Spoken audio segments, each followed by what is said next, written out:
существенное. У нас слишком мало специалистов в стране в области педагогических измерений, катастрофически не хватает специалистов по интерпретации результатов, и уж тем более специалистов, которые могли бы донести до каждого коллеги способы и методы их применения. И когда в качестве иллюстрации пример вот такой. Это результаты всероссийских проверочных работ в Российской Федерации за 5 класс, по-моему, это год 2017, если мне память не изменяет, специально взятая картинка. Когда людям забыли объяснить, зачем нужно ВПР, получается вот такая вот простая картинка. Мы видим, что доля детей, которые выполнили правильно 7 заданий, практически в 4 раза, вот столбик там по цифре 7 он не виден, практически в 4 раза превышает долю детей, которые выполнили 5, 6 или 4 задания. Объясняется все очень просто. 7 баллов – это порог тройки. И тут не надо говорить никаких слов про объективность, необъективность. Достаточно вспомнить, что по закону математики распределение результатов должно приближаться к нормальному, чтобы понять, что по незнанию ли, по непониманию ли, коллеги, которые проводили, оценивали и все остальное делали, вот в рамках, в масштабах всей страны допустили вот такой вот, ну, поворот событий. Какую же проблему, вообще говоря, призвано решить использование результатов оценочных процедур? Проблема, вы видите, вот на этом слайде, мы можем по-разному относиться к всероссийским проверочным работам. Кто-то вполне обоснованно считает по непониманию их злом, кто-то выполняет их формально, но очень мало школ используют результаты всероссийских проверочных работ для каких-то выводов или дальнейшей работы. Вот я сейчас попробую показать, ну не на примере ВПР, а на примере региональных, правда, мониторинговых исследований, что с этим можно делать. Итак, мы видим результаты всероссийских проверочных работ одних и тех же детей 4, 5 и 6 класса в 2016-2018 году. Мы видим, что индекс низких результатов это, ну, чуть ниже, то есть это троечка с плюсом, да, то есть это дети, которые выполнили их на 2 или на 3 с минусом. Мы видим, что доля таких детей от года к году, причем это одни и те же дети, да, она существенно растет. И мы понимаем, что этот рост может быть обусловлен какими-то разными совершенно причинами. Может быть объективностью ВПР, может быть не объективностью ВПР, но если мы посмотрим на сопутствующую оценочную процедуру, ну на параллельную фактически, это национальное исследование качества образования, предмет здесь один и тот же математика, дети это тоже 4, 5, 6, 7 класс 18, простите, годов, мы видим, картинка примерно повторяется. И не надо быть, в общем, сильно большим аналитиком, чтобы понять, что доля неуспешных детей по математике растет от 4 до 6 класса примерно в 5-6 раз. Ну, по разным цифрам, вот по разным исследованиям, по-разному. О чем это говорит? Это говорит о том, что те проблемы, которые у детей существовали в 4 классе, наслаиваются на проблемы обучения 5 класса и выливаются в неуспешность при проведении той или иной оценочной процедуры в 5 классе, и затем, наслаиваясь на неуспешность решения этих проблем в 6 классе, просто множится уже как снежный ком. Что предлагается или предлагалось, и что возможно в этой ситуации делать с результатами? Речь идет об очень простом тезисе, который, наверное, является центральным во всем моем вот этом выступлении. О том, что результаты могут и должны быть использованы для выявления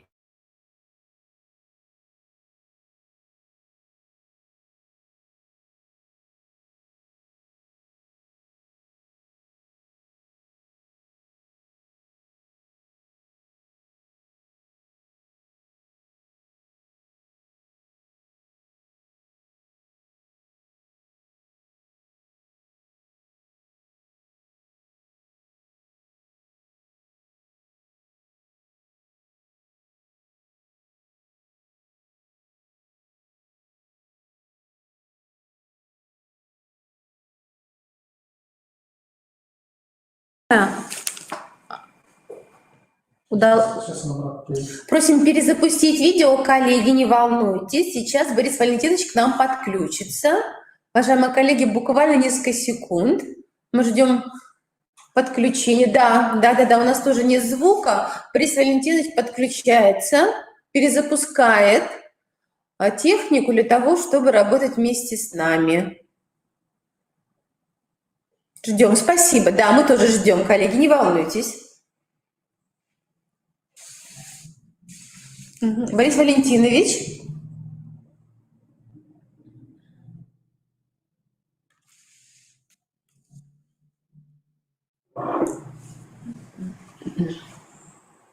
Нет, вам не надо перезагружать страничку, только нашим спикерам.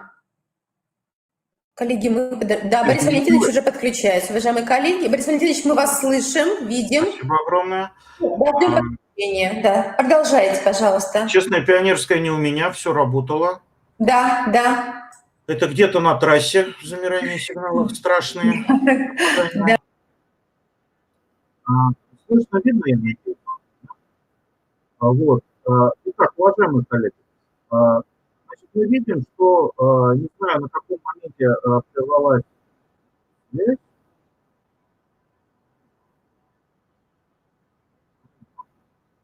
Коллеги, отзовите сейчас, слышно меня?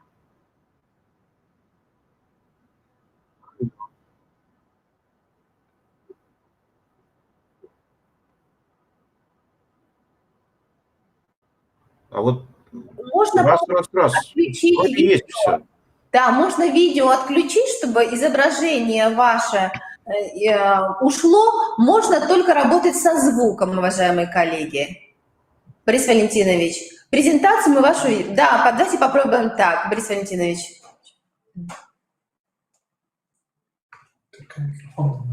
Да, нажмите микрофон. Вместо видео нажмите вторую иконочку «Микрофон». Да, Борис Валентинович. Краткими. Значит, хорошо, отлично. Хорошо. Угу. Значит, итак, уважаемые коллеги, простите за эту вынужденную техническую историю. Значит, возвращаясь к предыдущему слайду, мы здесь видим проблему, о которой, собственно, и дальше пойдет речь. Мы видим существенное затруднение детей в решении заданий по математике в целом, да, причем детей одних и тех же, от 4 к 6-7 классу. И мы видим, что те проблемы, которые были выявлены в 4 классе, всего у 6% детей, в 7 классе они появляются уже почти у 30 или 35% детей. Таким образом, эта картинка свидетельствует только об одном, что с теми проблемами, которые у детей были выявлены в 4 классе, не было, или была проведена недостаточная работа по коррекции их затруднений. И здесь нам на помощь приходят тестовые технологии, потому что любая цивилизованная процедура проведения тестирования, она прежде всего предполагает наличие так называемых спецификаций или перечня тем, на которые отвечают те или иные задания.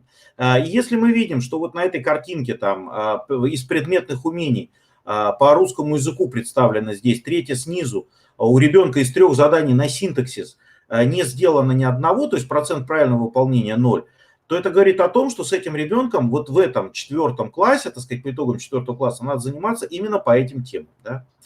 Вот. Следующая картинка, она по сути подобна. Вот. Она тоже индивидуальна, она для конкретного ученика, которая говорит о том, что уже по математике у данного конкретного ребенка, если мы посмотрим на левую часть этого слайда, примерно середину, пункт кодификатора, решаемость контролируемых предметных умений, вот примерно в серединке, пункт 2.3, работа с текстовыми задачами, 25% выполнения, пункт 2.4, пространственные отношения, геометрические фигуры, тоже 25%. То есть эта история говорит об одном, что у ребенка все нормально с арифметическими действиями. У него все в порядке с точки зрения работы с информацией. У него не в порядке умение читать. Да? У него, с ним надо позаниматься какими-то восприятием его пространственных отношений, в том числе на примере геометрических фигур. И если с ним конкретно позаниматься, ликвидировать вот эти конкретные проблемы в индивидуальных затруднениях, то дальше этот ребенок будет гораздо более успешным в 5, 6, 7 классе. Таким образом, ну, по сути, суть моей сегодняшней краткой речи говорит о том, что вот подобного рода отчеты, которые можно получить по результатам ВПР ли, каких-то региональных диагностических работ ли, иной оценочной процедуры, но только цивилизованной оценочной процедуры, которая предполагает потом расшифровку результатов именно вот в таком ключе, она позволяет существенно улучшить образовательные результаты детей. И ту образовательную неуспешность, о которой сейчас много говорят, и федеральный проект 500+, по помощи школам, находящимся в сложных социальных условиях и показывающим стабильно низкие образовательные результаты, вот эта помощь должна быть целенаправленной, эта помощь должна быть конкретной, на примере конкретных детей. Вот опять же еще, наверное, последний на сегодня такой примерчик, опять же, из жизни детей по математике, да, мы видим, что вот 19-20 задание в той работе, которая была ребенку представлена, ну вот если мы посмотрим, здесь по 4-му столбику балл за выполнение заданий, мы видим, что везде у него единички, а в последних 2 столбиках у него 2 нолика. И справа от этих 2 ноликов, обведенных красненьким, написано, что под этим подразумевается, то есть то, чего он не умеет. Распознавать, изображать геометрические фигуры. Ну, не буду зачитывать, вы посмотрите потом это на презентации. То есть вот по этим конкретным темам, а не вообще математикой и бесконечными контрольными работами, надо с этим ребенком заниматься. Ну, очень коротенький вопрос, зачем это все надо, и очень простой ответ. Цель любой оценочной процедуры по логике, проводимой в образовательной организации, это выстраивание индивидуальной траектории обучающихся. Надеюсь, с учетом технических проблем я вот вкратце изложил свое понимание. Не знаю, как организаторы, так сказать, будут ли готовы задать вопросы, но в чате, по крайней мере, если какие-то вопросы будут, я обязательно постараюсь на них ответить. Спасибо.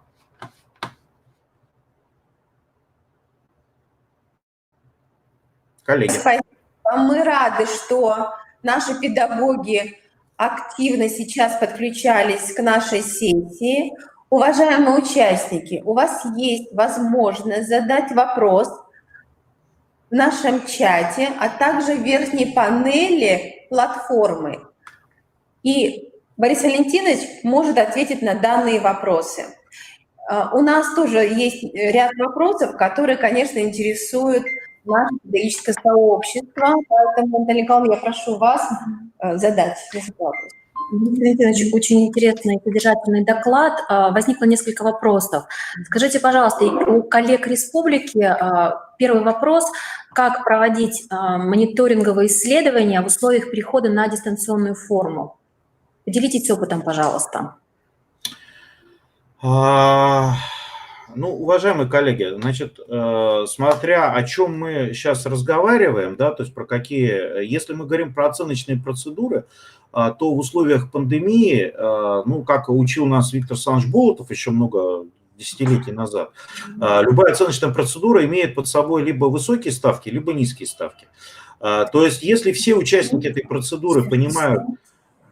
Слышите меня, да? Да, хорошо. Вот. Если все участники оценочной процедуры понимают, что ее цель – это выявление пробелов, да, и дети ее делают для того, чтобы узнать, что они не знают, у них нет никакого интереса, значит, как-то пытаться, ну, так сказать, дополнительно ответить на эти вопросы. Если же это имеет под собой предмет какого-либо оценивания, то я вам скажу сразу, вот количество фискализации, мер фискализации возрастет в такое количество раз, да, что, ну, насколько они оправданы, будет очень большим вопросом. Но вот могу поделиться опытом коллег, с которыми я работаю в Московском центре педагогического мастерства. Значит, коллеги выдают детям такие задания, на которые в интернете ответа нет. То есть дети уже столкнулись с тем, что гуглить бесполезно. То есть задачки придется решать. Вот. В условиях ограниченного времени тут уже каждый за себя. Ну, есть разные формы. Вообще любой квалифицированный учитель, ну, так сказать, большинство уважаемых коллег наверняка знает, как сделать так, чтобы дети не смогли ни посоветоваться, ни подглядеть, ни списать. Но еще раз повторюсь, насколько это является целью, это очень большой вопрос. То есть, если есть контакт со всеми участниками этого процесса, направленный на позитив и на развитие, то и, так сказать, в каком-то, извините, подтасовывании фактов никакого смысла нет. И тогда все, в общем-то, открыты и прозрачны друг перед другом. Спасибо, Борис Валентинович. Мы вчера в рамках нашего первого дня обсуждали вопросы, связанные с профессиональным развитием педагогов. И вы еще раз подтверждаете, что сегодня очень важно понимать, что педагог готов к саморазвитию. И, конечно, работать в ситуации изменчивого мира сегодня очень важно для каждого педагога. Вот эту готовность именно к изменениям, наверное, надо формировать сегодня у каждого педагога. Вы абсолютно правы. Готовность к позитивным изменениям – это очень, ну, очень такое важное качество личностное, которое, да, конечно же, надо развивать всеми мерами.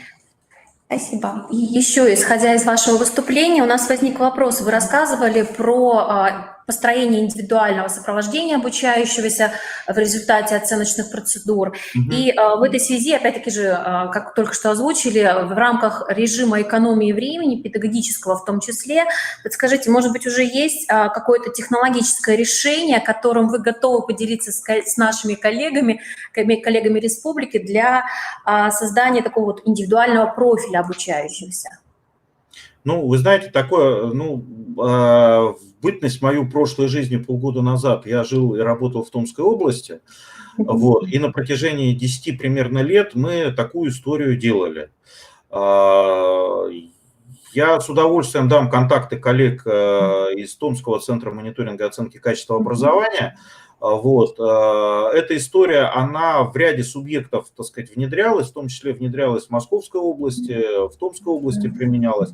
Здесь единственное, сразу оговорюсь, ее надо рассматривать, и имеет смысл рассматривать именно как систему индивидуального выявления, как систему выявления индивидуальных затруднений. Да? Потому что, к сожалению, внедрение подобного рода истории, оно всегда сопровождается непониманием со стороны педагогического сообщества и неподготовленностью к восприятию тех или иных оценочных процедур. Ну что греха таить, так сказать, что говорят про ВПР в школах, мы с вами слышим. Да? Это не говорит о том, плохие они или хорошие эти ВПР, но просто когда люди забыли объяснить, зачем это, что будет с этими результатами, и они подспудно боятся, что эти результаты будут использованы для их наказания какого-то, да, или рейтингования, не дай бог. Вот, тогда появляется вот эта боязнь. Ну и действительно у нас вполне достаточно уже оценочных процедур в стране различного рода, чтобы говорить о том, что там в год их количество не должно на ребенка превышать 2, ну 3, ну не более, во всяком случае, потому что, простите, так сказать, иначе мы затестируем детей. Это я уж совсем обиходно так. Да, спасибо, Борис Валентинович. У нас есть один вопрос. Борис Валентинович, он в разделе на верхней панели. Мы просим вас его озвучить и ответить на него. На верхней панели. Так, сейчас буду... Да, вопросы. Верхняя панель, вопросы. Вопрос. Ой, один, да. Один. Один вопрос, да. Спасибо, информационная компетентность прогрессирует моя. Так, слайду. Значит, кого с кем сравнивать? Ну, собственно, вот то, что получилось по результатам наших исследований, на самом деле, еще года 2000, да, значит, они называются несопоставимые. Значит, школы, которые не надо сравнивать по образовательным результатам, еще раз подчеркну, не надо сравнивать. Это точно кластеры городских и сельских школ. Вот это совершенно точно, это слишком разные результаты. Дело в том, что и математически мы эту историю доказали, что прям с математикой статьи есть соответствующие в журналах Последняя вышла, по-моему, на эту тему год назад в июльском номере «Вопросы образования». Это журнал Федерального института педагогических измерений. Значит, дело в том, что городские школьники показывают результаты значимо лучшие, чем сельские. В целом, в среднем. Вот, поэтому, говоря об этих результатах, их просто вот впрямую между собой, там как средние баллы, да, я утрирую сейчас, их категорически не надо сравнивать. Еще отдельный кластер, который у нас выявился, это сельские малокомплектные школы. Ну, понятно, что они написаны малокомплектные, но они на самом деле сельские малокомплектные, потому что встречаются только в труднодоступных и удаленных поселениях. Вот. Они потому и называются малокомплектными. Это школа, где меньше 10 детей в классе. Вот. Это совершенно отдельный тоже кластер результатов по ряду причин. Вот если посмотреть дальше, вы увидите, почему их не надо сравнивать. Потому что по образованию родителей, по их занятости, по доле полных семей детей с УЗ и наличию учителей, психологов, логопедов, то есть факторов, значимо влияющих на результаты, эти школы, конечно же, находятся в совершенно затруднительном положении. То есть помогать им, безусловно, надо. Сравнивать, ну, только между собой. Ну, вот я насколько мог, ответил. Да, спасибо. Коллеги, у вас есть возможность вопросы еще задать. В рамках работы семинара у нас есть платформа, на которой вы можете задавать вопросы, и Борис Валентинович и другие спикеры в течение работы семинара отвечают на них уже, собственно, в дистанционном формате. Борис Валентинович, спасибо вам за подключение. Надеемся на дальнейшее плодотворное сотрудничество. Огромное спасибо, Наталья. И в рамках семинара в том числе. Борис Валентинович, мы надеемся, что вы будете активным участником нашего семинара. При возможности подключайтесь и будем надеяться, конечно, на дальнейшее профессиональное сотрудничество. Конечно, уважаемые коллеги, я, пользуясь предоставленной мне возможностью быть в эфире, формально прощаюсь до завтра, но фактически я с удовольствием поучаствую в работе семинара, если позволите, даже буду задавать мелкие вопросы. Да, конечно. Борис Валентинович, мы вас ждем завтра на наших площадках. Спасибо большое, Да, Борис Валентинович. Спасибо большое. Всего доброго. До свидания. Коллеги, мы продолжаем. Да, Наталья Николаевна, наверное, да. Там слово. Мы продолжим.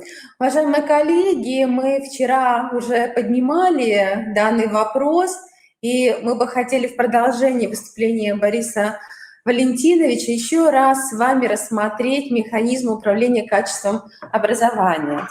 Уважаемые коллеги, мы все хорошо понимаем, что сегодня региональный проект «Эффективная школа», он, конечно, направлен на совершенствование механизмов управления качеством образования.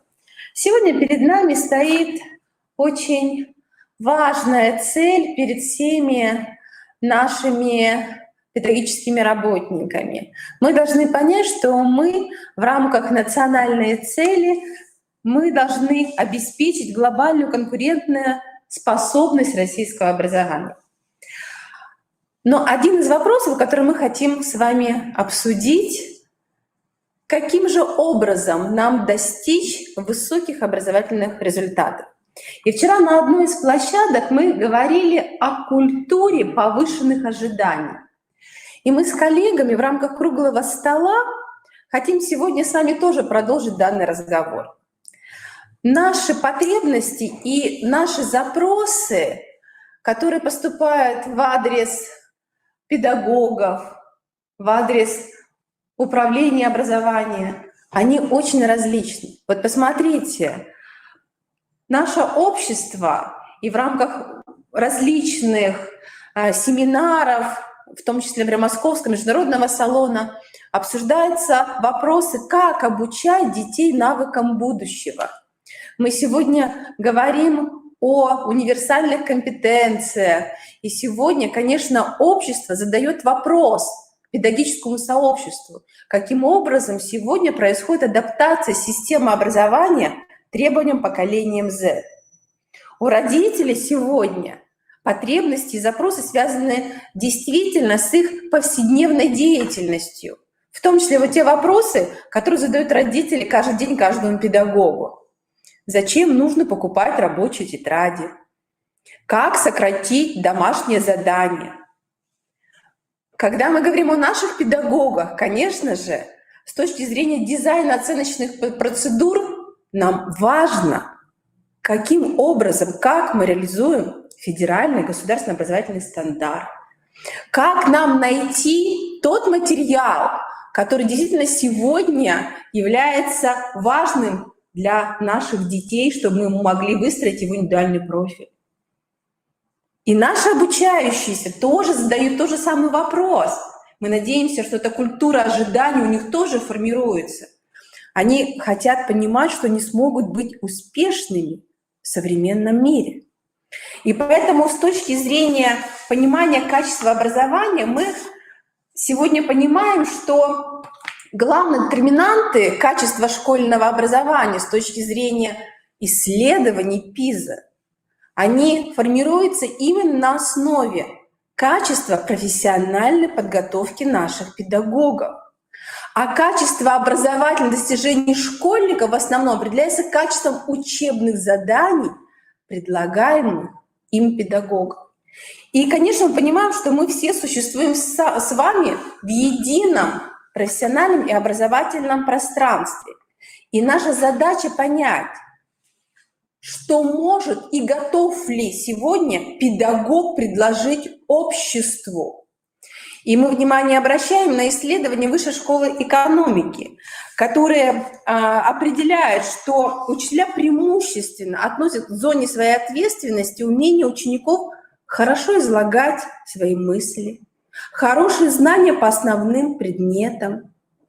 Они отвечают и понимают это.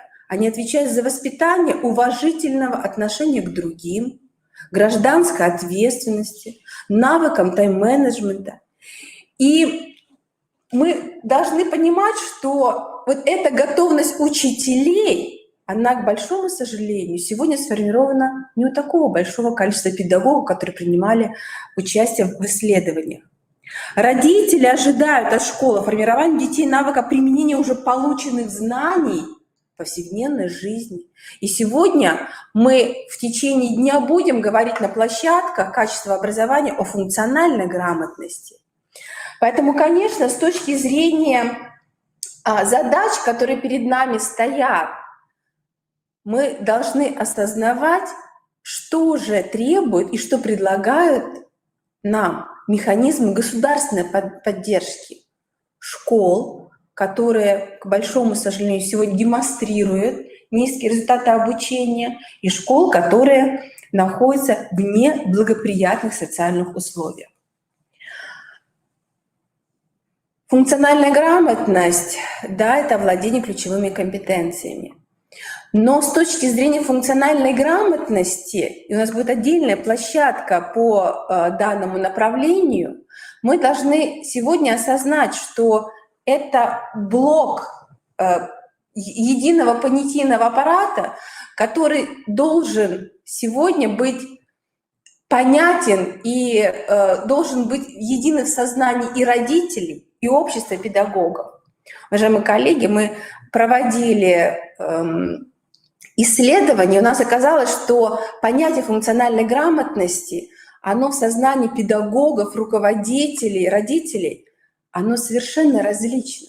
Поэтому мы бы хотели, конечно, с вами обсуждать и вопросы, связанные с единым понятийным аппаратом, когда мы используем тот или иной терминологический аппарат. Но наша с вами главная задача, конечно же, обсудить вопрос, связанный с оценкой механизмов управления качеством образования в субъектах Российской Федерации. В Республике Коми, уважаемые коллеги, сегодня сформирована программа совершенствования механизмов управления качеством образования. Уважаемые коллеги, данная программа сегодня рассматривается с двух позиций. С механизмов управления качеством образовательных результатов И сегодня об этом говорил уважаемый коллеги Борис Валентинович. И с точки зрения механизмов управления качеством образовательной деятельности. Итак, уважаемые коллеги, в данной программе представлены, и мы на одной из площадок будем об этом говорить, цели, определены показатели, методы сбора информации, механизм проведения мониторингов, представлены механизмы подготовки адресных рекомендаций, а также, уважаемые коллеги, принятие мер и управленческих решений с точки зрения их эффективности. Уважаемые коллеги, конечно, мы сегодня включены именно в цикл управления, от планирования до достижения результата. Итак, уважаемые коллеги, в первый блок у нас входит очень важное направление нашей совместной деятельности. Это система оценки качества подготовки обучающихся и система работы со школами с низкими результатами обучения, и система выявления и поддержки развития способностей, талантов у детей и молодежи, и система профессиональной ориентации. Уважаемые коллеги, все эти механизмы, они действительно сегодня должны рассматриваться, уважаемые коллеги, как единые управленческие решения, которые применяются. И теперь надо осознать, что они должны применяться, уважаемые коллеги, на уровне каждой образовательной организации, на уровне муниципального образования, на уровне субъекта территории Российской Федерации и, конечно, на федеральном уровне. К механизмам управления качеством образовательной деятельности относятся такие направления, как система объективности процедур оценки качества образования и олимпиадного движения школьников, система мониторинга эффективности руководителей всех образовательных организаций региона, система мониторинга качества, повышения квалификации и профессиональной готовности педагогов к решению новых задач, система методической работы и система организации воспитания и социализации личности. Уважаемые коллеги, очень важно, что сегодня на территории Республики Коми функционирует 24 республиканских методических объединения. Именно данный ресурс методических объединений по всем предметным областям сегодня в нашей республике реализует очень важную задачу – сопровождение педагогов нашей республики. Уважаемые коллеги, с точки зрения методического пространства я бы хотела ваше внимание обратить, что сегодня республиканские методические объединения, они действительно меняют свой функционал. Они адресно сопровождают и готовы сопровождать педагогов и школьные команды Республики Коми. Уважаемые коллеги, с точки зрения уровней управления качеством образования, я бы хотела внимание обратить на нашу систему, единую систему управления качеством образования.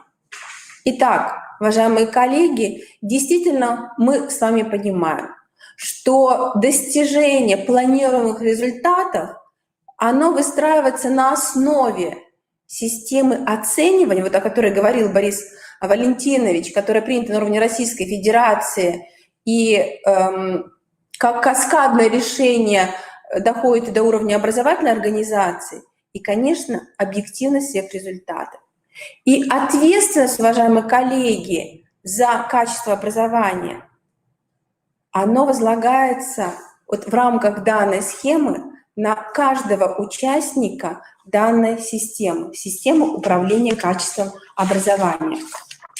Итак, уважаемые коллеги, в завершении у нас осталась буквально тут 1 минуточка. Мы сегодня понимаем, что с точки зрения именно основных направлений деятельности нашего института как оператора системы, мы еще раз внимание обращаем ваше на методическое сопровождение благодаря разработанной платформе «Мобильный методист».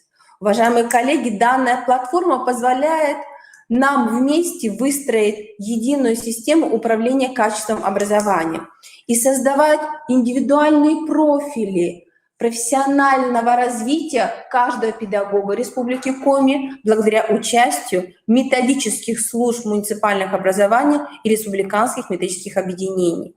Действительно, ответственность за качество образования сегодня, уважаемые коллеги, рассматривается через призму не только участия каждого субъекта образовательных отношений в этом процессе, а через призму именно готовности принять качество образования именно как основной принцип своей деятельности. Уважаемые коллеги, я благодарю вас за внимание. У нас осталось несколько секунд. У нас есть возможность продолжить наше общение в рамках трека «Качество образования». Итак, мы с вами, уважаемые коллеги, понимаем, что именно сегодня задачи направления качества образования, они, конечно, связаны с формированием и универсальных компетенций, и через оценку, уважаемые коллеги, всех тех механизмов, о которых я говорила, мы выстраиваем работу с результатами оценочных мероприятий. Уважаемые коллеги, мы благодарим вас, что вы были с нами. У нас осталось несколько секунд, чтобы вас поблагодарить. Вы можете вопросы задать нашим экспертам в чате. Большое спасибо, уважаемые коллеги. Мы ждем вас на следующей уже информационной сессии, которая продолжает тему качества образования. Переключайтесь, пожалуйста, уважаемые коллеги. Спасибо. До встречи.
Добрый день, уважаемые коллеги, участники информационной сессии «Цифровая образовательная среда. Повышение оценки качества образования». Уважаемые коллеги, сегодня основной трек нашего международного семинара – это качество образования. В рамках первого информационного трека мы сегодня говорили с вами об оценочных процедурах. И, конечно же, мы не могли не затронуть вопрос, связанный с формированием новых компетенций наших педагогов. Действительно, пандемия оказала существенное влияние на осознание нами новых задач, которые стоят перед нами. И цифровая образовательная среда для нас теперь это среда для педагогической коммуникации, для построения новых технологических решений, которые будут приняты на уровне общества, родителей и детей. Уважаемые коллеги, вместе с нами сегодня работают наши международные эксперты. Андрей Витальевич Коптелов сегодня к нам присоединяется. Университет имени Сэма Хьюстона вновь подключен. И руководитель Международного департамента университета Андрей Витальевич вместе с нами. Андрей Витальевич, мы ждали вас сегодня, и наши коллеги приветствуют. Андрей Витальевич, добрый день. Добрый день, здравствуйте. Очень рад снова с вами вместе поработать сегодня. Но у меня сегодня очень много что рассказать есть для коллег, и особенно для учителей. Я когда разговаривал с Галиной Владимировной до начала семинара, я спросил, будут ли участвовать учителя. Она говорит, это и сделано для них. Будет большое количество учителей. Поэтому мое выступление сегодня, оно будет больше, наверное, направлено на то, чтобы поделиться с учителями практическим опытом, рассказать о том, как у нас используются цифровые технологии, ну а также немножечко посмотреть, какие же тенденции сейчас возникли и существуют, и обсудить их с вами. Так как времени немного, я, наверное, начну, ладно? Значит, ну, в настоящий момент мы выделили 6 основных таких тенденций, которые присущи образованию 21 века.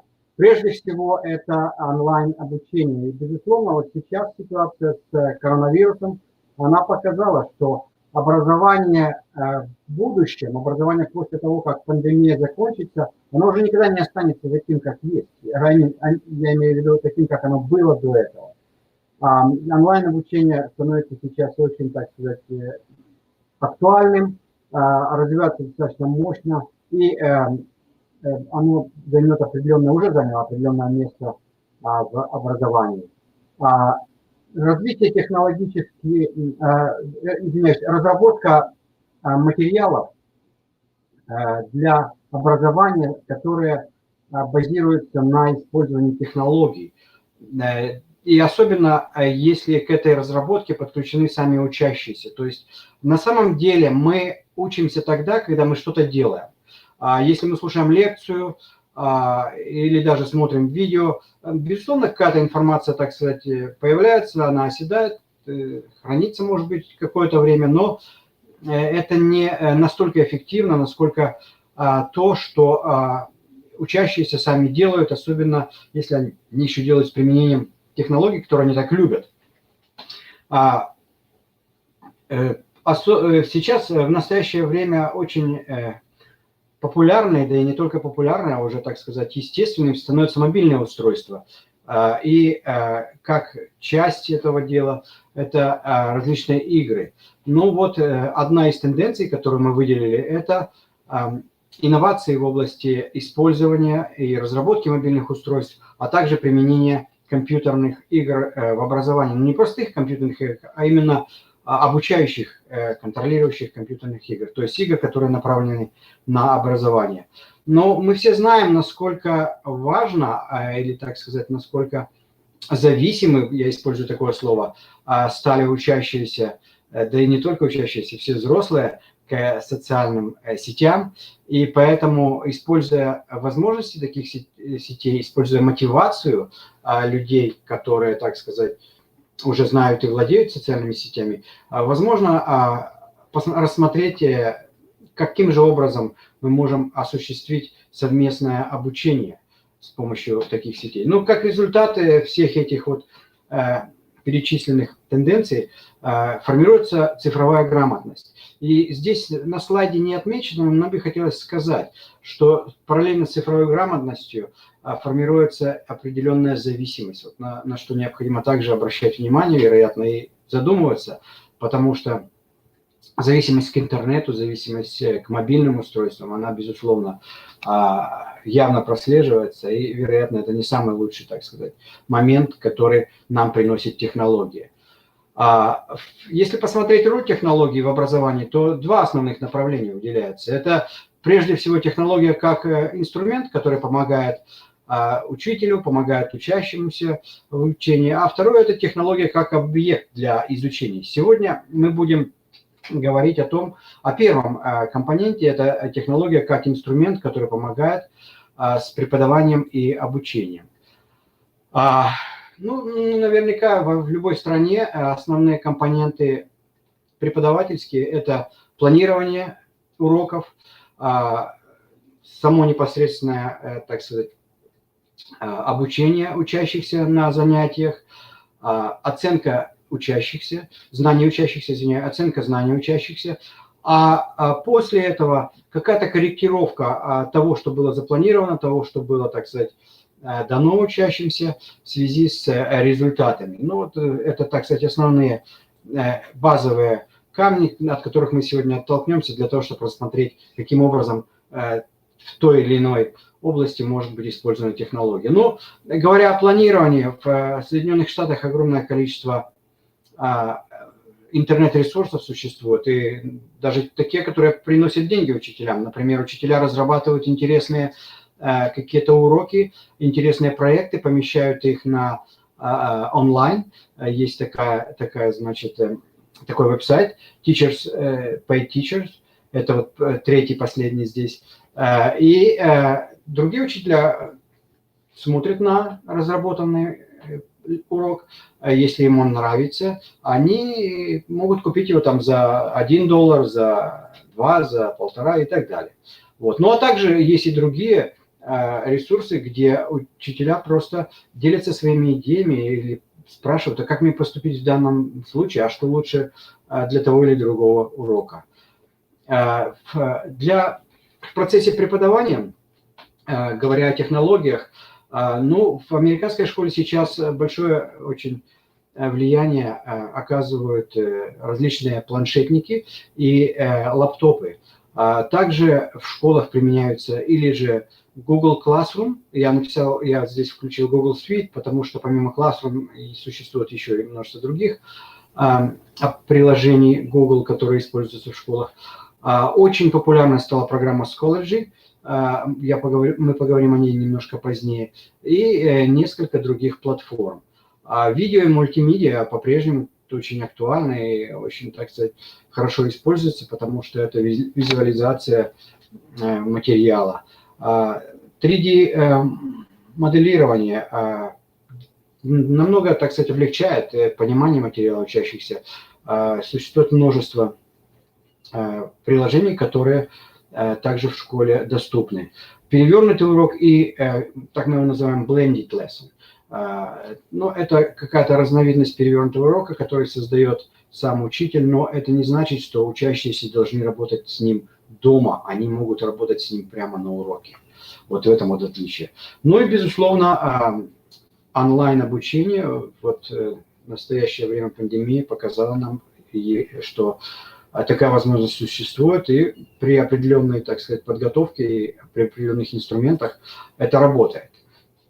Я быстренько хочу показать вам интересные таблицы о том, как люди выходят в интернет в разных странах, с помощью каких устройств. Вот здесь зеленая линия показывает мобильное устройство, а синяя линия показывает те настольные компьютеры, десктопы, которые у нас у всех в офисе есть. Вот вы видите, как растет влияние мобильных устройств в настоящее время. Вот это вот США, значит, мобильное устройство – это синий график.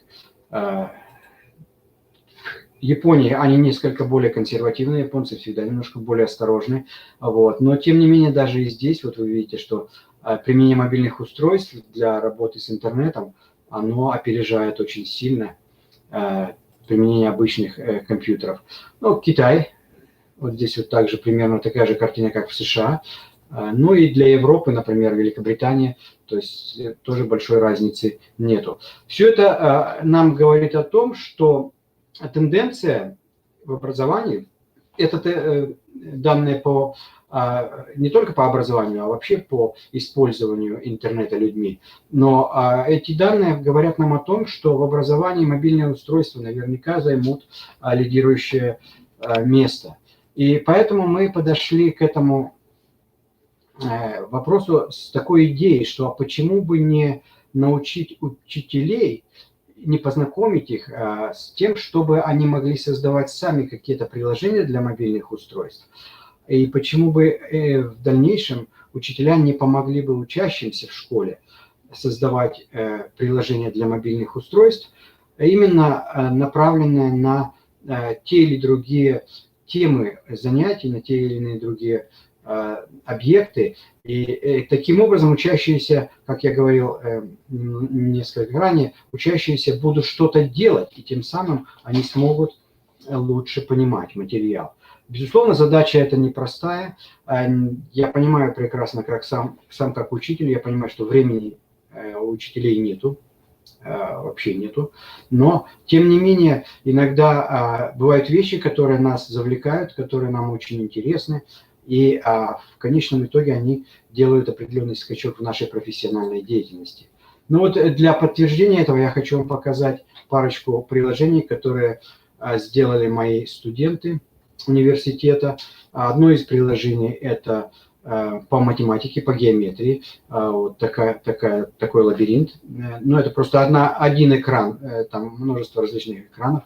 Программа позволяет учащимся изучать элементы геометрии, подсказывает им, если они где-то чувствуют затруднения, позволяет им просматривать видео по той или иной теме и так далее. Все это было сделано с нуля абсолютно студентами нашего университета, вот, которые посещали мой курс. Вторая программа, вот здесь я даже включил целиком такой стендовый доклад, который студенты делали в мае, буквально 2 недели назад.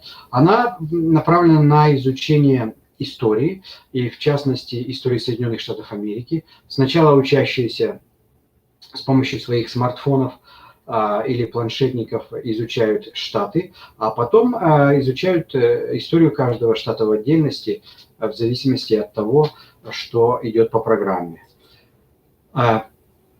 Вот это я включил, если кого-то заинтересует, вы можете скачать презентацию, я включил те инструменты, которые возможны для разработки приложений для мобильных устройств. Ну и в частности, мы использовали вот этот первый, это MIT App Inventor. Ну, теперь мне хочется перейти к оцениванию знаний. Оценивание знаний, 3 основных используются, таких наиболее крупных в американской школе. Это предварительное оценивание, текущее оценивание и уже окончательное оценивание по результатам выполненных работ. Существует множество квизов, множество различных тестов, базирующихся на основе интернет. Но наиболее известные это такие, как Kahoot, я уверен, что вы его знаете и, может быть, даже используете. Кому-то он нравится, кому-то нет. Я, например, считаю, что при очень минимальном использовании он может работать, но при, так сказать, часто и много, наверняка, это не самый лучший инструмент. Plickers – это приложение, которое, давайте я пойду сразу буду показывать, приложение, которое позволяет использовать технологии без того, чтобы ученики пользовались своими устройствами. Вот они показывают такие карточки, поворачивая их в зависимости от ответа. И вот то, что вы видите сейчас на слайде на смартфоне, вот это то, что видит учитель. Зеленые – это правильные ответы, тут имена учащихся. То есть это буквально, вот так сказать, моментально учитель может видеть ответы учащихся. И, безусловно, все это сохраняется в базе данных. И вот рука учителя показана. И в дальнейшем учитель просто-напросто распечатывает данные, графики и заносит результаты уже в грейдбук, как мы называем, так сказать, журнал. Вот. При использовании этого приложения только учителю необходимо его мобильное устройство, а учащиеся не используют никакой технологии. Но, тем не менее, так сказать, это работает неплохо. Вот еще один слайд по этому приложению. Один из моих самых любимых, и, кстати, моим студентам он тоже больше всего нравится, это Nearpad. Nearpad позволяет... Nearpad позволяет осуществить интерактивную работу учащихся. То есть, если, скажем, Kahoot – это только то, что ученики отвечают путем выборочных ответов, то Nearpad, он позволяет учащимся свои ответы давать в класс, и все видят, и учитель, и ученики, все видят, что они отвечают, а также, сейчас я немножечко вернусь назад, я не знаю, почему у нас перескочило вдруг.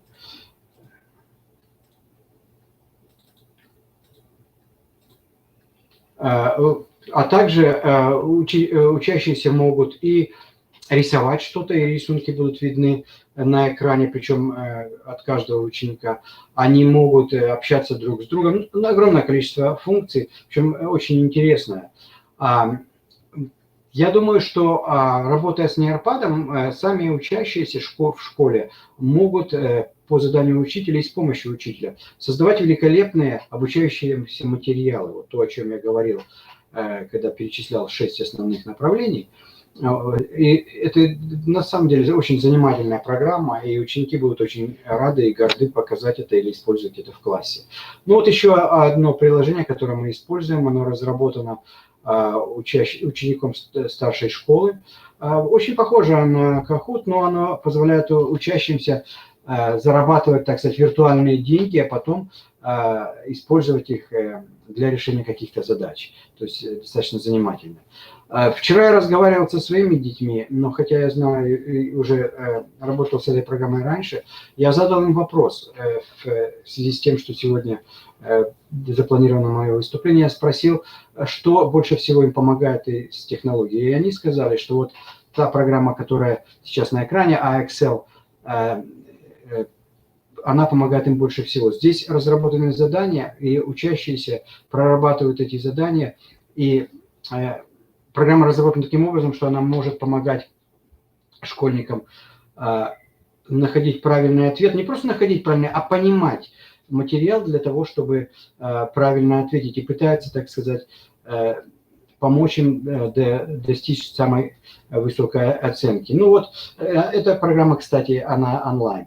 Мы используем Blackboard, это платформа для онлайн-обучения, она очень продвинутая и в основном используется для старшей школы. Я бы хотел остановиться еще на нескольких. Это виртуальные библиотеки. Ну вот один из примеров здесь, который я вам привел, это X-Reading. И если вы посмотрите на картинке, что она делает, значит, это вот данные по одному ученику, какую книжку он читает, на каком он уровне, сколько слов в этой книжке, сколько слов прочитал конкретный ученик, какой процент это составляет, сколько времени ученик потратил на чтение, какова была скорость чтения. Ну и потом, значит, есть квиз или небольшой тестик, и вот каким образом он справился, отвечая на вопросы о содержании данной книжки и так далее. То есть большое количество информации для учителя, для преподавателя языка или чтения. И с другой стороны, помимо, вот так сказать, чтения, а почему бы не попробовать, чтобы ученики сами делали книжки какие-то небольшие, писали книжки. Ну вот одно из приложений, которое я хочу показать учителям Коми Республики, например, Book Creator. Оно позволяет создавать книжки с самими учащимися. А также цифровые истории. Мы используем этот метод, когда учащиеся создают какие-то цифровые истории, рассказывая о том, что они изучили в том или ином классе. Парочка еще приложений, сейчас я уже, так сказать, их упущу. Наверное, известный вам перевернутый урок и Khan Academy, очень мощная платформа, которая может использоваться буквально по любому предмету. Существуют очень простые инструменты для того, чтобы создавать такие перевернутые уроки. Ну, здесь у нас есть какие бенефиты для учащихся и учеников. Также компьютерные игры. Но все знают, что учащиеся любят играть в компьютерные игры. И не все, так сказать, согласны с тем, что это хорошо. Я тоже считаю, что это не очень хорошо, когда дети тратят огромное количество времени. Но если они будут делать сами игры, то наверняка это принесет определенную пользу. Я сейчас оставлю вам на рассмотрение те, так сказать, слайды, которые говорят о компьютерных играх. И, наверное, последний слайд покажу, который помогает учащимся и учителям получать какие-то новые знания из интернета. Вот здесь 3 ресурса приведены, где ученики и учащиеся могут изучать различные предметы и различный материал. Спасибо большое за внимание, я готов ответить на вопросы. Андрей Викторович, огромнейшее спасибо. Я думаю, ваша презентация будет полезна нашим педагогам. Единственное, наверное, плохо, что это многие из этих версий, наверное, англоязычные, да? Да, они англоязычные, и моя презентация, как вы заметили, тоже англоязычная. Вот, но я решил специально, так сказать, не переводить ее в международном режиме. Я думаю, что нет. Смысл в том, что идея, когда эту презентацию посмотреть, ну, саму идею, может быть, увидев, можно найти подобную в русском варианте. Ясно. Хорошо, спасибо огромное. Коллеги, у нас всего было 45 минут. К сожалению, Андрей Викторович большую часть занял, поэтому продолжаем работать дальше. Спасибо огромное. Я приглашаю Нестерову Тамару Михайловну, старший преподаватель кафедры культурологического образования Санкт-Петербургской академии постдипломного педагогического образования. Тамара Михайловна, мы ждем вас. Коллеги, если есть вопросы к Андрею Витальевичу, их можно задать в чате или в верхней закладочке у вас вопросы. Даже у нас вебинар будет до 15:30. Даже если мы уже уйдем с этого мероприятия, их все равно можно будет задавать, и спикеры на них ответят. Пожалуйста, Тамара Михайловна, вам слово. Здравствуйте, уважаемые коллеги. Слышно ли меня? Да, отлично вас слышно. Сейчас, я думаю, в чате люди тоже поставят плюсики, что вас слышат. Добрый день. Спасибо большое. Добрый день. Мое выступление будет посвящено инструментам управления образовательным процессом на базе решения российской разработки конструктора дистанционных курсов iSpring. И так как я являюсь преподавателем кафедры Санкт-Петербургской академии, которая занимается повышением квалификации педагогов, конечно, меня очень интересует, чтобы инструменты, которыми будут пользоваться педагоги, были им доступны и, по возможности русскоязычного, конечно, назначения. И, конечно, у нас, предыдущий докладчик говорил, что современный этап внес совершенно кардинальные изменения в процесс организации учебных занятий как в школе, так и во всех образовательных учреждениях, в том числе и в учреждениях повышения квалификации. И мы, конечно, пытаемся помочь учителям и сделать так, чтобы для них этот период, в который раньше мы говорили, что это дистанционные формы обучения добровольные, то вот этот период сделал так, что это стало необходимостью, такая форма работы, и они стали, в общем-то, совершенно важными и обязательными для всех. Поэтому, конечно, желательно, чтобы при создании цифровой образовательной среды во время дистанционных форм учителям можно было минимизировать время на создание контента для дистанционных своих уроков и использовать имеющиеся материалы. А имеющиеся материалы у многих учителей – это, конечно же, презентации в PowerPoint. И мы прекрасно понимаем, что в системах дистанционного обучения, на сайтах эти презентации вот в том формате, который они готовили для традиционных уроков, они невозможны к использованию. Они не публикуются, не встраиваются и требуют дополнительных настроек. Поэтому вот так получилось, что в своих курсах и осенью, и зимой я как раз рассказывала о разных инструментах. Вот уже предыдущий докладчик упомянул некоторые из них, но пыталась все время давать возможность людям работать и в русскоязычных, в российских продуктах. И надо сказать, что наши фирмы очень отзывчивые в этом, идут навстречу и дают возможность пробовать, бесплатные лицензии предоставляют и создавать. Таким образом, мы с моими слушателями создали и опубликовали они на своих блогах и сайтах, и в системах дистанционного обучения довольно большое количество контента.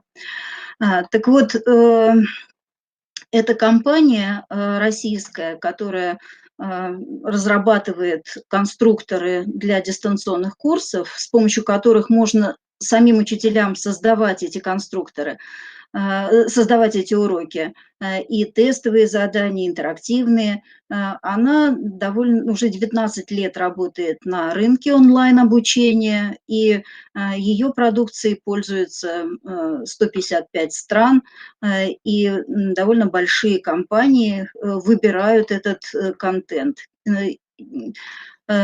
Компания и социальную поддержку образования осуществляет. Вот в период как раз этого самоизоляции нашей компания предоставила всем образовательным учреждениям бесплатно по 3 лицензии на конструктора Spring Suite. И надо сказать, что я вот являюсь координатором регионального конкурса дистанционных проектов, который объединяет детей и педагогов в разработках именно проектной деятельности, и в том числе в нем участвует это обязательное участие детей с ОВЗ.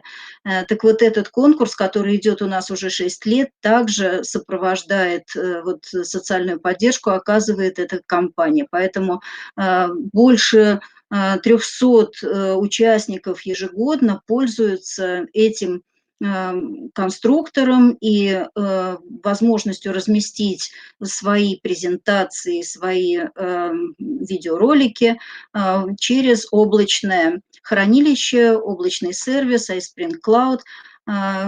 И вот опыт того, что этим могут заниматься даже те, кто никогда еще не делал этого, ребята у нас участвуют с 1 по 11 класс, и все категории участников, в том числе, вот я уже сказала, с ограниченными возможностями здоровья, могут этим пользоваться. Поэтому вот я как раз и хочу сказать, что это достаточно простой и очень эффективный инструмент.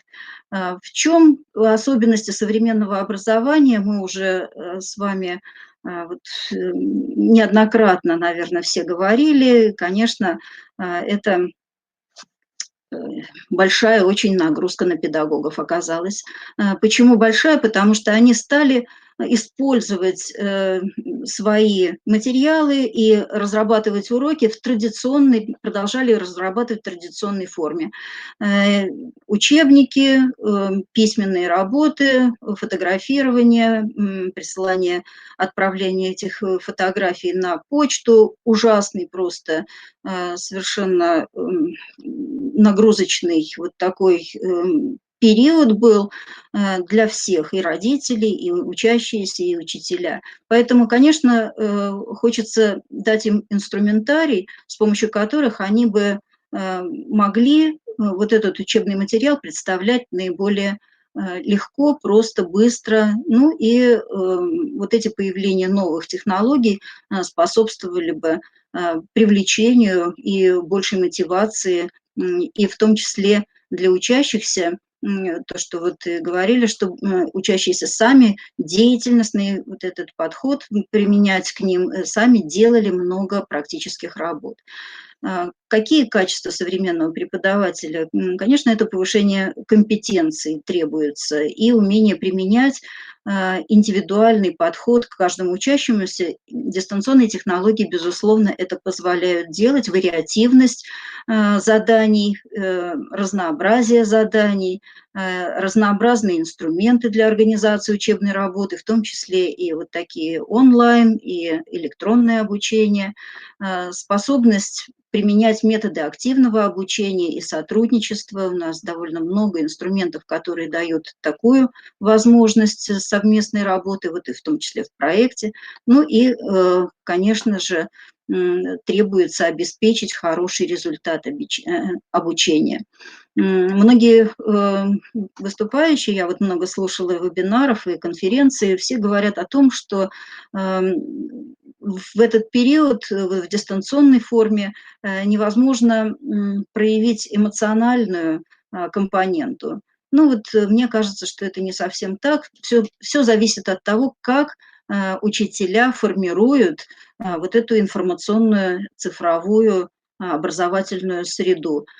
потому что есть возможность заниматься интересными задачами, не потерять талантливых учеников, которым дать повышенный уровень сложности этих задач, заинтересовать их игровыми технологиями, геймификацию включить, ну и создавать творческие проекты, таких очень много сейчас в сети. Ну и хотелось бы сказать, что, конечно, надо больше сейчас обращать внимание на создание качественного и хорошего контента. Здесь очень сложные есть моменты и нетривиальные, и этому, конечно, надо учиться. И вот институты повышения квалификации сейчас, конечно, будут развивать формы педагогического дизайна, учить этому, как представлять новый материал, как сопровождать обучение, а это чрезвычайно важно, потому что сопровождение в очном формате и в дистанционном, конечно же, меняется. Тут появляется больше оперативности, нужно создавать новые способы обратной связи, переводить все время в практическую плоскость работы учеников. Ну и очень важны критерии. Разработать критерии оценивания для того, чтобы повысить эффективность обучения. Безусловно, для такого курса нового, учебного курса в дистанционной форме, нужно учитывать и требования Санпина, нужно понимать, что мы в ответе за здоровье учащихся, которые не могут бесконечно сидеть за экраном и просматривать контент, который сделал учитель. Поэтому, безусловно, нужно эту информацию делить на блоки, на модули, на разделы. И интересная такая вот даже тенденция сейчас идет, чтобы порции учебного материала делить на экраны, для того, чтобы ученик каждую порцию видел как цельный материал, ну вот как страница, отдельная страница, которую можно листать последовательно, просматривая отдельную уже законченную порцию материала. Ну и, конечно же, те задания, которые вы делаете как контрольные. Индивидуальная траектория, конечно же, и контент будут зависеть от цели образования. Это могут быть онлайн-курсы, это могут быть онлайн-тренажеры или проекты. И вот этот конструктор курсов, я уже выбрала время? Тамара Михайловна, к Можно сожалению, если вы не возражаете, мы сейчас откроем доступ к вашей презентации, чтобы коллеги могли скачать, ну и посмотреть уже. Тогда, У нас если еще можно, один я хотя бы участник, а буквально времени осталось 9 минут. Хорошо, 3 минуты я тогда просто покажу, чтобы можно было с каким инструментом вот в этом конструкторе можно воспользоваться. Здесь можно делать... Хорошо, вы не возражаете, что мы скачаем вашу презентацию? Да, пожалуйста. Хорошо, спасибо. И здесь можно делать и видеолекции, и тесты, и тренажеры, очень интересные интерактивности, запись с экрана и даже электронные игры, электронные книги. Вот здесь есть целый редактор, простой, легкий, русскоязычный, с помощью которого можно делать видеоуроки. Я не буду сейчас углубляться в это, просто вот пролистаю.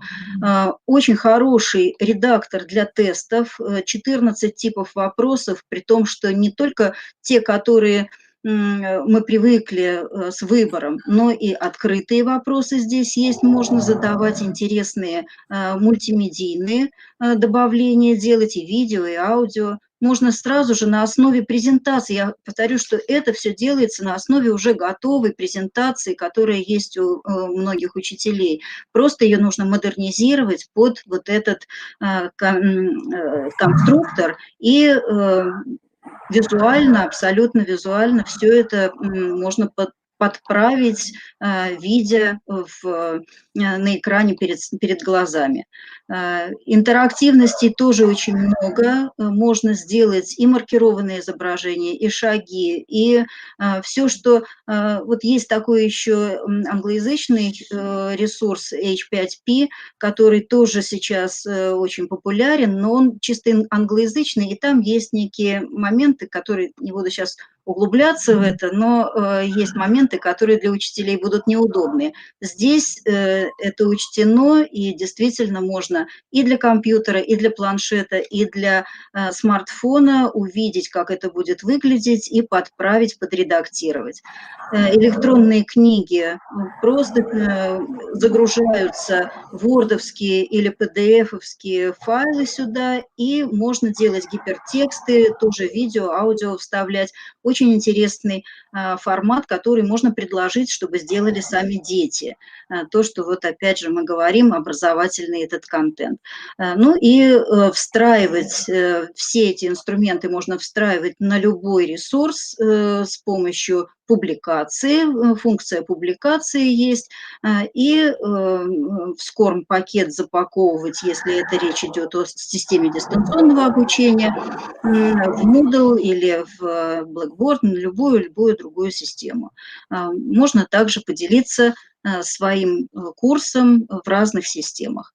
Ну и пробную версию, здесь есть QR-код, можно скачать эту пробную версию, перейти на сайт и попробовать это.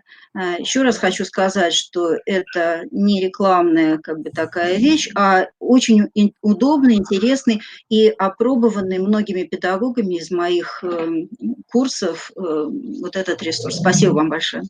Спасибо огромнейшее. Обязательно посмотрим, изучим. Коллеги, если есть вопросы, Тамара Михайловна, их можно задать в закладочке «Вопросы» или в чате она ответит.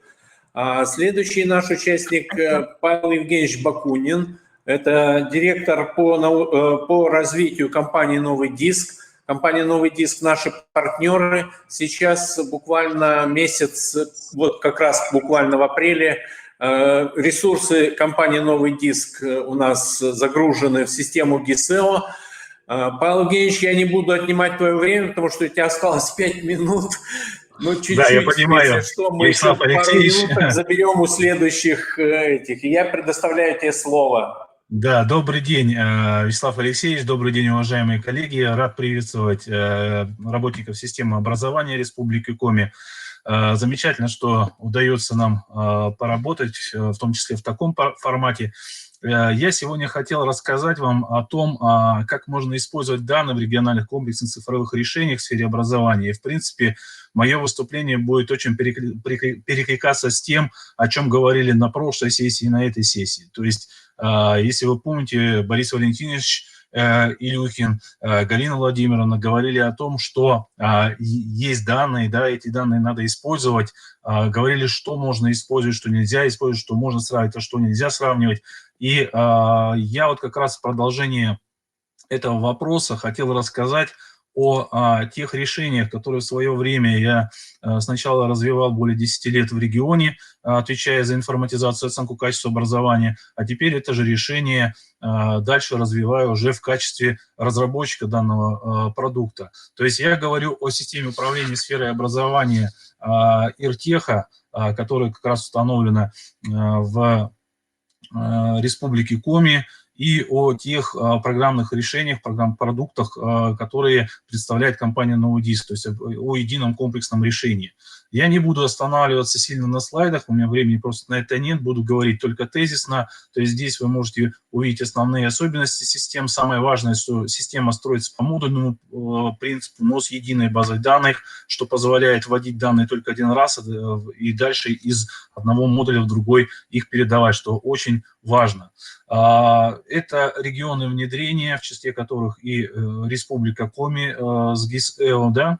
Ну и что я хотел сказать, что данных в образовании, как говорили, уже много, в том числе много данных и в системе GISEO, но что из них можно использовать? Можно использовать только достоверные данные и объективные данные, то есть на основе их можно строить какие-то выводы, какие-то решения, что-то можно анализировать. Сегодня, если говорить в рамках всей России, да, то объективными и достоверными данными можно считать только ЕГЭ, которые обеспечиваются различными очень серьезными финансовыми вливаниями и различными серьезными процедурами. Другие данные зачастую не объективны, и что с ними может делать? В свое время, еще в бытность работы в Камчатском крае, мы просто приняли решение в один момент на уровне региона, что мы собираем отчетность только из информационной системы. Это можно сделать как на уровне региона, так и на уровне муниципалитета, так и на уровне одной школы, просто сказав, что вот зауч собирает информацию только из системы, на бумажках мне носить ничего больше не нужно. И здесь важно, что данные в этом случае будут достоверны, потому что они будут необходимы тому, кто их вносит в информационную систему. Вот в частности, в дошкольном образовании все в Камчатском крае до сих пор берется из системы «Сетевой город», и, соответственно, периодически только посылаются запросы на то, что корректна эта информация или нет. Что касается общего образования, то вы, наверное, со мной согласитесь, что данные становятся объективны только тогда, когда они вносятся только в одном месте, когда их не надо сначала в электронном виде заполнять, потом переносить в бумажный журнал или наоборот. То есть как только школа отказывается от бумажного журнала, данные в системе становятся объективными.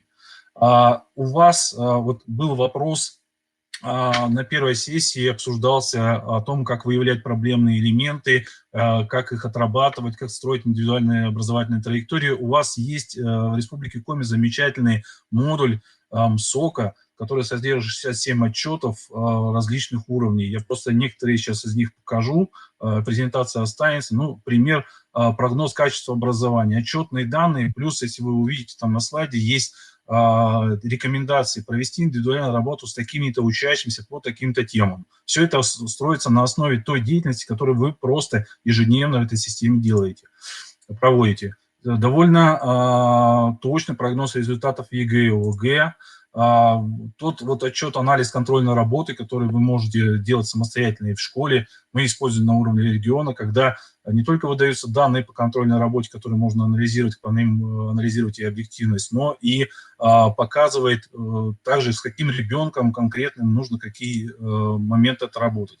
Ну и вот наше новое решение, про которое я не могу не сказать, это цифровая школа образования, которая интегрирована в сетевой город образования, в вашем случае это ГИС-ЭО, да, глубокая интеграция с информационной системой электронных дневников и журналов. Здесь мы преследуем такую концепцию, что у учителя не должно быть куча ссылок, куча разных ресурсов, все должно быть в одном месте. Учитель работает с электронным дневником, поэтому в электронном дневнике все должно собраться, в том числе и образовательный контент.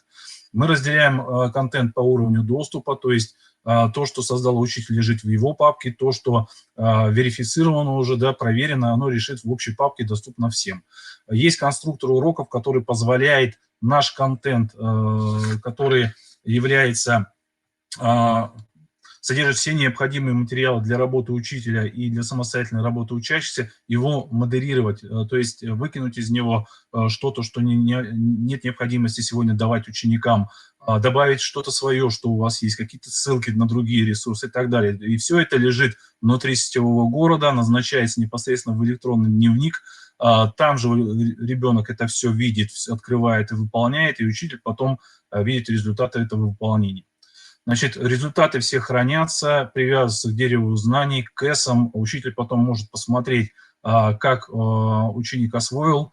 Сейчас мы работаем активно над ассистентом учителя. Ну и вот на данном слайде можно увидеть, как это выглядит в электронном журнале и как это выглядит вот в левом нижнем углу. Вы можете увидеть, как видят результаты выполнения данного задание учителю. Уже непосредственно видно, какой ученик выполнял, время начала, время последнего захода, результат и оценка. То есть вот данное решение «Цифровая школа образования» это вот как раз, опять же, в продолжение работы с данными. То есть оно позволяет эти данные накапливать, хранить, анализировать.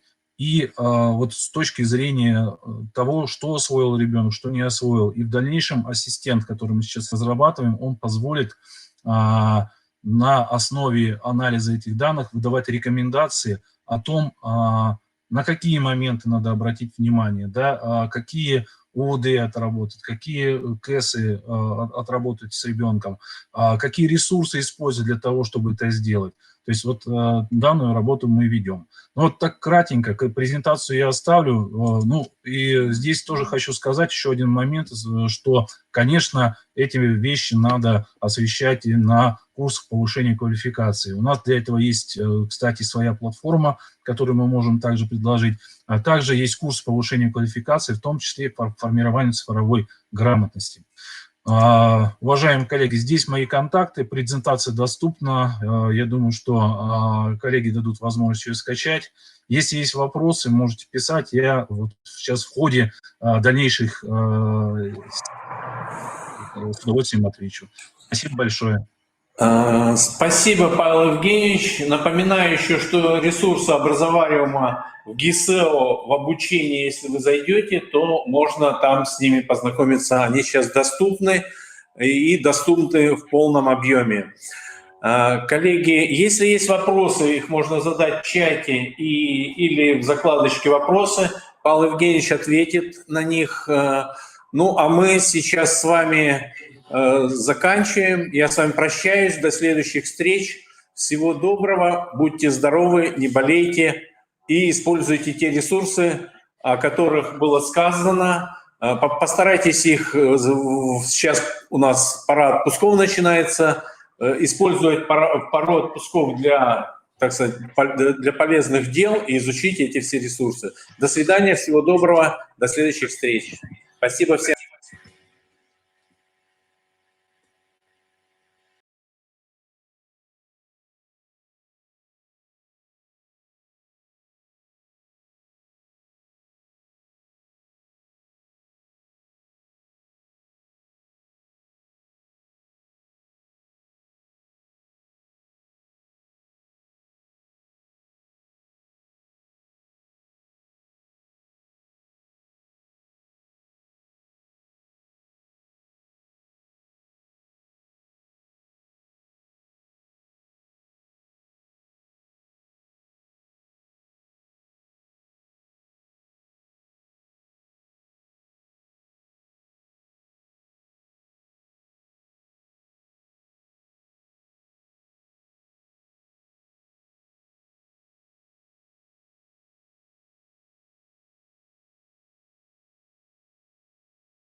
какие слабые стороны вы выделили.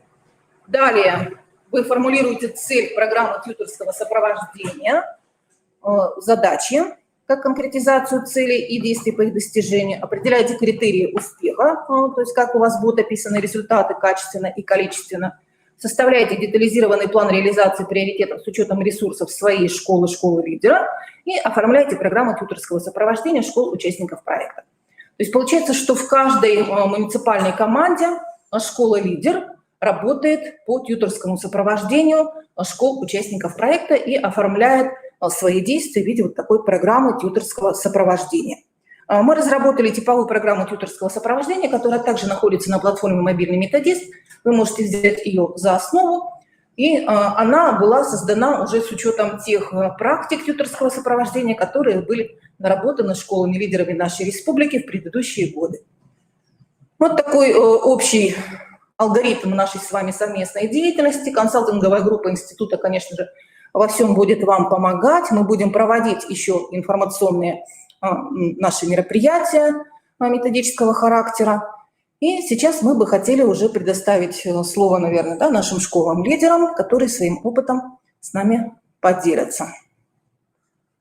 И мы хотели бы предоставить сейчас такую возможность Радику Хамитовичу Туримбекову для того, чтобы представить опыт непосредственно школы Воркуты. Пока Радик Хамитович в данном случае подключается, большое спасибо Ольге Владимировне Фролова за вопрос. В данном случае сроки партнерского соглашения. Мы, когда говорили в данном случае на вебинаре по разработке подобной программы, фактически мы говорили о том, что школа-лидер и школа-участник самостоятельны в определении данных сроков. Поскольку данный проект реализуется в течение календарного года, то вы вольны, в принципе, его непосредственно согласовать именно на календарный год. Но по опыту школ, и я думаю, что Радик Хамитович как раз подтвердит, наверное, такого времени, конечно же, не хватает. И чаще всего школы-лидеры, конечно же, заключают данные партнерские соглашения на более длительный срок. Поэтому, Ольга Владимировна, если у вас будут еще вопросы, вы можете задать нашим спикерам. Радик Хамитович, добрый день, мы вас приветствуем, очень рады вас видеть и предоставляем вам слово. Пожалуйста. Добрый день. Я надеюсь, меня слышно?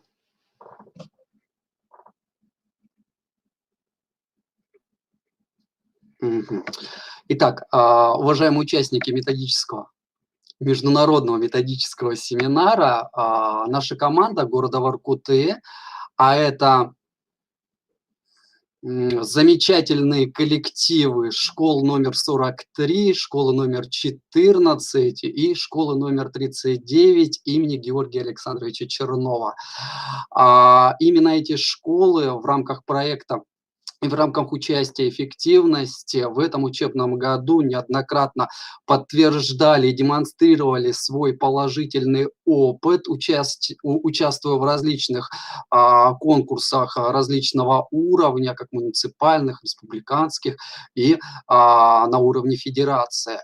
Ну, готовясь к сегодняшнему семинару, наши главные кураторы, операторы предложили нам поделиться именно с новичками проекта значимостью выстраивания партнерских отношений, да, и рассказать о плюсах участия в проекте, конкретно в грантовом конкурсе. Ну, прежде всего, обозначу, что наша модель профессиональной коммуникации школа-лидер, школа-участник была выстроена в горизонтальной системе сетевого взаимодействия и в качестве адресной консультационной помощи руководящим педагогическим работникам школ-участников, их тьюторского сопровождения для выравнивания возможностям по достижению современного качества образования. Значимость данной модели в том, что модель представляет собой свободно связанную, гибкую и горизонтально организованную сеть принципиально равноправных и разных по выполняемым ролям и функциям независимых партнеров.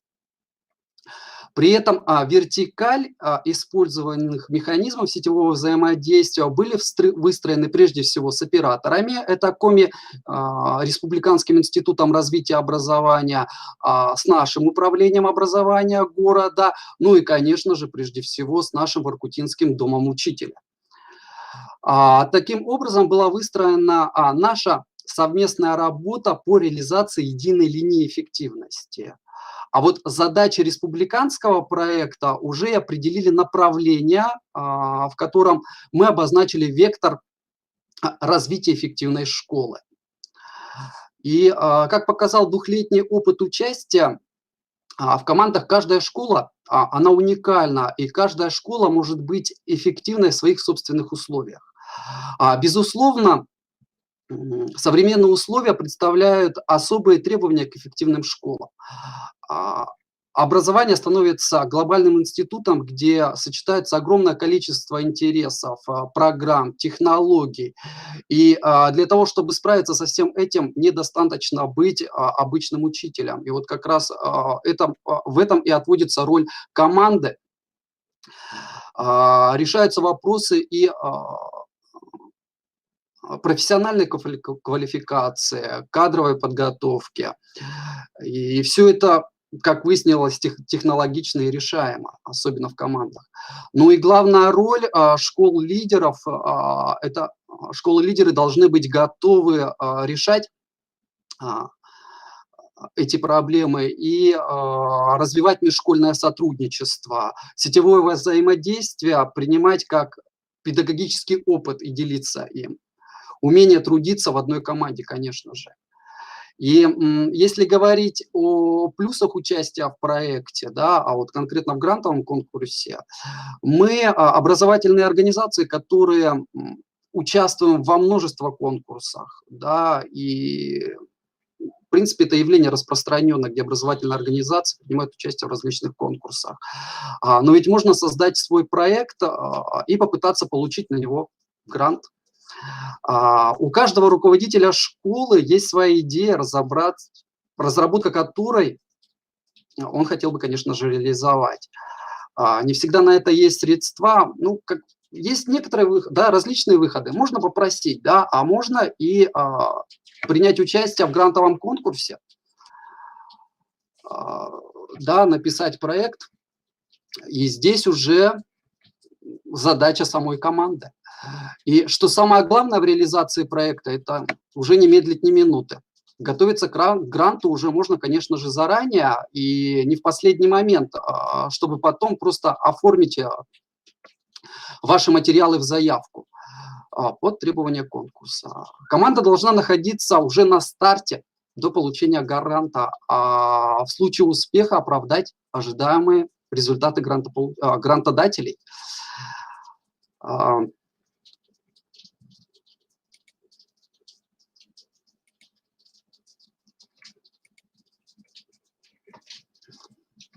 Командная работа позволяет минимизировать время принятия управленческого решения, и одновременно решает перейти от признаков эффективной школы к стратегии решения и одновременно перейти к эффективной школе. И это еще одни плюсы, да, которые вы можете увидеть на экране. Возникновение интереса к командному подходу должно быть связано с стремлением к организации эффективной качественной деятельности. И только совместный труд участников всех, да, в роли команд, начиная от педагогического коллектива во главе с руководителем до муниципальных органов управления, позволит поспособствовать реализации модели профессиональной коммуникации и развитию проекта «Эффективная школа». Спасибо за внимание. Готов буду ответить на ваши вопросы. Спасибо, Радик Хамитович. Если, уважаемые коллеги, есть вопросы, я еще раз напоминаю, что можно непосредственно отобразить их в закладке «Вопросы», либо отметить непосредственно в чате. Но хочу поблагодарить Радика Хамитовича за то, что он акцентировал внимание на командной работе и на тех эффектах, которые мы можем достичь, объединившись непосредственно в некое единое целое, которое позволит в данном случае решить очень многие проблемы. И самое главное, это, конечно же, поддержать ту образовательную организацию, которая, возможно, испытывает определенного рода трудности, и непосредственно и профессиональный опыт, и ресурсы, и так далее, позволит непосредственно решить ряд проблем и так далее. У нас по-разному складывались, Радик Хамитович, не лично я имею в виду, связи между школами-лидерами и школами-участниками по проекту предыдущего года. Вот есть ли какие-то непосредственно, может быть, ну, так скажем, готовые рецепты, условно говоря, да, организации данного взаимодействия? То есть, например, если школа не обращается, значит, нет какой-то потребности, но на самом деле это не всегда так. Как вы решали этот вопрос? То есть вы, наверное, сразу объединили их в команду, то есть с чего начался процесс взаимодействия? Ну, прежде всего, наш процесс начался с того, что мы провели мониторинг, да, такой анализ проблем. И обозначили, вы знаете, это ведь не только уровень, да, на выходе наших выпускников, да, а вот именно и создание, да, равных возможностей для всех учащихся. Это прежде всего и, ну, грубо говоря, вот та атмосфера, да, в которой мы с вами находимся, да, и те образовательные организации, в которых они находятся, да, вот как я обозначил, да, вот каждая образовательная организация, она уникальна по-своему, и в каждой образовательной организации есть свои плюсы, и мы обозначили прежде всего минусы, да, и при этом обозначили, конечно же, плюсы, и в выстраивании взаимоотношений мы делились своими плюсами, и при этом пытались избавиться от проблем. Вот, именно вот в таком ракурсе были написаны и наши проекты, наши программы по выстраиванию эффективности. И делились также опытом, я уже говорил, да, неоднократно о том, что, ну, почему неоднократно, вот когда у нас были отчетные, да, такие мероприятия по реализации данного проекта, где наши школы, участники, да, демонстрировали свои лучшие достижения. К примеру, это организация в каникулярное время, профилизация, да, где были у нас задействованы 39-я школа, и 14-я школа, и 43-я. Большие проблемы, конечно же, в отдаленности. Это наши 43-й школы, которая является поселком малокомплектной школы, которая взаимодействует в сетевом ракурсе, да, вот мы все перешли на дистанционное образование, а на самом деле 43-я школа имеет огромнейший опыт именно в развитии дистанционных технологий, потому что они их применяли уже до пандемии, скажем так. Вот, и в этом тоже они могли с нами поделиться. Спасибо, спасибо большое, мы благодарим вас, Радик Хамитович, и всего доброго. Спасибо вам. Надеемся на дальнейшее сотрудничество. Всего доброго, большое спасибо. До свидания. Уважаемые друзья, я продолжаю наш коворкинг и предоставляю слово нашему гостю студии.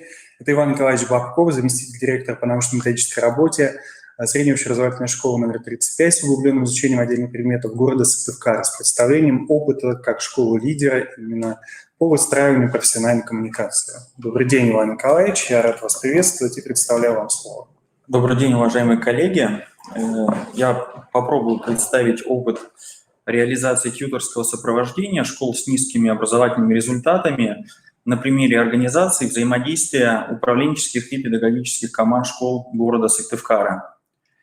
Для начала, конечно, мы действовали в соответствии с приказом Министерства образования и науки и молодежной политики Республики Коми, на основании которого МАУ-СОШ номер 35 была определена как школа-лидер, и в качестве школ-участника были определены МАУ-СОШ номер 33 и МАУ-СОШ номер 15. Конечно, основная наша цель заключалась именно в разработке и внедрении механизмов тьюторского сопровождения, направленных на решение проблем эффективного функционирования школ с низкими образовательными результатами. В качестве основных этапов тьюторского сопровождения мы определили с коллегами, естественно, первый этап – это подготовительный, где мы, во-первых, определили профессиональные затруднения управленческих команд и педагогических коллективов школ сопровождения. Второе, в этом же этапе, это разработка уже, соответственно, алгоритма на основе тех проблем, которые мы выявили. Дальше мы перешли уже к практическому этапу в октябре 2019 года. И практический этап у нас вот длился до того момента, когда мы вышли все на режим дистанционного вот этого обучения. Ну и сейчас мы вот, в принципе, определенные уже результаты тоже можем сказать тьюторского сопровождения школ-участников. Ну, если говорим о первом этапе, конечно, он очень важен с точки зрения того, как уже сегодня было сказано, это заключение партнерских соглашений, и проведена оценка качества образовательных результатов, и, значит, качество процесса и качество условий в ходе мониторинга, который был проведен в школах города Сыктывкара. Значит, следующий шаг – это разработка алгоритма сопровождения школ.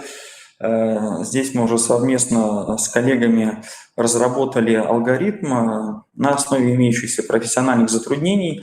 Этот алгоритм будет, значит, отражаться в результатах. Дальше мы уже конкретно увидим еще и мероприятия. Значит, ну, понятно, что разработка алгоритма сопровождения школ, она выявила определенные проблемы, и самое главное, что эти проблемы в дальнейшем переросли в наши совместные задачи, которые мы решали уже на протяжении проекта. То есть это, вы видите, проблемы и слабый уровень управленческих решений в области повышения качества образования и исполнения решений. Это недостаточный уровень профессиональной компетенции педагогических управленческих кадров с точки зрения тех подходов, которые у нас сегодня в федеральных государственных образовательных стандартах. И в конечном итоге это привело именно к тем направлениям, которые у нас в дальнейшем сложились в программе тьюторского сопровождения. Следующая проблема – это неактуальность многих форм системы методической работы в школах, слабая ориентация на решение проблем в области качества образования. Четвертый, достаточно тоже проблемный вопрос, заключается он именно в отсутствии методического сопровождения организации наставничества, хотя сейчас по этому вопросу работа в школах, она, в принципе, где-то достаточно уже давно ведется, где-то вот она возобновляется. Следующая проблема заключается в преобладающей ориентации практики педагогической деятельности на формирование знаний, умений, навыков, да, а не на формирование тех компетенций и компетентностей учащихся. И еще одна проблема заключается в неэффективном использовании возможностей внеурочной деятельности для личности учащихся. Вот эти все проблемы, которые были отмечены, они в конечном итоге и привели к формированию новых задач, которые стояли перед нами в ходе выполнения проекта. Ну, на первом этапе, значит, в результате взаимодействия школ-участников города Сыктывкара в проекте «Эффективная школа» мы, естественно, в первую очередь понимали, что основа повышения качества образования заключается именно в функционировании внутренней системы оценки качества образования и насколько она соответствует имеющимся требованиям федеральных государственных образовательных стандартов. И на основании именно комплексного проблемного анализа ВСОКа мы перешли уже к разработке алгоритма тьюторского сопровождения. Ну вот ключевой, наверное, этап, который у нас называется практический этап, то есть здесь какие уже мероприятия были проведены в рамках тьюторского сопровождения. В соответствии с первой задачей разработки и принятия управленческих решений был проведен межсетевой методический семинар функционирования внутренней системы оценки качества образования как необходимое условие повышения качества образования в школе. Дальше в августе-сентябре была апробация новой модели управления в СОКа в школах участников, да, школа номер 33 и школе 15, на основе той модели, которая вот сложилась в школе номер 35. В рамках первой задачи также были проведены мероприятия, которые связаны и с консультациями по вопросу совершенствования программно-методических условий в школе. Также в августе, в сентябре начала реализация основных образовательных программ на каждом уровне образования в новых редакциях. Ну и, кроме того, вот уже это, что касается основного первого направления, разработки и принятия управленческих решений. Что касается следующих направлений, то здесь это направление тоже является ключевым. Обеспечение повышения уровня профессиональных компетенций педагогических и управленческих кадров. Здесь начались мероприятия в начале учебного года. Началось все с методического совета «Компетентный ученик, компетентный учитель». В сентябре были проведены заседания школьных методических объединений с целью анализа и обсуждения проектов профессиональных стандартов. Также с точки зрения анализа структуры и содержания диагностических работ, которые обеспечивают оценку компетенции учителей, такие заседания ШМО были проведены. Третья задача, она касается уже развития профессиональной компетентности педагога через совершенствование методической среды. В рамках этого направления в октябре педагоги школ города Сыктывкара прошли обучение по теме «Универсальные учебные материалы» как средство достижения образовательных результатов. С сентября по декабрь проводились консультации педагогов по вопросу эффективных приемов работы с учащимися, по повышению уровня образовательных результатов. Ну и в декабре вот были проведены итоговые заседания школьных методических объединений по вопросу эффективных приемов работы с учащимися, по повышению уровня образовательных результатов. Дальше в рамках этого направления мероприятия продолжились. В марте 2020 года уже в рамках участия в муниципальных авторских вебинарах педагоги школы 35 представили лучшие практики по вопросам повышения образовательных результатов учащихся в условиях организации дистанционного уже обучения. Ну и в связи с известными событиями, мероприятия, которые были у нас запланированы вот на 17 марта, открытый урок для школ, для педагогов школ города Сыктывкара, в том числе для школ номер 15 и школ номер 33, урок по математике. Также у нас были запланирован урок уже 14 апреля для учителей начальных классов города Сыктывкара. Ну и вот в марте также был запланирован семинар-практикум для учителей математики, использования цифровых инструментов для организации контрольно-оценочной деятельности учителя. И несмотря на те изменения, которые произошли у нас в работе, тем не менее мы силами педагогов смогли представить опыт, который накоплен педагогами школ номер 35 для школ города Сыктывкара, в том числе для школ номер 15 и 33.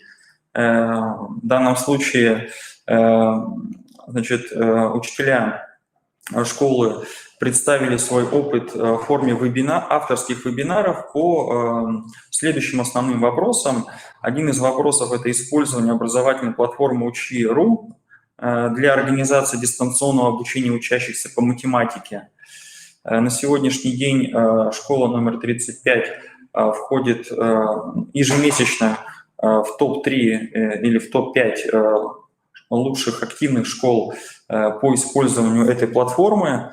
Дальше был представлен опыт по вопросу уже использования платформы онлайн-тест-пад для разработки дистанционных занятий и тестовых занятий опросов по математике. Кроме этого, значит, кроме учителей математики активно работают в цифровых образовательных, с помощью цифровых образовательных ресурсов. Учителя начальных классов, и вот учителями начальных классов также был представлен опыт использования образовательной платформы Учи.ру для организации дистанционного обучения.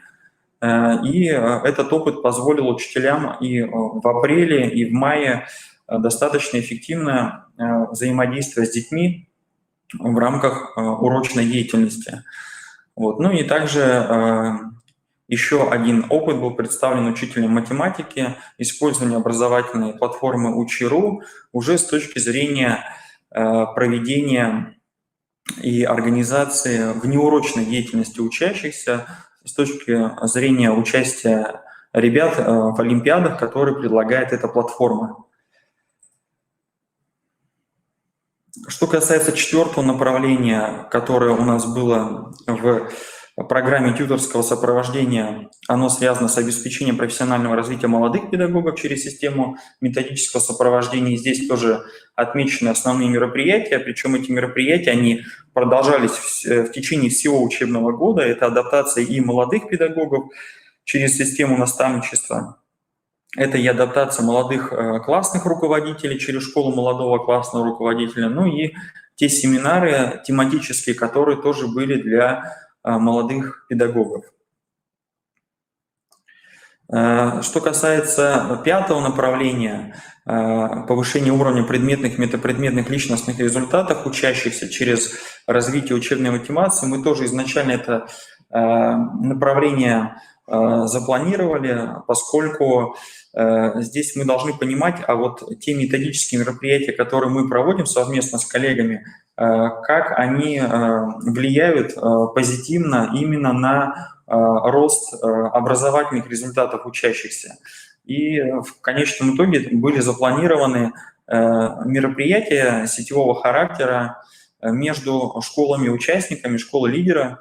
Это вы видите участие в конкурсных мероприятиях школы номер 35 в рамках предметных декад. Это совместное участие учащихся и педагогов в международной акции «Большой этнографический диктант». Кроме этого, это муниципальная командная инженерная олимпиада по конструированию, которая была проведена впервые в этом учебном году. И наша школа дальше будет проводить эту инженерную олимпиаду. Мы тоже о результатах этой олимпиады чуть позже скажем, насколько она была интересна учащимся школ города Сыктывкара. Ну и одно из заключительных мероприятий, которое тоже было направлено на повышение предметных, метапредметных и личностных результатов, это муниципальный конкурс «Дорога на Берлин», который был проведен силами учителей истории и обществознания школ города Сыктывкара, в том числе и учителей школ номер 35. Ну, что касается основных результатов участия детей в этих конкурсных мероприятиях, то мы можем сказать следующее. Во-первых, что же такое муниципальная командная инженерная олимпиада по конструированию? Значит, ну, суть этого проекта заключается в том, что в ходе олимпиады участникам предлагалось за отведенное время решить инженерно-конструкторскую задачу создания подъемного механизма из представленного набора материалов, соответствующего всем предъявленным требованиям. В этой олимпиаде принимало участие 12 команд школ города, из них 48 учащихся, это у нас в основном 7 и 10 классы. Олимпиада показала очень большой интерес среди учащихся, и однозначно это мероприятие будет проводиться и дальше, ну, как минимум на муниципальном уровне, поскольку наша школа имеет большой опыт и достаточно высокие результаты в области робототехники и конструирования. Ну, еще одно мероприятие, которое было проведено недавно, и уже подведены итоги тоже по этому мероприятию, муниципальный конкурс «Дорога на Берлин», который охватывал тоже все школы города Сыктывкара, в том числе школа-участник, школа номер 15 и школа номер 33. Здесь мы видим, школ гораздо больше приняло участие, чем в первом мероприятии, 19 школ, 75 учащихся, и здесь в основном аудитория была 5-11 классы. Что касается, ну вот еще вы видите фотоматериалы мероприятий, которые были проведены совместно со школами, которые участвовали в этом проекте. Ну и что касается основных результатов реализации программы перевода школ в эффективный режим функционирования, то вы видите, что здесь мы можем условно их разделить на качественные результаты и количественные. Что касается качественных результатов, конечно, те мероприятия, которые были проведены, и то взаимодействие, которое было со школами, конечно, оно, во-первых, создало условия и вообще способствовало развитию управленческих компетенций административных команд. Второе – это повышение уровня оценочно-аналитической деятельности коллективов школ. Это оформление методических материалов по решению проблем образовательного процесса. Это активизация деятельности методических объединений. Это повышение эффективности использования возможностей внеурочной деятельности для развития личности учащихся. Кроме этого, кроме качественных результатов, мы можем отдельно выделить и количественные результаты, поскольку этот показатель тоже очень важный. Это и разработка и функционирование новой модели управления в СОКа, помощь в разработке основных образовательных программ на каждом уровне, это проведение методических семинаров, методического совета, проведение заседаний ШМО, прохождение обучения на муниципальном уровне учителями школ, сопровождение, разработка контрольно-измерительных материалов и универсальных учебных материалов учителями-предметниками, проведение 4 авторских вебинаров. В сегодняшних условиях это очень актуальная форма взаимодействия педагогов, ну и участие учащихся в совместных мероприятиях неурочной деятельности. Это что касается основных количественных результатов, ну и реализация проектов, в котором принимала участие наша школа, школа номер 35 как школа-лидер, а также школа-участники, это школа номер 33 и школа номер 15, они выявили определенные, конечно, проблемные вопросы. Конечно, здесь мы можем условно все эти вопросы отнести и к внешней среде, и к внутренней среде. С точки зрения внешней среды это мы видим и недостаточный опыт по реализации совместных образовательных проектов. Это и нахождение школы-лидера и школ-участников на длительном расстоянии друг от друга, и высокая нагрузка учителей по основным предметам, которая приводит к ограниченности временного ресурса по организации, например, индивидуальной работы с учащимися в рамках неурочной деятельности, ограниченность участия совета учащихся и совета родителей в процессах управления образовательной организацией. Ну и с точки зрения качества образовательного процесса, здесь мы тоже можем выделить определенные проблемные вопросы. Это и концентрация педагогов на преподаваемом предмете, а не на развитии организации в целом или на развитии, например, междисциплинарных или метапредметных результатов. Ну и небольшая доля педагогов, активно участвующих в работе инициативных творческих групп по проблематике реализации федеральных государственных образовательных стандартов. Это что касается у нас основных проблемных вопросов, которые были выделены, значит, школа лидера и школа участниками в рамках проекта «Эффективная школа». Поэтому определенные выводы можно сделать уже сейчас, и, в принципе, результаты, они тоже представлены. Если есть вопросы, готов ответить на вопросы. Давайте мы посмотрим вкладку «Вопросы». Марина Анатольевна уже на один из них ответила. Мы благодарим ее за это. Ага. Да, это переписка, понятно. Хочу сразу сказать, что сегодня был представлен опыт тех школ-лидеров, которые в грантовом конкурсе прошлого года стали победителями. Этот опыт интересный, уникальный. Он представлен как раз в тех документах, которые у нас размещены на платформе «Мобильный методист».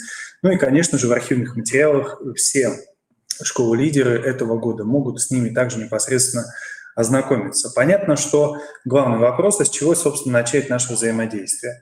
Формальное взаимодействие между общеобразовательными организациями, участвующими в данном проекте и составляющими школьную команду, выступает непосредственно тот договор, проект которого демонстрировала Марина Анатольевна, и тоже есть в документах, и тоже есть непосредственно в в архиве на платформе «Мобильный методист».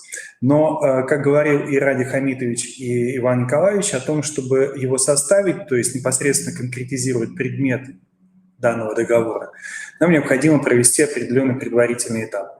И этот предварительный этап, он в настоящий момент заканчивается у нас в августе, в мае.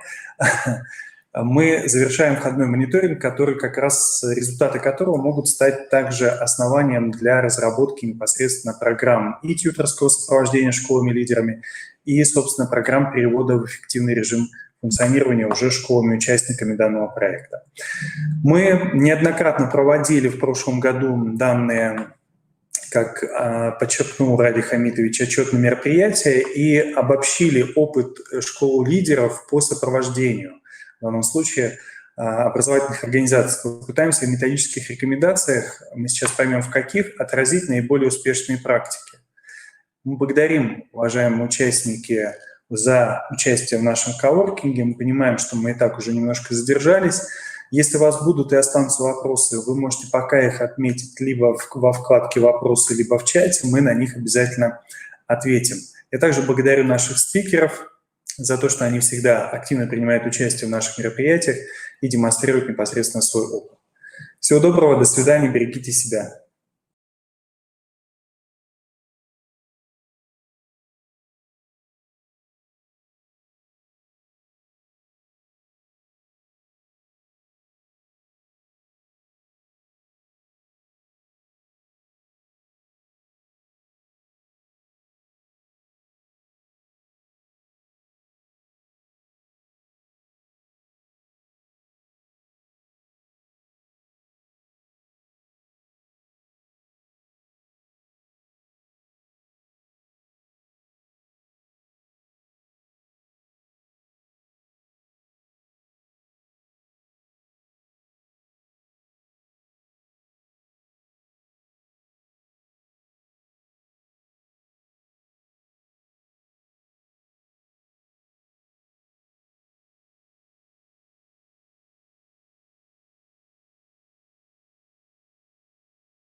должна каким-то отдельным организациям. Я должна соблюдать закон, я должна нести ответственность за своего ребенка.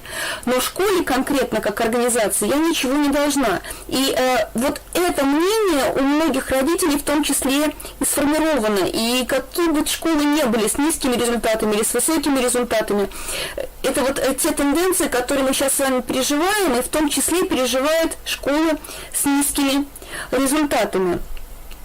Мы с вами стараемся всегда, когда ищем пути работы по повышению качества, обращать внимание на лучший опыт, на и эффективные, как мы сейчас часто называем, практики. Я пока не буду касаться слова вообще эффективный, к которому я очень сложно отношусь, но хочу предостеречь. В психологии есть такое явление, которое называется систематическая ошибка выжившего. Вот я не хочу, чтобы мы с вами допускали вот такие ошибки. Поэтому к любому опыту, который есть у других, мы должны относиться, как сейчас тоже можно говорить, с критическим мышлением. Что-то можно взять, что-то нет. То есть этот самый опыт примерить на себя. Психологи даже говорят о том, что надо обращаться за советом к проигравшим, а не к выигравшим, да, потому что тогда мы сможем найти те или иные пути, которые не могли найти победители. Вот я не думаю, что в работе со школами с низкими результатами у нас есть проигравшие и есть победители. Я обращаю просто внимание, что очень часто мы делаем разные шаги, и потом, собственно говоря, не оцениваем, привели ли они к успеху или не привели они к успеху. А жаль, рефлексия нужна, и она поможет многим в решении определенных задач. Все направления, которые у нас сейчас решаются в системе общего образования, прежде всего, они нормированы определенными документами. Чаще всего, выступая перед аудиториями, говорят про концепцию долгосрочного социально-экономического развития Российской Федерации, где одной из задач стоит это повышение доступности именно качественного образования. Ссылаются на указ президента, майский указ, как их называли, 2018 года, где одна из целей обеспечения глобальной конкурентоспособности российского образования.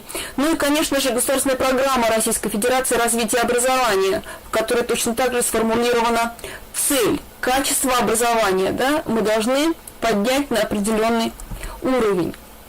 Но для того, чтобы поднять образование до определенного уровня, мы должны четко понимать, что вот качество можно достигнуть, если мы вообще общий уровень российского образования поднимем. И если не усилим работу со школами, показавшими низкие результаты, это два разных направления, собственно говоря, да, и если мы будем только работать со школами с низкими результатами, то общего большого скачка может и не быть.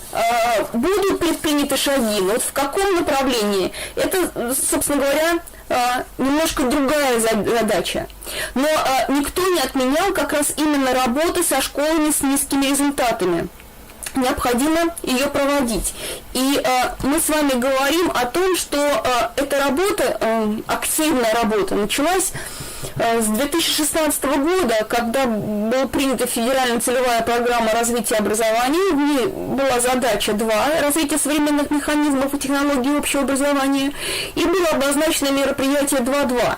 И до сих пор уже ФЦПРО отменили, да, оно плавно вошло в состав государственной программы развития образования, а мы с вами продолжаем между собой называть эти мероприятия 2.2, 2.4, а те, кто участвовал изначально в программе «Русский язык», да, это ФЦПРЯ была программа федеральная, тот продолжает называть 1.6, да, вот эти установки еще 2.3, да, и мы постоянно общаемся этими цифрами, и, собственно говоря, понимаем, о чем мы с вами говорим.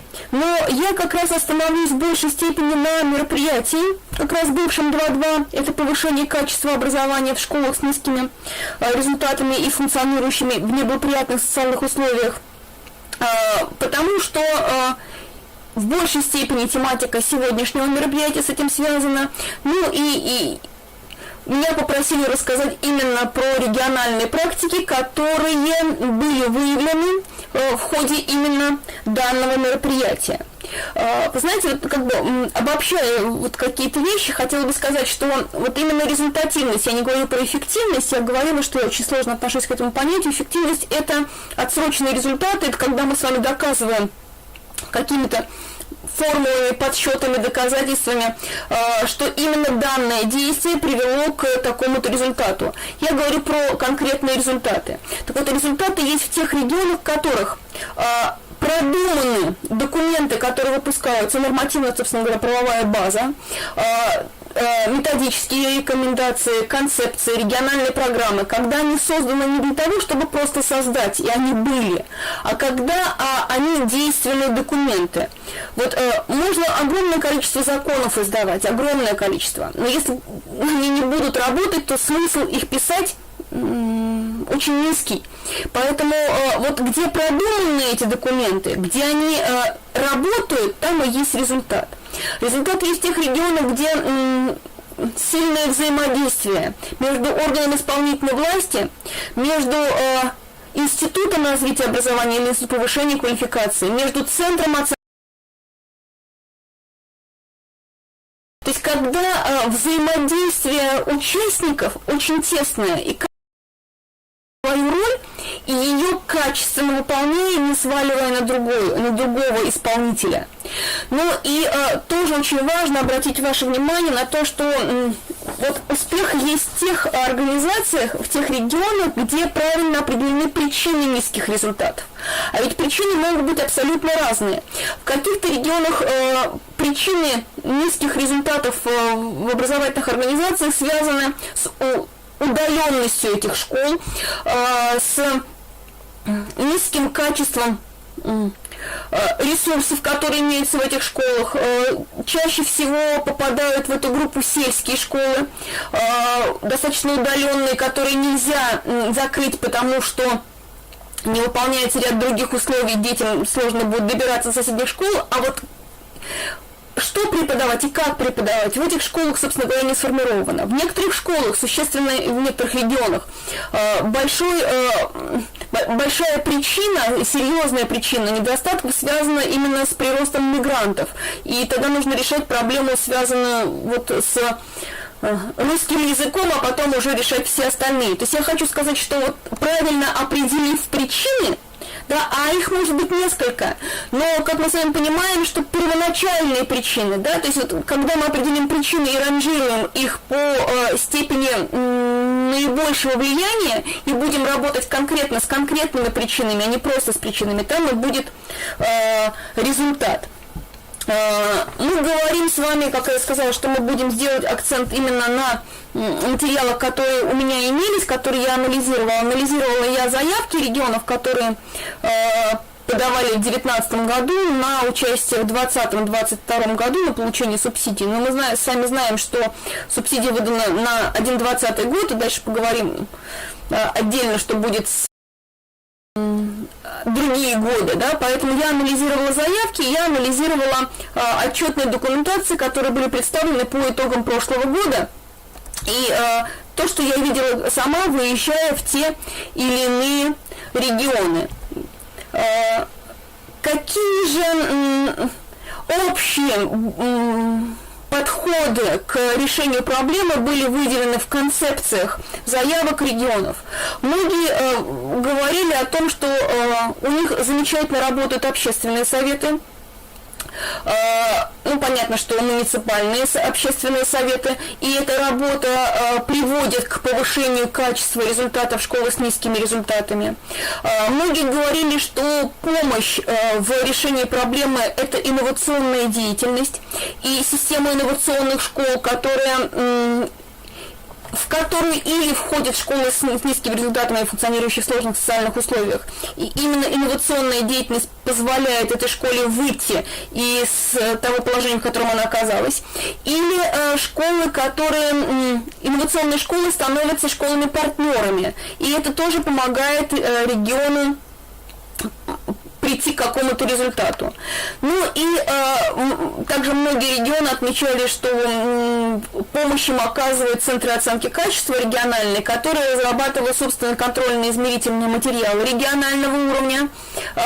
И эти материалы позволяют своевременно контролировать и оказывать содействие школам по результатам этих контрольных материалов. На что я обращаю ваше внимание, что понятно, что из-за того, что практики, которые я анализировала, были связаны с субсидией, а федеральная субсидия выдавалась на определенных условиях, то есть есть четко прописанные ожидаемые результаты, и каждый регион, который получал субсидию, должен был их выполнить, то и лучшие практики, собственно говоря, крутились вокруг вот этих ожидаемых результатов. К сожалению, так получилось, что вот самой региональной специфики очень мало регионов в своих заявках обозначили. Вот все вот это, вот эти ожидаемые результаты были прописаны, а вот конкретно, как субсидия поможет решить ту или иную проблему, зачем именно эта субсидия нужна региону, ведь для нас с вами не секрет, что во многих региональных программах развития образования это мероприятие обозначено, значит, они должны выполняться. Выполняться они должны, несмотря на то, есть субсидии или нет. Понятно, что с субсидией проще, но тогда нужно смотреть, на что идут федеральные деньги, исходя из этого анализировать, что же происходит. Но в любом случае, еще раз хочу сказать, что ожидаемые результаты привели к тому, что у нас с вами и лучшие практики крутятся вокруг этих самых ожидаемых результатов. Самое удивительное, что вот когда мы с вами говорим про ожидаемые результаты, мы говорим с вами, что эти результаты, они едины у всех, но отличаются только, собственно говоря, какими-то названиями. Да? То есть вот к этим результатам многие шли, собственно говоря, практически одними и теми же путями, а вот названия, они немножко менялись. Вот смотрите, кто-то разрабатывал программу, кто-то разрабатывал концепцию, кто-то разрабатывал модель, кто-то дорабатывал, кто-то обновлял. Все проводили анализ, и получается, что уже сейчас в регионах получателях субсидий создана система анализа данных об образовательных результатах и внешних социальных условиях работы школ.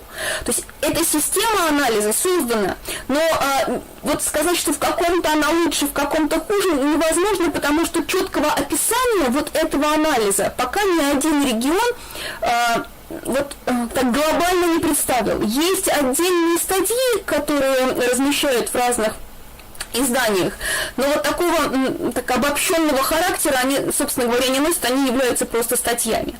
Регионы, конечно же, разрабатывают региональные муниципальные программы, на что я обращаюсь, что уже к сегодняшнему дню во многих регионах, во всех 100% муниципалитетах созданы такие программы, и это даже уже было создано без федеральной субсидии. Мы говорим о том, что результатом является создание региональной и муниципальной инфраструктуры. Да, что тоже очень важно, мне очень понравилось, в Алтайском крае в рамках программы созданы, функционируют образовательные управленческие школьные округа. Ядром школьного округа выступает как раз базовая школа. И это вот очень интересный такой подход, который, собственно говоря, помогает нам перейти к заключению соглашений между школами, партнерских договоров, кто как их называет, да, вот в каждом регионе свои подходы к названиям, и каждый выбирает, какая же школа станет партнером. В каких-то действительно сильные школы, и они являются партнерами, в каких-то, на мой взгляд, я всегда говорю, что, то, что я видела, это более результативно, когда партнером становится школа с похожими условиями, и эта школа сама была когда-то в сложной ситуации, но преодолела ее. Вот тогда более интересные какие-то результаты получаются.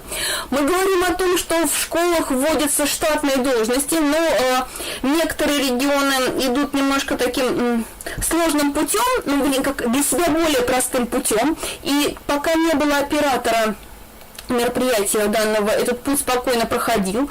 Когда вводить ставки в каждой школе было не совсем удобно, то создавались такие центры, которые выполняли такую единую работу оказания помощи. Там были психологи, дефектологи, логопеды,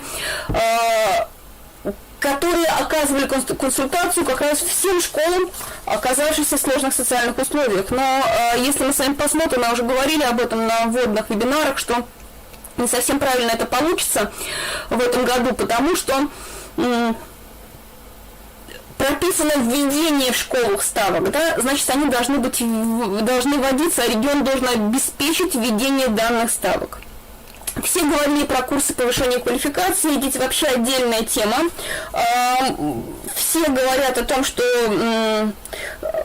курсы повышения квалификации, они имеют в своей основе выявление дефицитов педагогов и именно работу с этими дефицитами. Все говорят про индивидуальные маршруты педагогов или маршруты школы. Вот. Но сказать, что кто-то лучше прописал, как это происходит, я пока не могу.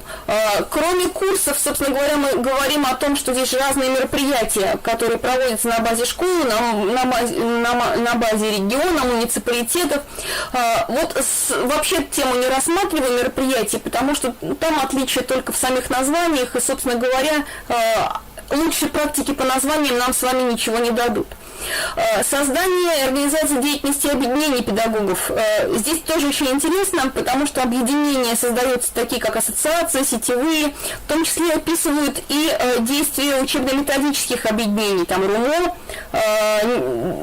регионального уровня, и как они работают на решение проблем педагогов. Собственно говоря, чаще во всех регионах сетевые сообщества создаются на сайте Института повышения квалификации, развития образования или на ресурсе регионального центра оценки качества. И задача не просто создать сообщество, да, не просто, чтобы в это сообщество вошли педагоги со школами с низкими результатами, а чтобы эти сообщества приносили пользу этим школам. Суть как раз именно заключается в этом. Лучшие практики всегда именно вот в этих вещах. Мы с вами говорим вот как раз про разные пути, и вот, которые достигаются те или иные результаты, да, но отличия есть еще в разных названиях, да, которые создаются, да, в регионах. Вот если говорить про консультационные центры, которые при муниципалитетах создаются, да, то вот есть разные подходы к созданию этих центров. Вот, допустим, в Смоленской области функционирует сеть муниципальных образовательных центров. Муниципальный образовательный центр объединил административные, кадровые, хозяйственно-производственные, культурно-образовательные, информационные и иные ресурсы муниципальной системы управления качеством. Создан региональный и экспертно-консультационный центр педагогической и психолого-социальной помощи педагогическим работникам, родителям, обучающимся в образовательных организациях. Вот, да, дистанционный региональный экспертно-консультационный центр. Тамбовская область.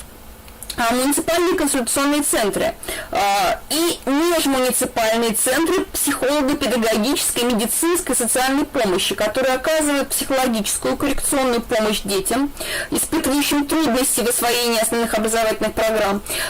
Вы помните, да, когда в прошлом году мы активно обсуждали проекты обновления в ГОС, то делали акцент, что психологическая помощь должна оказываться не просто детям с ОВЗ, да, а детям, которые испытывают сложности в обучении. Это может быть совсем не связано с ОВЗ, а с другими какими-то проблемами. Вот Тамбов обратил на это внимание. Содействуют как раз межмуниципальные центры, содействуют повышению уровня компетентности педагогических работников в вопросах организации работы с особыми категориями детей. Липецкая область. Сеть региональных консультационных центров, которые имеют одну-две темы консультационных пунктов, и по этим темам проводят консультации. За каждой темой обозначен свой координатор. Ну вот примеры основных тем. Система внутришкольного мониторинга, переход к планированию действий по результатам. Эффективное управление, развитие стратегического планирования, управление изменениями. Актуальные вопросы разработки и контроля за выполнением основной образовательной программы. Развитие модели открытой образовательной среды, ориентированной на профессиональное самоопределение школьников на основе сетевого взаимодействия. Следующее, да, путь мониторинги. Вот я говорила о том, что анализ данных, мониторингов, вот обработка. Здесь серьезный акцент сделан регионами на как раз цифровизацию этого процесса, на облегчение. Да, вот в Волгоградской области программа разработана, автоматизированная система есть в Алтайском крае, в Иркутской области. В Псковской области введен региональный коллиметрический мониторинг образовательных результатов. В Республике Бурятия от активное взаимодействие с региональным центром оценки качества, и система как раз позволяет обобщить информацию школ о государственной итоговой аттестации, о федеральных и региональных мониторинговых исследованиях, результатах Всероссийской Олимпиады, а также Олимпиадах Министерства просвещения. В Красноярском крае, да, свод-анализ. Наиболее низкие оценки были зафиксированы по следующим позициям у них. Доля педагогов, прошедших повышение квалификации, я говорю про школы с низкими результатами. Доля педагогов, участвующих в работе сетевых сообществ, доступность дополнительного образования, наличие условий для организации проектно-исследовательской деятельности, наличие пространственных обособленных мест для самостоятельной работы, наличие возможности организации мобильного пространства для коллективной деятельности обучающихся. Сетевые сообщества. Вот здесь тоже очень много региональных подходов, связанных с названиями сообществ, да, вот, которые есть.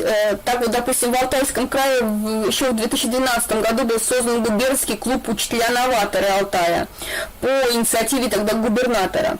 И это как раз туда вошли передовые педагоги, имеющие авторские методики обучения, активно распространяющие свой опыт в образовательных организациях Алтайского края. С 2007 года у них активно работает Ассоциация лучших школ Алтая, и ее членами являются победители конкурсов приоритетного образовательного проекта, национального проекта образования и новая школа Алтая. Ассоциация создана как добровольное объединение с целью расширения общественно-государственного управления образованием, координации условий по разработке нормативов про обеспечение образовательного процесса, содействия в выборе траектории развития образовательных учреждений, представления общих интересов государственных и иных органах и организациях. Ассоциация молодых педагогов. Более 100 человек у них включают клуб победителей конкурса на премию губернатора Алтайского края Титова, региональный клуб «Учитель года Алтая». Сильная работа сетевых сообществ отмечалась вот, в Архангельской области.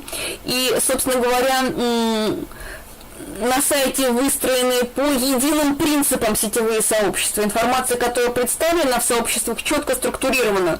Новостная строка, разделы методическое сопровождение, обсуждение, различные подразделы.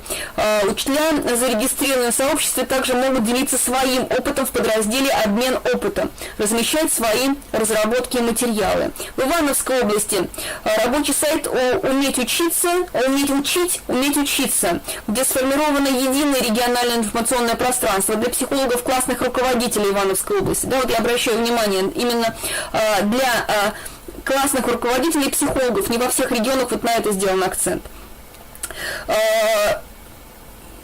Республика Мордовия. Я не буду перечислять все, что есть на сайте, да, я просто какие-то комментарии отдельные. Там активно работает республиканский клуб «Учитель года» и школа молодого педагога. В Псковской области сетевые сообщества, наиболее успешные формы деятельности, такие как дистанционная стажировка, сетевая методическая лаборатория, сетевые учебные практики, проектный инкубатор, очно-дистанционные конференции.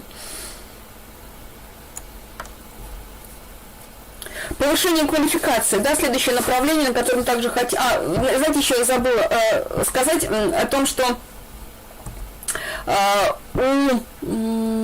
Хабаровского края очень интересный сетевой клуб, смотрите, да, который называется «Мария Ивановна меняет профессию». Повышение квалификации. Здесь мы говорим о том, что, вот, как я сказала, да, модель персонифицирована повышение квалификации. И при разработке используют результаты мониторинговых исследований института. Содержание программ проектируется и оценивается на основе диагностики, выявления и коррекции профессиональных дефицитов, профессиональных потребностей. Педагогам предлагаются технологии обучения, позволяющие осваивать содержание в режиме индивидуальной траектории, отслеживать результаты их обучения, осуществлять посткурсовое сопровождение.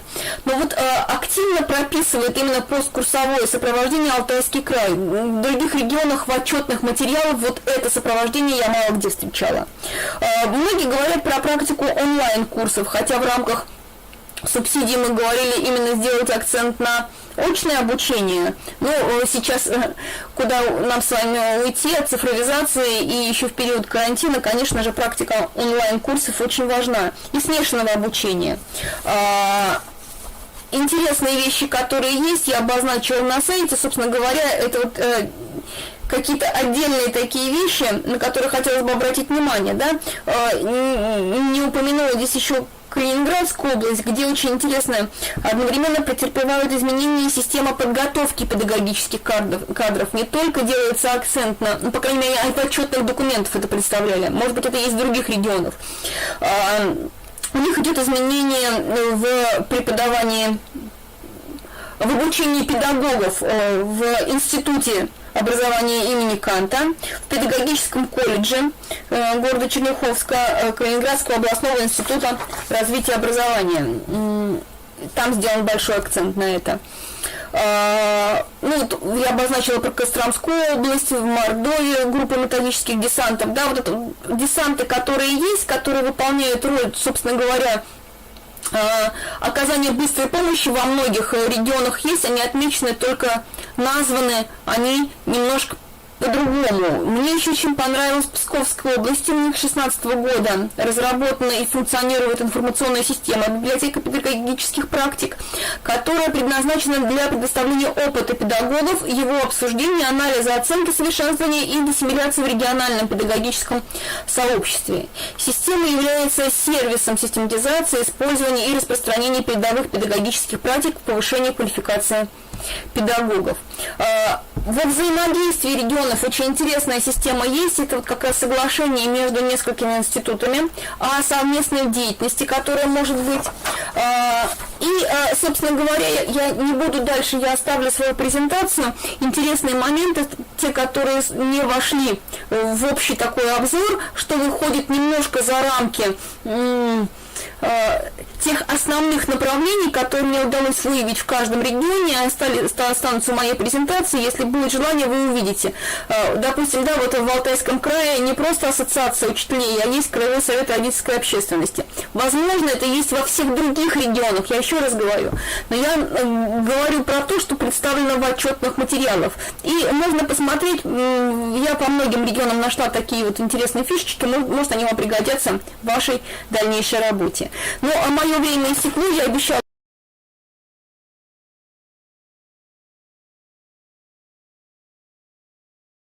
Юлию Алексеевну за то, что она нашла время для нас такое содержательное выступление записать.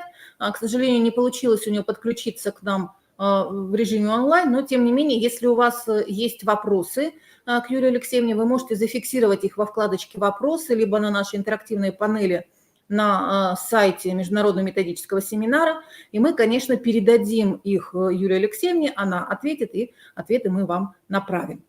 Уважаемые коллеги, я думаю, что вы для себя почерпнули много интересных фишечек, как Юлия Алексеевна говорила, да, и сможете их тоже в своей практике применить в своих образовательных организациях. Интересная региональная практика, которая у нас будет представлена далее, она, наверное, больше будет полезна для сельских школ. Вчера мы уже начали обзор практик, связанных с агробизнес-образованием, и сегодня к нам подключается еще один представитель Иркутской области, Галина Васильевна Подлопушная из Усть-Илимского района, руководитель Невонской СОШ номер 2. Она расскажет нам о том, как реализуется практика агробизнес-образования. Галина Васильевна, мы вас приглашаем. Пожалуйста, возьмите слово. Рада приветствовать участников. Мы вас слышим. Передаю вам слово, Галина Васильевна. Да, все слышно. Вы презентацию сами будете подключать или мы вам... Сами. Хорошо, спасибо. Вам слово. Добрый вечер. У нас уже не только вечер, но почти уже ночь. Но это не испортило нам настроение. Мы с удовольствием прослушали предыдущие выступления и взяли много для себя полезного. Тема моего сегодняшнего выступления – от модели агробизнес-образования к модели собственной жизни. Наша МОУ «Ульяновская СОЖ номер 2» является муниципальным образовательным учреждением Усть-Илимского района Иркутской области. Район приравнен к районам Крайнего Севера. В нашей школе обучается 143 ребенка. Это не самая маленькая по численности детей школа нашего северного района. Есть образовательные учреждения, в которых обучается по 45-50 обучающихся. 44% детей из многодетных малообеспеченных семей, 8% детей с ограниченными возможностями здоровья. Когда-то в нашей школе обучалось 400 обучающихся. Отток населения, низкая рождаемость привели к такому количеству детей. Хотелось бы немного рассказать о нашем селе. Это древнее село, ему 330 лет. Расположено в 5 километрах от районного центра на берегу Ангары. В нем имеется амбулатория, детский сад, дом культуры, молодежно-спортивный центр и 2 средних школы. Численность населения в настоящий момент составляет 3200 человек. Большинство мужского населения занято в лесозаготовительной отрасли, женщины работают в сфере торговли и обслуживания. Наша школа довольно хорошо оснащена учебным мультимедийным оборудованием, мебелью, учреждение современный спортивный зал, актовый зал, библиотека, столовая на 60 мест. А с 1 сентября начал работу Центр образования гуманитарного цифрового профиля «Точка роста». Также в нашей школе создан богатый краеведческий музей, который решает вопросы патриотического воспитания. Он лауреат всероссийских региональных конкурсов школьных музеев. Школа полностью обеспечена кадрами, все учителя имеют высшее образование, 47% педагогов высшей и первой квалификационной категории, но это объясняется тем, что рядом с нами город Усть-Илимск, и когда-то здесь был филиал Иркутского педагогического университета. Это решило наш кадровый вопрос. Сегодня самым важным и значимым фактором развития села становится разумно построенная образовательная система сельской школы, способная дать качественное образование, подготовить специалиста, готового психологически и профессионально увидеть будущее своего села и своей деятельностью стимулировать его приближение. Когда-то в нашем селе был богатый совхоз, который занимался животноводством, овощеводством, но, к сожалению, в начале 21 века его не стало. Педагогический коллектив нашей школы считает, что качественное образование на селе – это то, которое влияет на социум. И предъявление результатов гордостью образования должно стать не только сколько выпускников поступило в вузы, но и то, какие преобразования на селе могут сделать выпускники. Чтобы сохранить село, закрепить на селе молодежь, образование в нем должно соответствовать социальным ожиданиям людей, проживающих в селе, социально-ценностному заказу общества, сельского сообщества, каждой конкретной семьи, конкретного человека, нашего выпускника.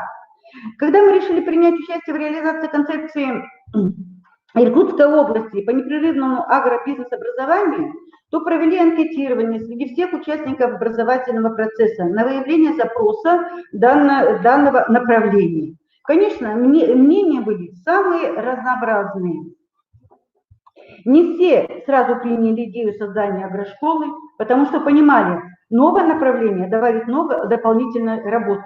К тому же необходимо было начинать все с нуля. Теплица была разрушена, не функционировала 16 лет. Участок зарос бурьяном, материальная база на нуле. Но, как говорится, глаза боятся, руки делают. Пришкольный участок восстанавливали всем миром. Дети, родители несли семенной и посадочный материал. Администрация села помогала с пиломатериалами. На средства спонсоров мы приобретали орудия труда. Конечно, большую помощь нам оказал Центр агробизнес-образования под руководством Марии Павловны Савельевой и Татьяны Анатольевны Марченко, Институт кадровой политики Иркутской области. Мы прошли курсовую подготовку, подготовили кадры и в 2016 году завершили разработку проекта модели агрошколы «Истоки», защитили его в Иркутске, где нам был присвоен статус пилотной площадки по реализации непрерывного агробизнес-образования. Стратегическая цель модели агрошколы – это обеспечить возможность получения сельскими школьниками образования, соответствующее, конечно, требованиям государственного образовательного стандарта, образовательным потребностям самих обучающихся, социума, прежде всего сельского социума, рынка труда, позволяющего быть грамотными землепользователями. При реализации цели проекта модели агрошколы мы представляем обучающимся возможности получения образования, соответствующего стандартам, изучение предметов агротехнологической направленности, профессиональную подготовку, включение обучающихся в реально-экономические и производственные отношения, но и апробацию себя в различных видах деятельности, прежде всего через профессиональные пробы.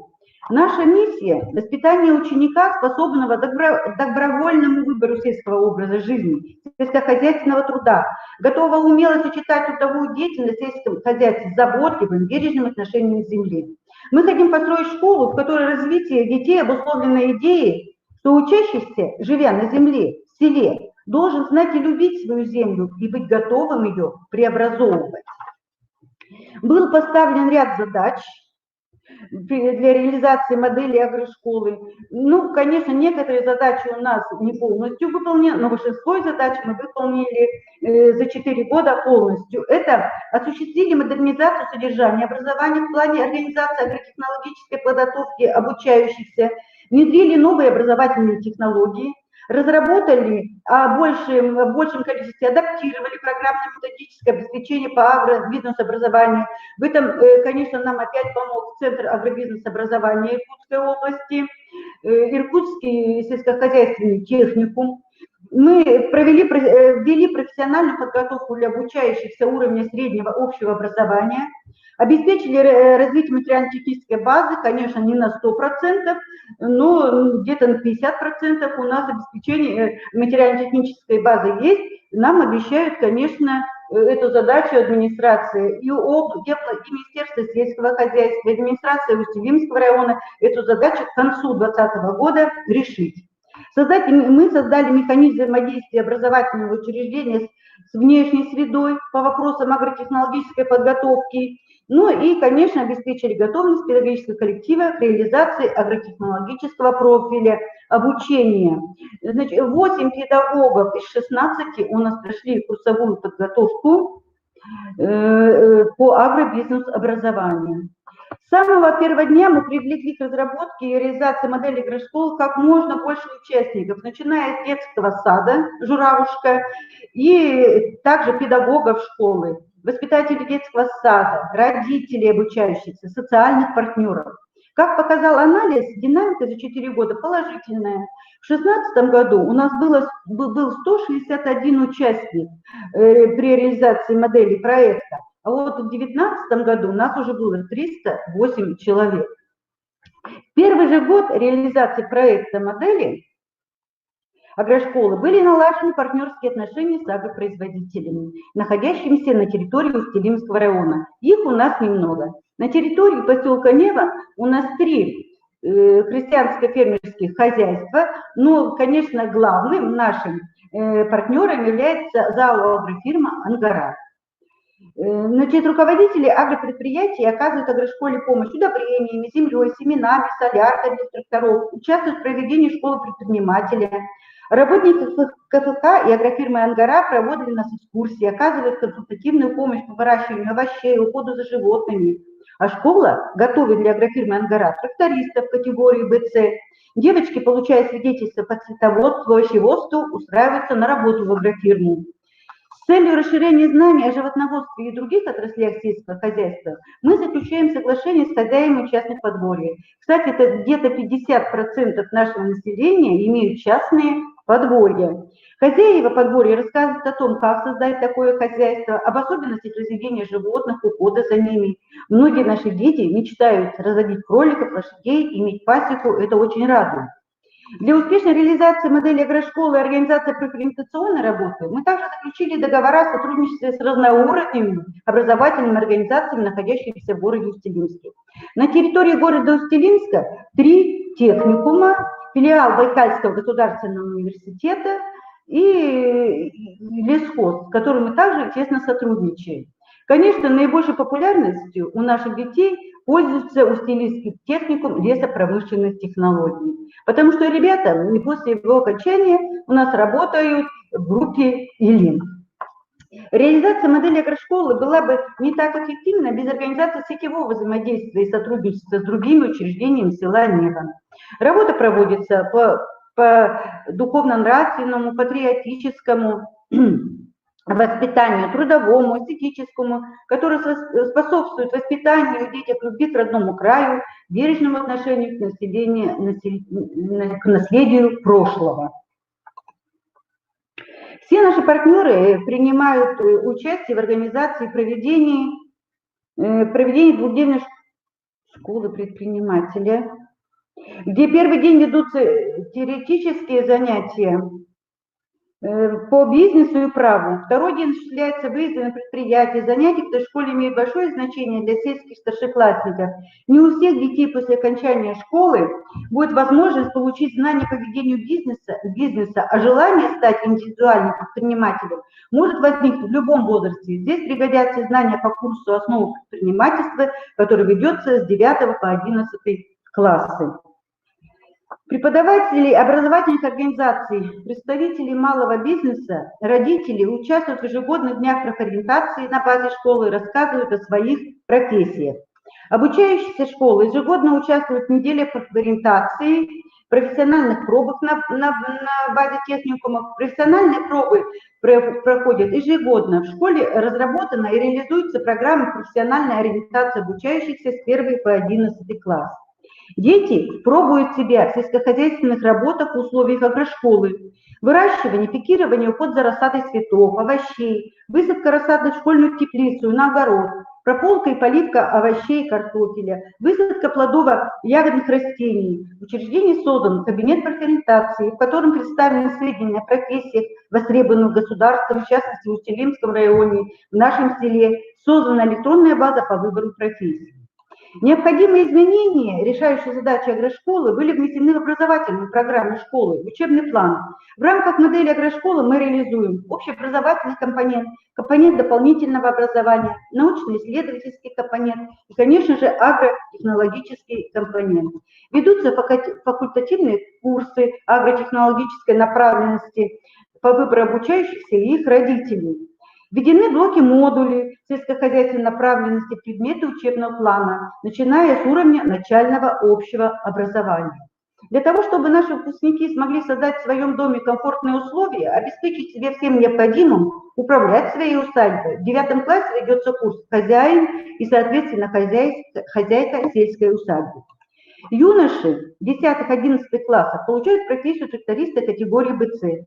Старшеклассники сами обрабатывают землю при школьном участке, оказывают помощь жителям поселка по спашке и уборке снега, получая практические навыки вождения. Надо сказать, что вот только мы в районе даем специализацию, специальности, подготовку тракториста категории БЦ, а в агрофирме «Ангара» используются именно трактористы вот данной категории.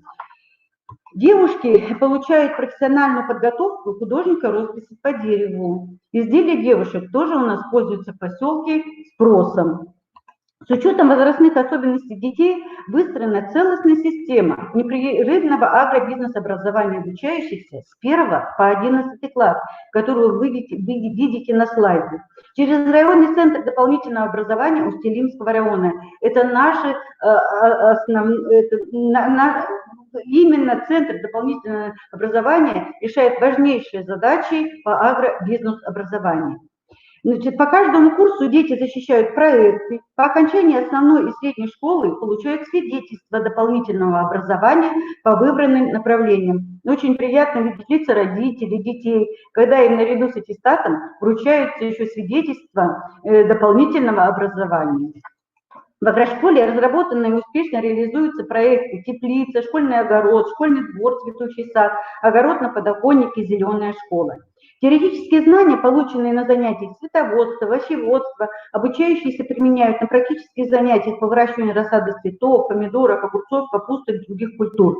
Совместно с родителями и обучающимися мы развили школьный сад почти на 50 саженцев.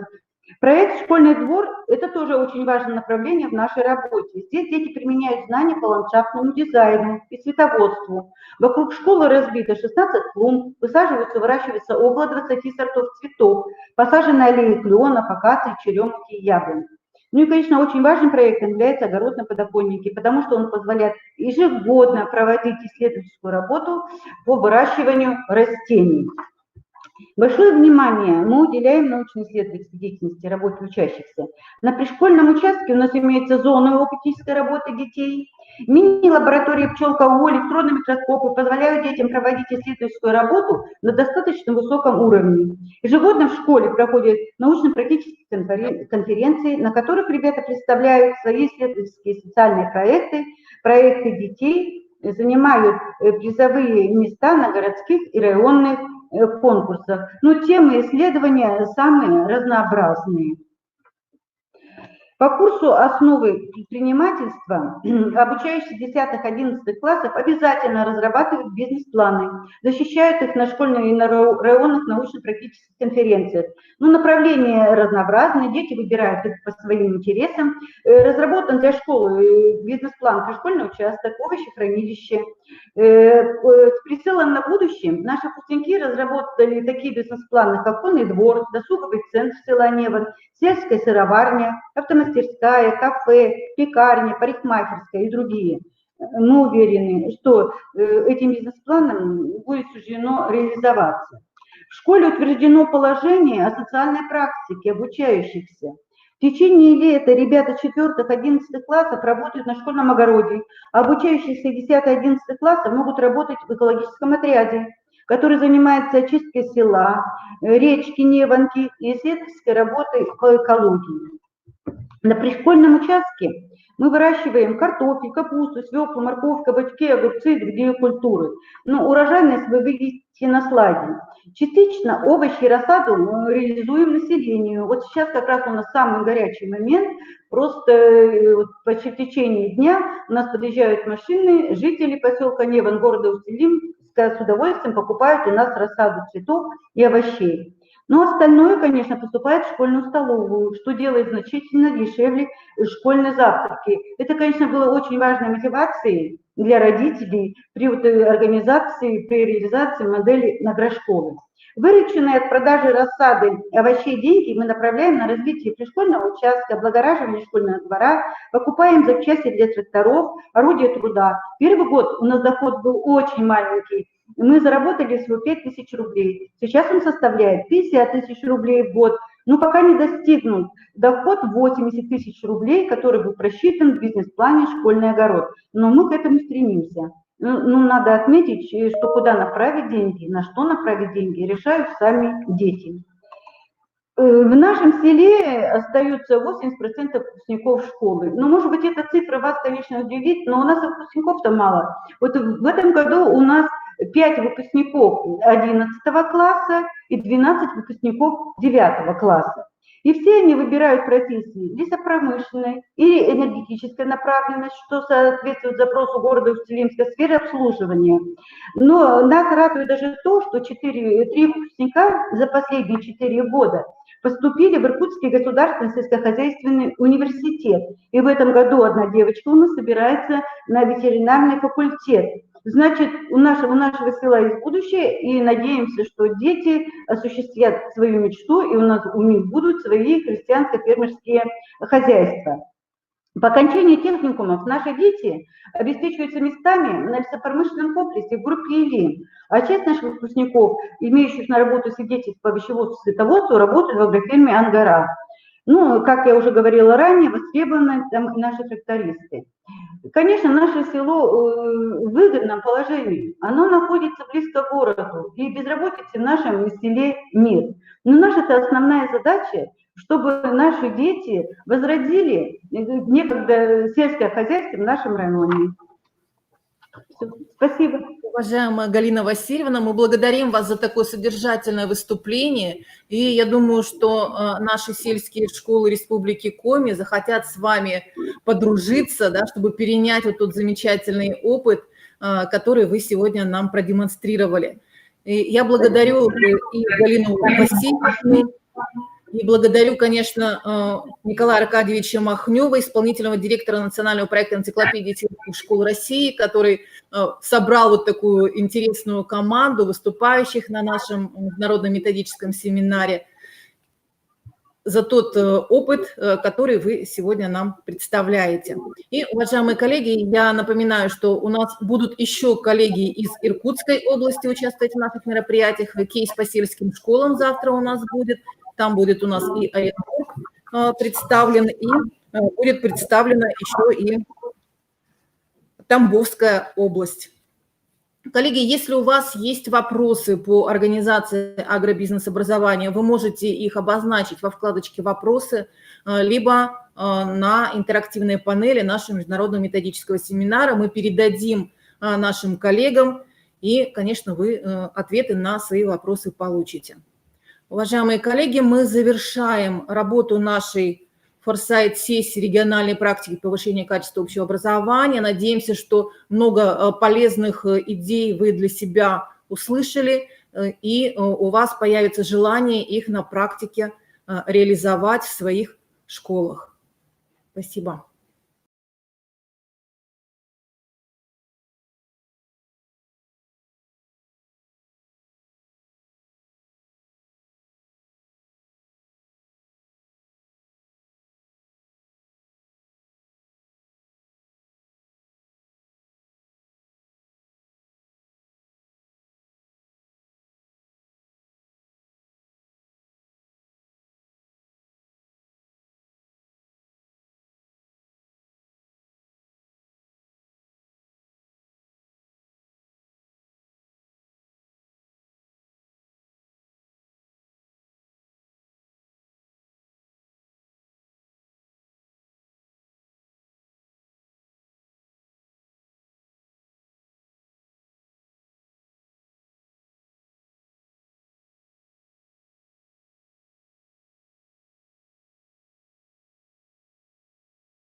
К нам подключится Ольга Андреевна Полякова, генеральный директор Института инновационных технологий город Пермь. К нам подключатся наши коллеги из компании «Интерактивные системы». Это Павел Геннадьевич Быков и Константин Григорьевич Мухин. И также к нам подключатся представители компании «Гэндальф», Светлана Линд и Юлия Терентьева. Вопросы безопасности цифровой среды при организации обучения, они, конечно, сегодня являются очень важными. И последняя практика организации дистанционного обучения показала, что не всегда еще мы можем с вами обеспечить такую безопасную цифровую среду. Поэтому сегодня мы эти вопросы поднимаем, и наши коллеги дадут нам рецепты, дадут конкретные технологии, конкретные инструменты по созданию такой безопасной цифровой среды для нас с вами, для наших обучающихся. Итак, мы приглашаем Алексея Владимировича Лебеденко. Алексей Владимирович, вы с нами, подключайтесь, пожалуйста. Алексей Владимирович является также магистрантом, да? Ефимовны Вандор-Сысоевой, которая с нами работала уже вчера, и сегодня недавно у нее было включение на одной из информационных сессий. Пожалуйста, вам слово. Добрый день, коллеги, добрый день, слушатели. Поставьте, пожалуйста, плюсик, если меня видно и слышно, если все хорошо, и мы начнем. Отлично. Я безумно рад, что вы сегодня здесь. Коротко расскажу о себе. 3 года назад, в апреле месяце, я вместе с коллегами из Севастопольского государственного университета начал развивать проект, который тогда назывался «Безопасность личности в информационном пространстве». Мы начали его развивать в ответ на определенные вызовы, которые дала нам реальность. К сожалению, как раз 3 года назад произошла история, когда 2 девочки, начитавшись, подписавшись на группу «Синий кит», выполнили все 50 заданий. К сожалению, последнее задание было суицид. И они тогда, вы должны знать эту историю, они тогда сбросились с 10-го этажа, к сожалению, насмерть. Тогда государство отреагировало тем, что появилась структура такая, которая называется сейчас Роскомнадзор, и которая блокирует неугодные, нелегальные, запрещенные, сайты с запрещенной информацией. Но мы посидели и подумали, что этого, наверное, будет недостаточно, потому что блокировка, по сути, ничего, она мало что дает. Конечно, она нужна, естественно, но она мало что дает, потому что мы не говорим ребенку, куда идти. Мы говорим, вот туда не ходи, а куда нужно ходить, не говорим. И посидев, подумав, мы решили, что наиболее эффективный инструмент для, скажем так, для того, чтобы у нас дети и мы вообще были в безопасности, чтобы мы умели пользоваться цифровыми инструментами, это воспитание. Был разработан большой курс, он был разработан для офлайна, курс интерактивных лекций, где мы на живых примерах, прям с живыми сценками, с постановками, с актерами даже ставили и показывали для деток, как это должно работать. Затем проект получил развитие, 2 гранта было выиграно и обработано. Соответственно, он развился на территории Севастополя полностью, в Крыму, в Кемеровской области, в городе Москве. В общем, достаточно широкая география уже. И сейчас мы перешли в дистант. Соответственно, в дистанционной среде пока что это просто выступление такого формата, как сейчас.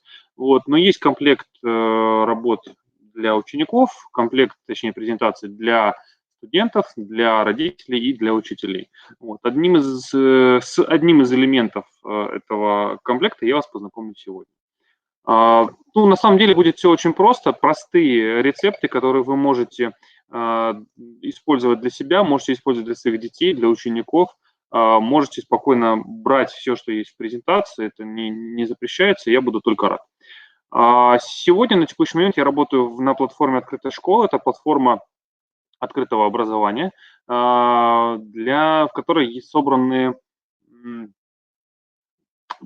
большое количество интерактивных уроков. Мы делаем новое видение уроков, в частности, я делаю уроки по математике, и, соответственно, развиваем сейчас это направление. Так, движемся дальше. Основные угрозы. Повторюсь, эти угрозы, они весьма условно выделены в такие группы. Я уверен, что если вы будете искать в интернете, вы не найдете прям 100% такую классификацию, но она достаточно укрупнена и сделана для, скажем так, для наиболее простого понимания. Давайте посмотрим угрозу от компьютерных игр. Я собрал здесь наиболее популярные компьютерные игры детей, студентов даже. Это Minecraft, GTA, если вы узнали, это Warcraft, это Counter-Strike.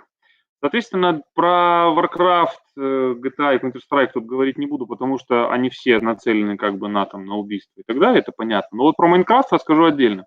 У меня сестра двоюродная, ей 9 лет. И я как-то был у них дома, и Но чтобы вы знали, Майнкрафт – это игра, в которой можно строить миры, и очень красивые миры. И, соответственно, однажды она меня подзывает к компьютеру, говорит: Леш, пойдемте кое-что покажу.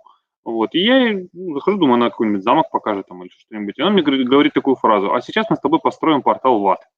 Вот. И я так раз и присел. И оказалось, что на самом деле, если выполнить определенную последовательность действий, можно сделать такое окошко, где ты попадаешь в преисподнюю, и там можно творить, что хочешь. Вот тебе и Майнкрафт.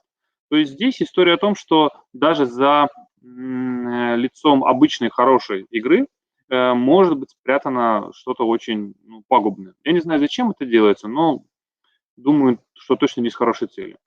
Кроме того, что творится в игровых чатах, я не буду говорить. Там творится просто лютый ад. Оттуда можно набраться много-много-много всякого разного.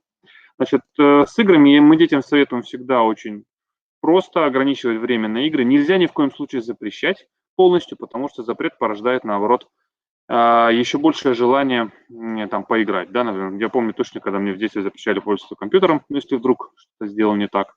У меня было страшное желание, и даже иногда, честно скажу, это я делал. Вот, все-таки поиграть или что-нибудь поделать. Соответственно, если у детей будет чем заниматься дома, то им будет меньше времени на игры. Дальше, открытость в социальных сетях. Вот здесь интересный момент. Мы недооцениваем ту информацию, которую публикуем о себе. Мы недооцениваем важность этой информации, мы недооцениваем, вообще говоря, что можно взять из этой информации. Ну, например, если я знаю, где вы учитесь, ну, допустим, где ребенок учится, да, то потенциально я могу узнать примерно, где он живет. Если есть какие-то фотографии с его двора или с его окна, или где-нибудь вот, да, в его районе, соответственно, узнать, ну, школы обычно располагаются в каком-то квартале, да, в каком-то районе, и, соответственно, сопоставить факты не так трудно, не так много дворов будет, в которых можно было бы найти ребенка в данном случае. Второй момент. Взрослые люди все любят публиковать, что они куда-то уехали на отдых, там, не знаю, на острова, я не знаю, может быть, в Крым, да, может быть, еще куда-то. И для потенциального злоумышленника, вора, это просто суперценная информация, и она ровно о том, что вас сейчас дома нет. Далее. По информации в социальной сети можно вытащить ваш психологический профиль, ваши предпочтения, ваши, соответственно, подписки, да, можно на подписки смотреть, и фотографии в том числе. Сегодня, повторюсь, пока это можно делать, ну, пока это можно вытаскивать относительно мало информации, но, в частности, по поводу психологического профиля, есть один замечательный сервис, сейчас я на него дам, я вам дам ссылочку сейчас чуть позже. Есть один замечательный сервис, который называется «Маленький братец», Little Bro. Вот, он так называется, Little Bro Bot. И, соответственно, этот сервис позволяет делать замечательную штуку. Вы ему отправляете ссылку на профиль ВКонтакте, а он буквально через минуту вам выдает полный психологический портрет этого человека. И поверьте, он достаточно хорошо это делает. Он это делает по вашим лайкам, по вашим постам, подпискам и так далее. Ради интереса попробуйте подключиться к нему, это бесплатно, и отдать какую-то ссылку, отсылку вашего друга, например. Вот. И потом почитайте, можете про себя посмотреть, почитайте, насколько точно у нас, нас можно анализировать. Повторюсь, это я говорю только про открытые инструменты. Что творится там, где мы не знаем, то есть среди той информации, которую мы не публикуем, но она у нас как бы есть и внутри социальной сети, соответственно, там вообще не боюсь даже представить. Даже здесь это поражает воображение. Поэтому минимальная информация о себе. Если вдруг к вам добавляется кто-то в друзья, и там фотография вместо фотографии какая-то картинка, значит, что-то не так. Если вдруг там даже фотографии, и вы этого человека не знаете, просто попробуйте эту фотографию поиском по картинкам в интернете найти. Если найдете такую же, значит, человек взял ее из интернета, значит, он тоже не настоящий. Это важно, потому что зачастую вы теряете пароли, вас взламывают ровно из-за того, что вам кто-то подкидывает левую так называемую ссылку. Я покажу дальше, это атака фишинг называется. И вы по ней переходите, вводите туда логин и пароль. На самом деле просто отдавая их злоумышленнику. Так это работает. Значит, троллинг. Троллинг – это интересная угроза, которая на первый взгляд кажется неочевидной. Ну, что такого? Ну, троллинг – это на самом деле спор. Спор для чего-то, да, для цели унизить, например. Но на самом деле мы недооцениваем троллинг, потому что в процессе троллинга мы выходим из состояния равновесия. А когда мы выходим из состояния равновесия, когда мы перевозбуждены или готовы спорить, или, то мы можем совершать глупости. И вот задача злоумышленника сводится к тому, чтобы вывести нас из состояния равновесия и заставить что-то сделать. Например, перейти по ссылке, например, что-то скачать или что-то установить. Ну, например, чтобы доказать вам какой-то тезис. Там, а вот ты мне не веришь, вот тебе ссылка, зайти посмотри, там написано. Значит, против троллинга все очень просто. Нужно не кормить тролля, не ругаться. Если вдруг кто-то ищет ошибки в ваших там словах или грамматические ошибки, начинает вот так вот, ну, приколупываться, извините за такое слово, то, понятно, это первый признак тролля. Нужно просто добавить его в спам, добавить фильтр на этого человека, чтобы не видеть его сообщения, и все, и спокойно жить дальше. Он переключится просто на другого человека. По троллингу будет еще чуть позже интересное видео, я вам подробнее раскрою, когда будем говорить про кибербуллинг. Это немножко похожая угроза. Спам. Произошло слово это от двух слов английских spiced ham, ветчина со специями. История этого термина в том, что когда Вторая мировая война закончилась, по ленд-лизу должны были быть большие поставки вот этой вот ветчины со специями, по-нашему, кстати, тушенка. И они оборвались просто потому, что они были никому не нужны. И компания, которая производила тушенку, решила сделать рекламную акцию. Они расставили эти банки везде, где только можно было. И, соответственно, можно было взять, открыть и съесть. Оно было абсолютно съедобное. И тем самым они пытались рекламировать свой товар. С тех пор все, что нам навязывается, стало называться спамом. Основная проблема спама в том, что вам его присылают, и вы дальше его рассылаете. Ну, то есть, когда пришла смс, а вот завтра Viber станет платным, перешли 10 людям, и у тебя там значок станет синеньким, и, соответственно, что-то там произойдет. То есть в спаме проблема в том, что мы являемся источником чаще всего рассылки. Почему? Потому что если кто-то регистрирует почту и начинает массово с ней что-то рассылать, то сервер почтовый очень быстро это блокирует. А когда мы сами это делаем, это заблокировать несколько сложнее, потому что активность другая. Заведите две почты. Одну почту, на которой у вас будут все критически важные аккаунты.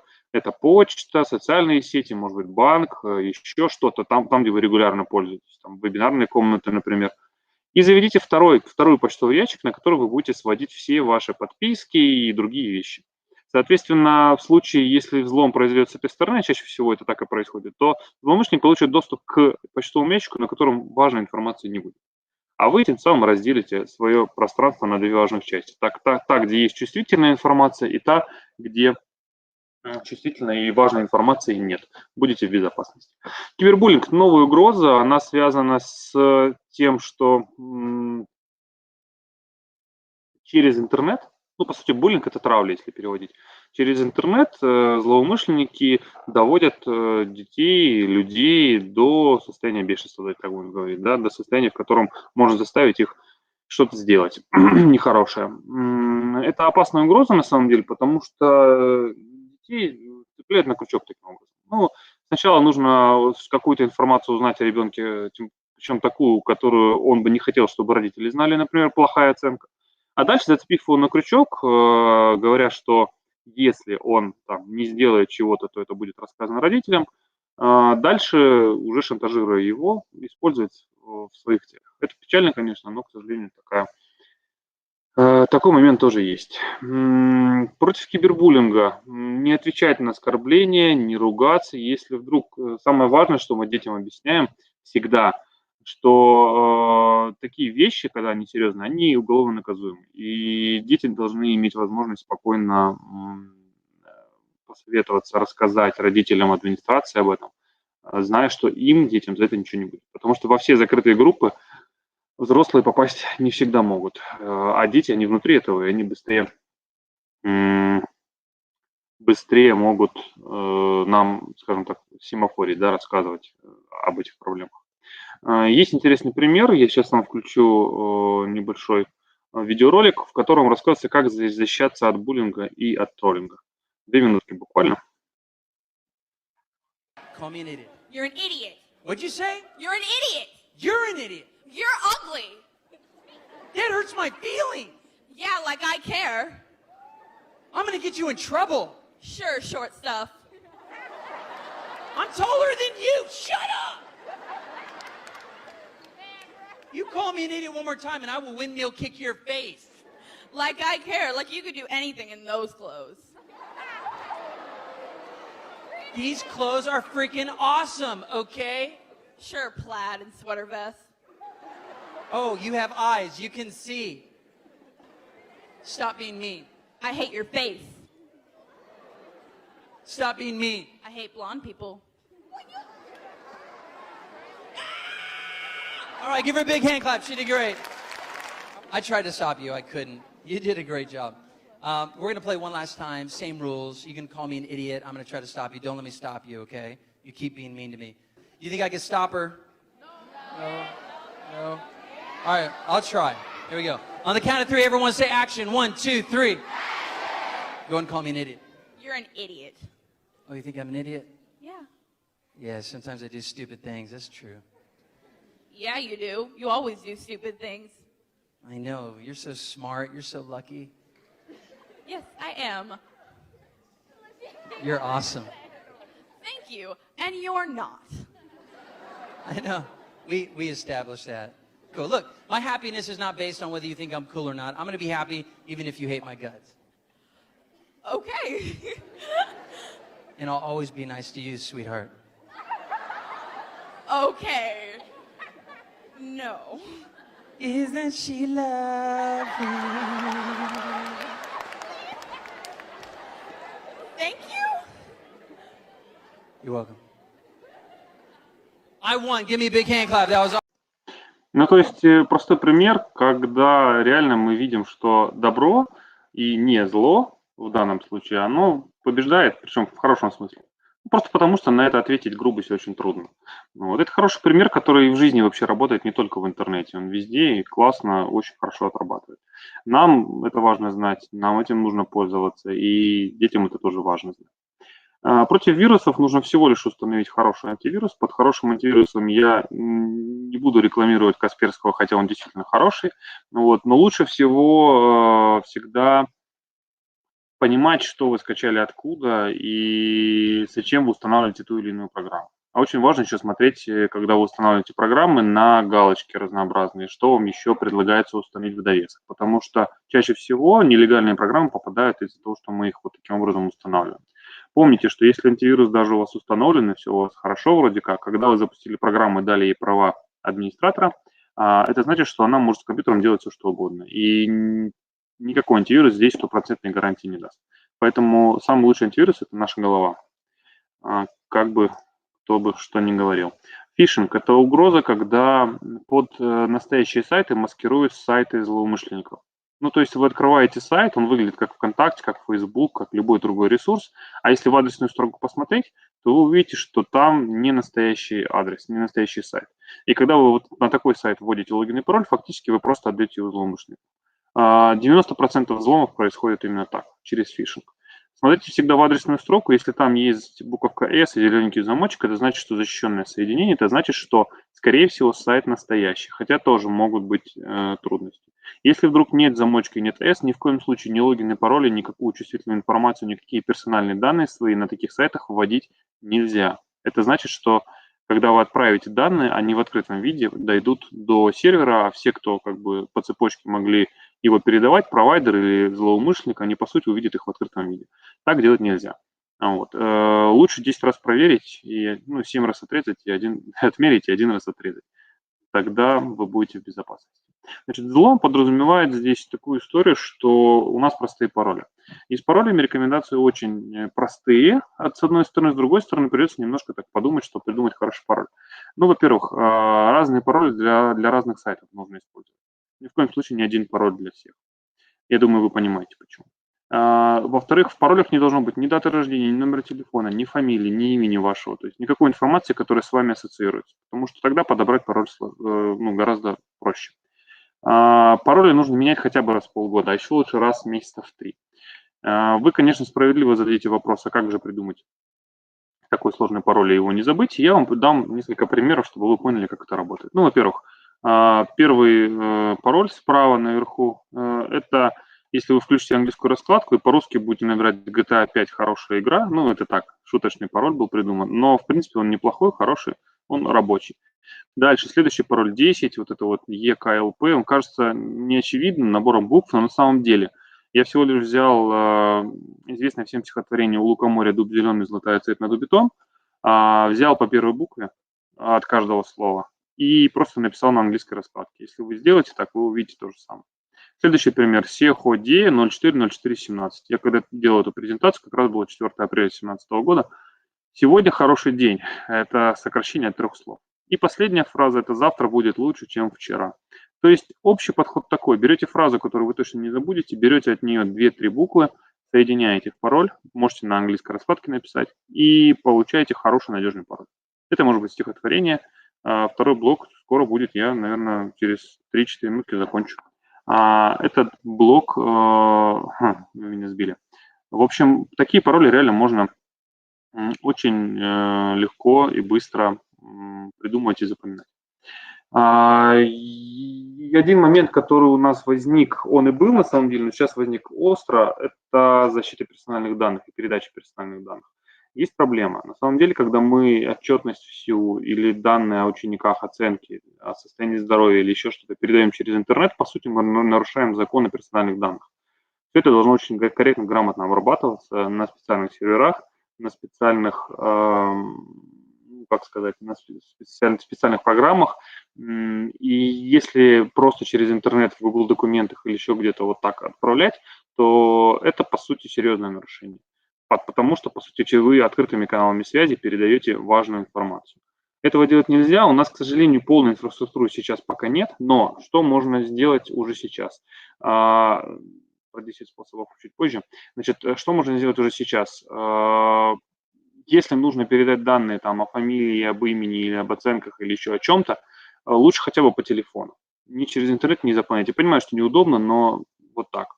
Если у вас есть корпоративная почта в вашем учреждении, ну, то есть, соответственно, в университете или в школе, пользуйтесь корпоративной почтой для передачи информации. Это хотя бы хоть немножко, но снизит риски, потому что корпоративный сервер, он находится внутри здесь, во-первых, на территории России, во-вторых, в вашей организации. Если есть возможность включить двухфакторную аутентификацию, когда смс приходит на телефон, как примерно в банке это происходит, то включите, пожалуйста. Это вот вам поможет. Так, далее. Значит, обучающиеся повторяют то, что мы делаем. Соответственно, если мы ведем себя правильно, то и они будут вести себя правильно. Поэтому очень важно, чтобы мы, когда работаем в интернете, когда придумываем пароль, когда организовываем доступ, когда присылаем данные, делали это правильно, чтобы за нами повторяли правильно. Тогда все будет работать как нужно. Это тоже один из критически важных моментов. Ну и в качестве заключения, если мы говорим об обучающихся, их картина мира устойчиво формируется до 25 лет, и очень важно за этот период времени, начиная с рождения до 25, а еще лучше, еще пораньше, правильно ее сформировать. И мы можем и должны это сделать. Я в этом абсолютно убежден и считаю, что это возможно, тем более подтвердил это на своем опыте. Это действительно работает. Что почитать, посмотреть? Почитайте все, что есть по Курпатову, он очень интересно рассказывает про мышление. Почитайте книгу Circle, книга «Сфера» называется, Дэйва Иггерса, она есть в переводе. Она очень интересно показывает, каким мир может быть и как нам будут навязывать вещи, которые не очень хорошо. Например, тотальное видеонаблюдение везде. Там очень интересно это описано. Почитайте Игоря Шманова, он очень хороший специалист в безопасности. Посмотрите сериал «Черное зеркало», но очень осторожно, потому что первые серии могут вам совсем не понравиться, и вы скажете, как так, я всего лишь посоветовал, а там вообще просто трэш. С детьми, кстати, смотреть не советую, сразу говорю. Но если вы пересилите и посмотрите с той точки зрения, как технологии могут негативно повлиять на нашу жизнь, то вы увидите много интересного. И по теории когнитивной нагрузки тоже почитайте все, что найдете. Это очень полезно, потому что правильно, я так понимаю, здесь большинство педагогов, правильная подача материала, правильное преподнесение его очень много нам дает. И если вдруг какие-то вопросы остались, или вдруг вас взломали, или у вас какие-то проблемы, можете писать. Не то, чтобы я вам, точнее, как не то, чтобы я вам обязательно помогу, плюс я собираю копилку случаев. Соответственно, если вдруг что-то интересное произошло, вот, или не очень хорошая, можете написать и попадете в копилку, я расскажу об этом, и другие потом не столкнутся с этой проблемой. Вот. Спасибо вам огромное за внимание. На этом все.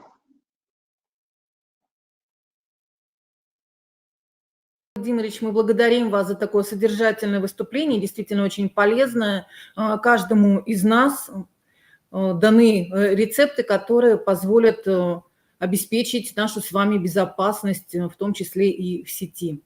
Спасибо большое. Коллеги, если у вас появились вопросы к нашему спикеру, вы можете задать их во вкладочке «Вопросы», и Алексей Владимирович в течение нашего тренинга вам обязательно на эти вопросы ответит. Спасибо. Спасибо большое. Коллеги, это был наш основной докладчик. Всех остальных спикеров я прошу придерживаться регламента, 15 минут максимум.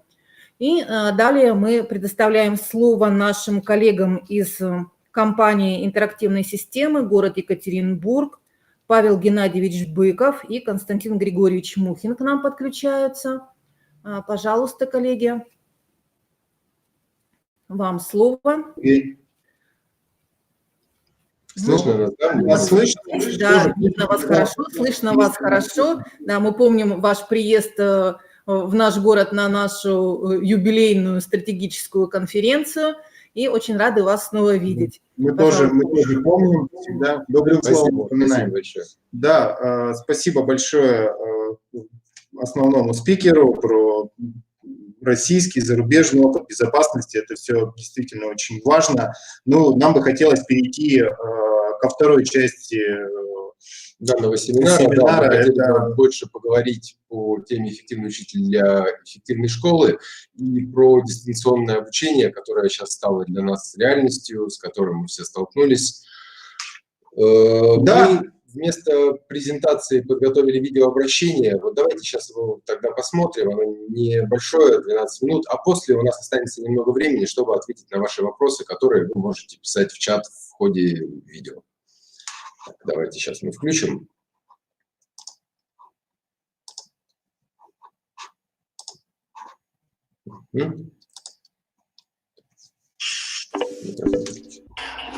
Здравствуйте, уважаемые участники международного методического семинара «Эффективный учитель для эффективной школы». Мы, а именно компания «Интерактивные системы», рады приветствовать вас на данной площадке методического семинара «Эффективный учитель для эффективной школы». Мы, а именно компания «Интерактивные системы», рады приветствовать вас на данной площадке. Вот уже длительное время все мы живем в новых реалиях, а именно в реалиях онлайн-образования или дистанционного образования. Еще в начале апреля компания «Интерактивные системы» провела вебинар, посвященный данному виду образования. Мы очень оперативно отреагировали на сложившуюся ситуацию и адаптировали одну из наших программ, а именно многофункциональный интерактивный редактор «Перо», под нужды онлайн-образования, под нужды дистанционного образования. Буквально два слова о нашей компании. Кто же такие интерактивные системы? Мы коммерческая организация, занимающаяся производством интерактивного оборудования, а также мы создаем собственное программное обеспечение. Приоритетом в нашей работе является эффективная помощь всем образовательным организациям в формировании на своей базе безопасной и, главное, эффективной интерактивной среды. Мы помогаем педагогам, воспитателям, другим узким специалистам разобраться в нашем оборудовании, разобраться в нашем программном обеспечении и сделать максимально эффективным использование наших продуктов на местах. Каким же образом мы это делаем? Мы проводим обучающие семинары, мы проводим курсы, посвященные использованию интерактивного оборудования в образовательном процессе. Также у нас есть отдел технической поддержки, который в любое время может проконсультировать вас по использованию, по установке и решить возникающие вопросы либо с нашим оборудованием, либо с нашим программным обеспечением. Еще раз повторюсь, что нашей приоритетной задачей является не продажа наших продуктов, а именно создание. Коллеги так говорят, что звука нет нет. звука. Плюсаните, у кого есть звук, хотя бы поставьте плюсик, мы поймем, технические проблемы или нет. Звук появился. Появился, в нас слышно, да, видео, звука не было. Да, хорошо, хорошо. Но у нас 2 минутки прошло. Вы не против, если мы сначала начнем? Вы уж нас извините, но технический момент, видимо, площадки. Так, давай не будем включать. Включай. Народного методического семинара «Эффективный учитель для эффективной школы». Мы, а именно компания «Интерактивные системы», рады приветствовать вас на данной площадке. Вот уже длительное время все мы живем в новых реалиях, а именно в реалиях онлайн-образования или дистанционного образования. Еще в начале апреля компания «Интерактивные системы» провела вебинар, посвященный данному виду образования. Мы очень оперативно отреагировали на сложившуюся ситуацию и адаптировали одну из наших программ, а именно многофункциональный интерактивный редактор Перо, под нужды онлайн-образования, под нужды дистанционного образования. Буквально 2 слова о нашей компании. Кто же такие интерактивные системы? Мы коммерческая организация, занимающаяся производством интерактивного оборудования, а также мы создаем собственное программное обеспечение. Приоритетом в нашей работе является эффективная помощь всем образовательным организациям в формировании на своей базе безопасной и, главное, эффективной интерактивной среды. Мы помогаем педагогам, воспитателям, другим узким специалистам разобраться в нашем оборудовании, разобраться в нашем программном обеспечении и сделать максимально эффективным использование наших продуктов на местах. Каким же образом мы это делаем? Мы проводим обучающие семинары, мы проводим курсы, посвященные использованию интерактивного оборудования в образовательном процессе. Также у нас есть отдел технической поддержки, который в любое время может проконсультировать вас по использованию, по установке и решить возникающие вопросы либо с нашим оборудованием, либо с нашим программным обеспечением. Еще раз повторюсь, что нашей приоритетной задачей является не продажа наших продуктов, а именно создание такой среды, чтобы наши продукты максимально эффективно и безопасно показывали себя в вашем образовательном процессе. На нашем вебинаре, посвященном дистанционному образованию, мы обозначили проблемы, которые возникают в данном виде обучения. Кому интересно, вы можете посмотреть более подробную версию нашего вебинара по ссылке, которую мы прикрепим в описании. Я лишь коротко напомню о них. Первая проблема возникла из-за того, что все стали учиться и работать дома. Очень тяжело сконцентрировать свое внимание на 40 минут, который длится урок, не отвлекаться на посторонние звуки, не отвлекаться на домочадцев, либо домашних животных. Ученику тяжело сконцентрироваться в новых условиях. Учителю также тяжело донести информацию до ученика, особенно когда к тебе подключена целая конференция, и посторонние звуки из твоей квартиры не должны никак мешать ведению образовательного процесса. Вторая проблема заключается в том, что и ученику, и учителю очень тяжело моментально получить обратную связь. Например, ученик не расслышал, что сказал учитель. У него нет возможности тут же привлечь к себе внимание и переспросить. Тем самым дальше он теряет информацию, потому что не понял ее в какой-то момент. Учитель также, не получая моментальной обратной связи от класса, не понимает, слышат его сейчас ученики, внимательно они слушают, понимают они ту информацию, которую он хочет для них донести. За счет этого информация очень плохо усваивается или не усваивается вообще. Третья проблема – это банальное хулиганство. Как мы все уже увидели на примерах, ученики очень любят пошалить, например, зарегистрироваться другим именем, либо сбросить в общий чат какую-то смешную картинку или ссылку на смешное видео. Тем самым просто срываются уроки, и учителю очень тяжело обратно собрать детей и настроить их на нужный лад, а именно на лад обучения. Четвертая проблема, которая на самом деле не последняя, по значимости, но последнее у нас в списке, это интернет-соединение.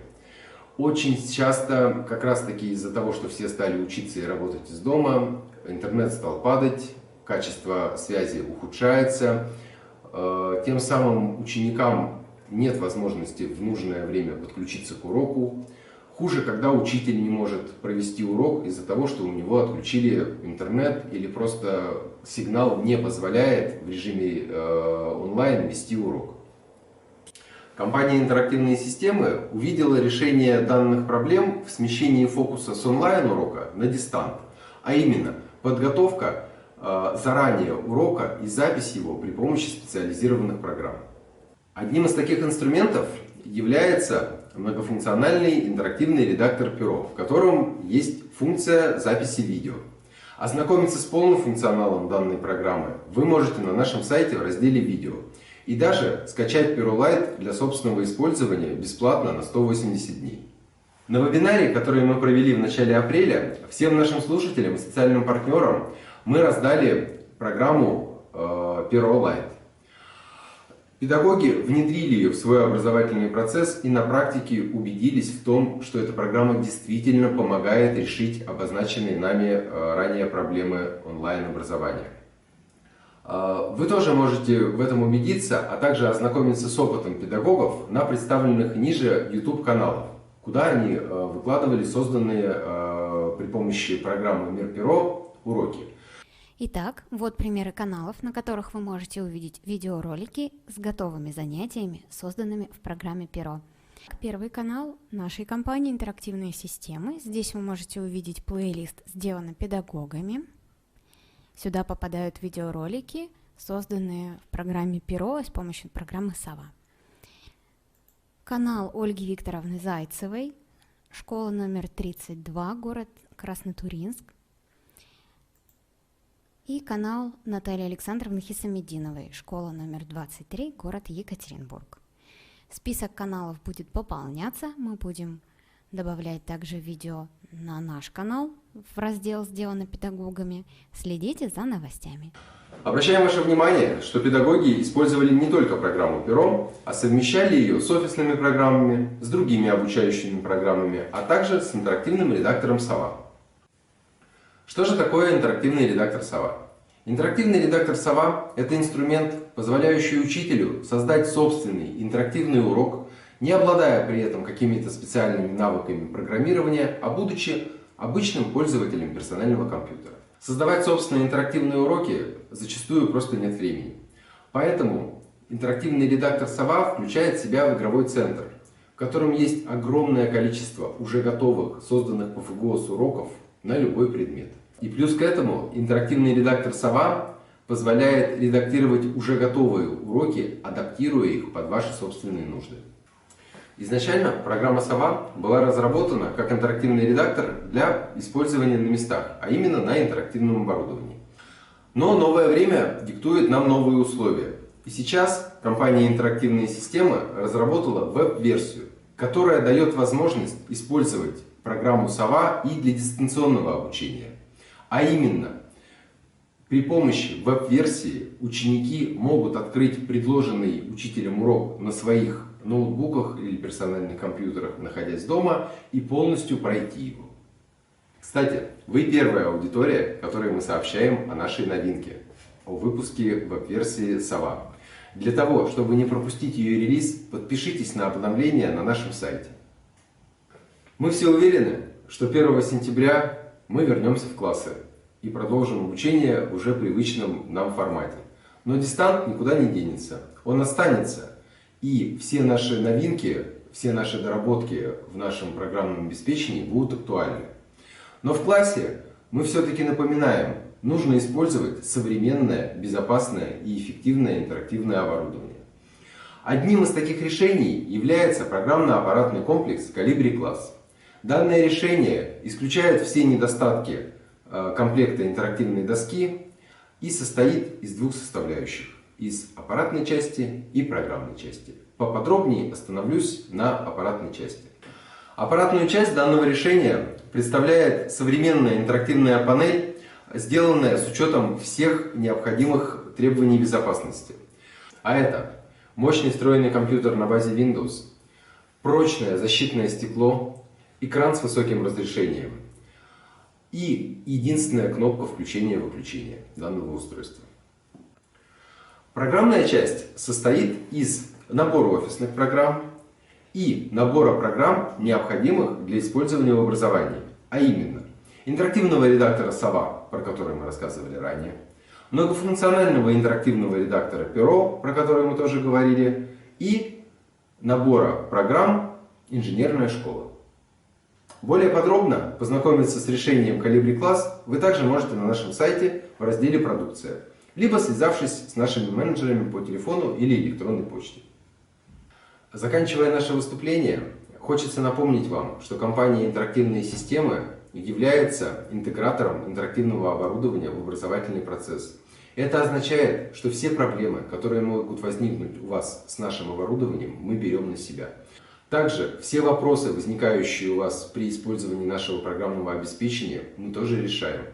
У нас есть техподдержка, которая готова проконсультировать вас в любое время и решить возникшие у вас проблемы. У нас на сайте выложено огромное количество видео по использованию на практике нашего программного обеспечения и по работе с нашим оборудованием. А также компания «Интерактивные системы», являясь интегратором интерактивного оборудования, осуществляет весь цикл поставки, а именно поставка оборудования, монтаж оборудования, ввод в эксплуатацию, обучение всего педагогического состава, дальнейшее сопровождение и взаимодействие при создании готовых занятий. Мы с удовольствием принимаем пожелания и предложения от наших пользователей касаемо нашего программного обеспечения или нашего оборудования посредством электронной почты, телефонов и онлайн-консультанта на нашем сайте. Напоминаем вам, что на сайте компании «Интерактивные системы» собрано огромное количество полезной для учителей информации, а также представлены все наши программы в демо-версиях. Вы можете зайти, скачать, поставить на собственное оборудование и попробовать это на практике. Мы желаем, чтобы данный методический семинар оказался для всех максимально полезным, и каждый учитель мог сделать образовательный процесс еще более эффективным. Компания «Интерактивные системы» остается с вами на связи по всем вопросам интерактивного оборудования и программного обеспечения. Пишите, звоните. До новых встреч!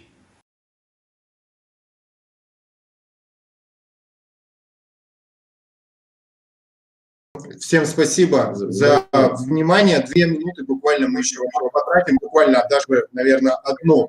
То есть говорили, вопросы были по поводу ссылки.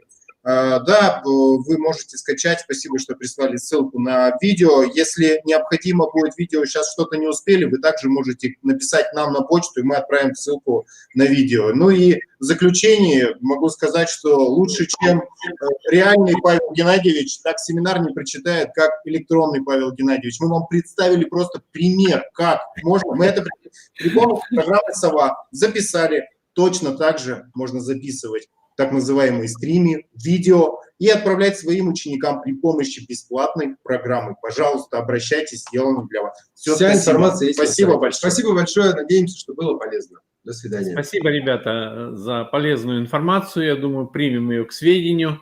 Ну и будем продолжать сотрудничество. Спасибо большое. Спасибо, до свидания. До свидания. Коллеги, продолжаем нашу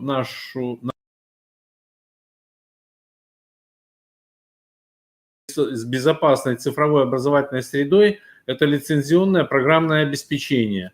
И я предоставляю слово Светлане Линд, региональному представителю по Республике Коми компании Гэндальф. Светлана.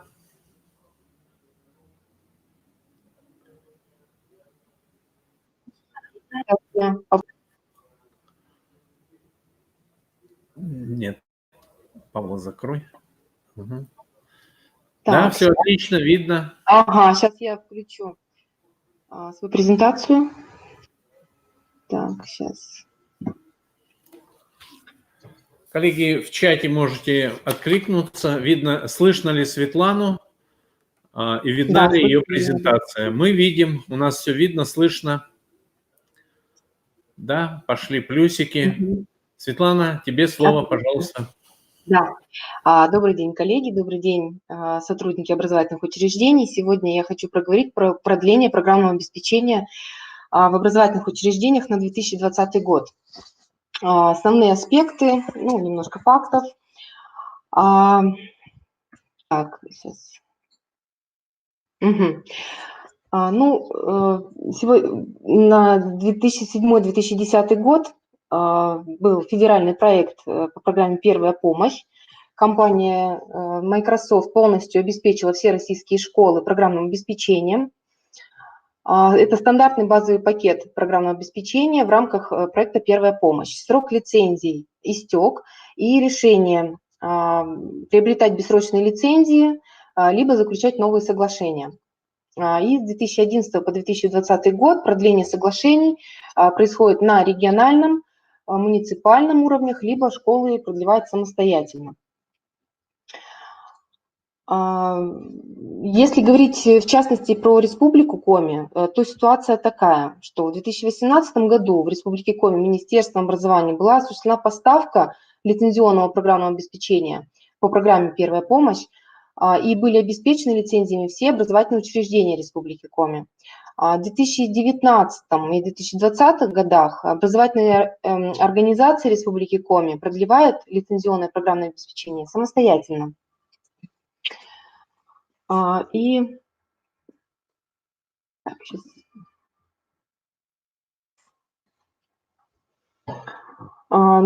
текущий момент ситуация такая, что ряд районов не продлили лицензионное программное обеспечение в образовательных учреждениях.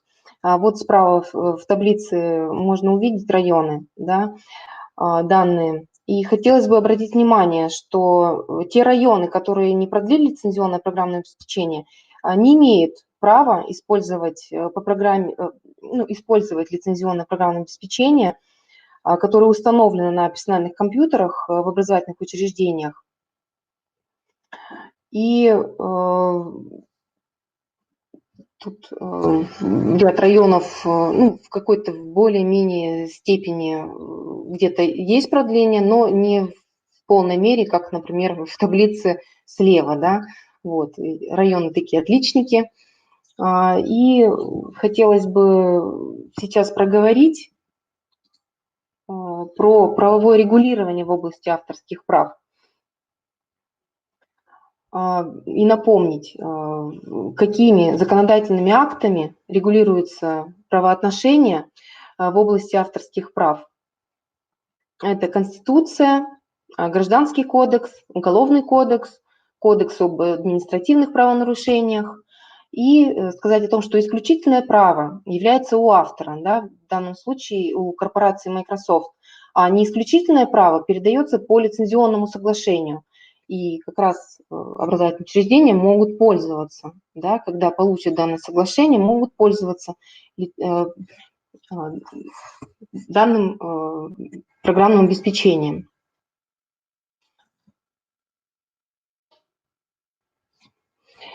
И проговорим про ответственность, да, если нарушаются законодательные акты, то наступает ответственность. Ответственность административная, если наносится ущерб автору менее 50 тысяч, то наступает административная ответственность, и наступает уголовная ответственность, если нанесен ущерб автору более 50 тысяч.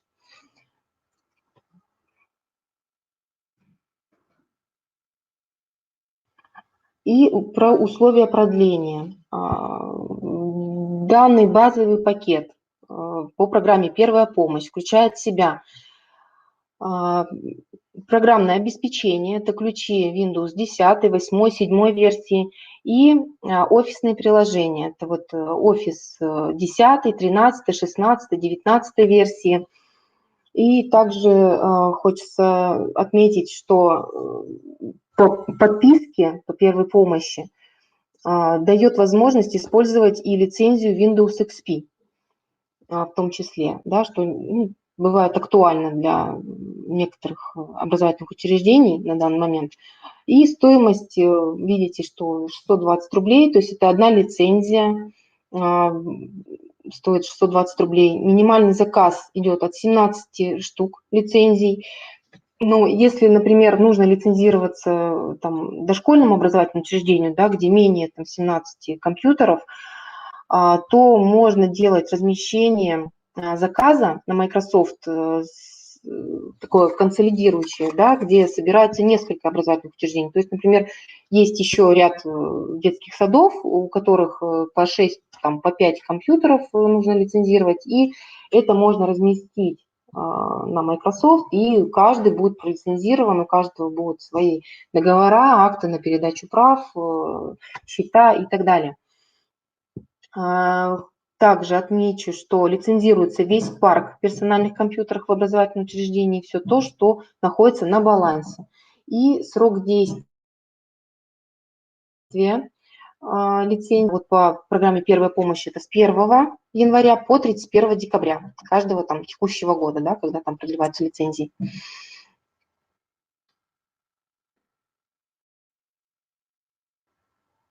И преимущество продления соглашений Microsoft по программе «Первая помощь» – это бесплатная установка программного обеспечения на новые персональные компьютеры в течение срока действия соглашения с 1 января по 31 декабря. То есть, если, например, школа там приобретает, или детский сад приобретает еще компьютеры, да, уже после того, как заключили соглашение, то эти ключи, они распространяются и на новые компьютеры. То есть не нужно закупать лицензии дополнительно, можно их использовать. Возможность использования как самых новых, так и предыдущих версий программного обеспечения и возможность использования Office 365 Pro Plus в образовательном учреждении. И также на домашних компьютерах сотрудников, учителей и учеников.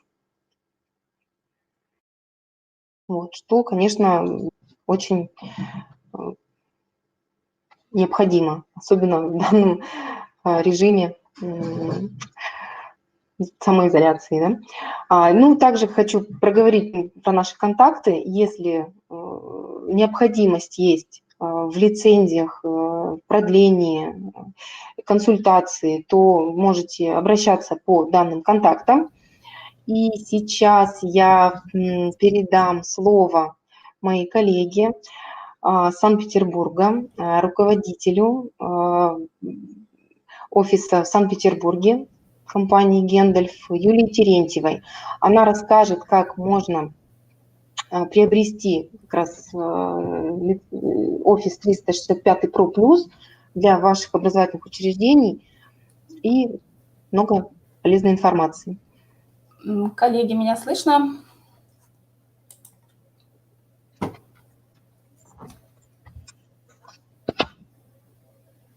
Так, я слышу, Юля. Да, слышу. Да, я загрузилась. Все хорошо. Ага, и я, да, отключаюсь. Спасибо всем за внимание. Угу.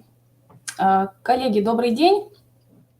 В продолжении выступления Светланы я хочу... Видно, презентация видна, и я думаю, сейчас наши участники тоже поставят плюсики, что вас слышно и видно. Да, Вячеслав Алексеевич, здравствуйте, из Санкт-Петербурга. Здравствуйте, да. Да, можете продолжать. Хорошо, отлично, спасибо. Так, коллеги, в продолжении выступления Светланы я хочу вам рассказать о тех преимуществах, которые предоставляет компания Microsoft для образовательных организаций. На самом деле преимуществ очень много, и компания Microsoft, вообще политика компании Microsoft нацелена на то, чтобы развивать информационные технологии в образовательных организациях, поэтому я расскажу, какие преимущества получает школа, приобретая пакет «Первая помощь» в образовательную организацию. Особенно актуально это в период дистанционного обучения, но в дальнейшем это тоже будет актуально. Сейчас я, наверное, начну с тех проблем, которые я лично выявила при организации дистанционного обучения. Я думаю, проблем было значительно больше, чем то, что указано у меня на слайде. Но акцентирую внимание на этом. Когда мы 30 марта, да, с 1 апреля у нас мы все перешли на дистанционное обучение, да, на дистанционную работу, школы перешли на дистанционное обучение, было предложено, встал вопрос, какие же информационные системы использовать на текущий момент, как организовать работу учителей и учеников. Предложений по использованию информационных систем было очень много. Ну и картина на сегодняшний день такова, да, что в ряде школ нет какой-то единой системы, как работать в условиях дистанционного режима. И складывается так, что зачастую учителя получают домашние задания с разных информационных систем. Это может быть электронный дневник, но там тоже иногда с размером объема памяти возникают сложности в разных регионах. Либо это может быть электронная почта, это может быть WhatsApp, Viber, поскольку нужно передавать фотографии, видео. И, естественно, сейчас сложности возникают именно у педагогов, каким образом собрать все эти необходимые файлы, как проверить домашние задания, как проверить, и времени, конечно, занимает это значительно больше, чем это было раньше. И что еще, если мы говорим про детей, да, дети тоже столкнулись с той ситуацией, когда необходимо организовать электронную почту. У меня вот есть личный пример, когда там, моя сестра, не умея завести электронный ящик, сказала мне, там, Юля, помоги. Дочери посоветовали, ну, сказали завести электронную почту для того, чтобы передавать домашние задания. Поэтому в силу тоже там своей компетенции не каждый родитель может работать на компьютере. Вот. Кто-то может помочь, кто-то не может. Здесь же проблема с личными коммуникациями между учителями и учениками. Хорошо, конечно, если школа озаботилась тем, чтобы предоставить какую-то площадку для организации видеоконференции, научила работать, да, тут, в общем-то, экстренно мы перешли на режим дистанционного обучения.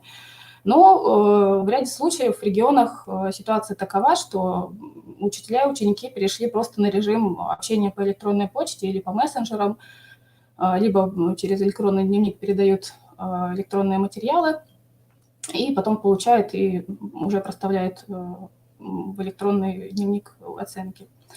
Еще одна проблема, с которой столкнулись ученики и ряд учителей, это банально отсутствие пакета Microsoft Office на компьютере, который не позволяет, ну, что, соответственно, не позволяло банально открыть, либо создать документ Microsoft Word, или создать презентацию PowerPoint, или таблицу Excel и так далее.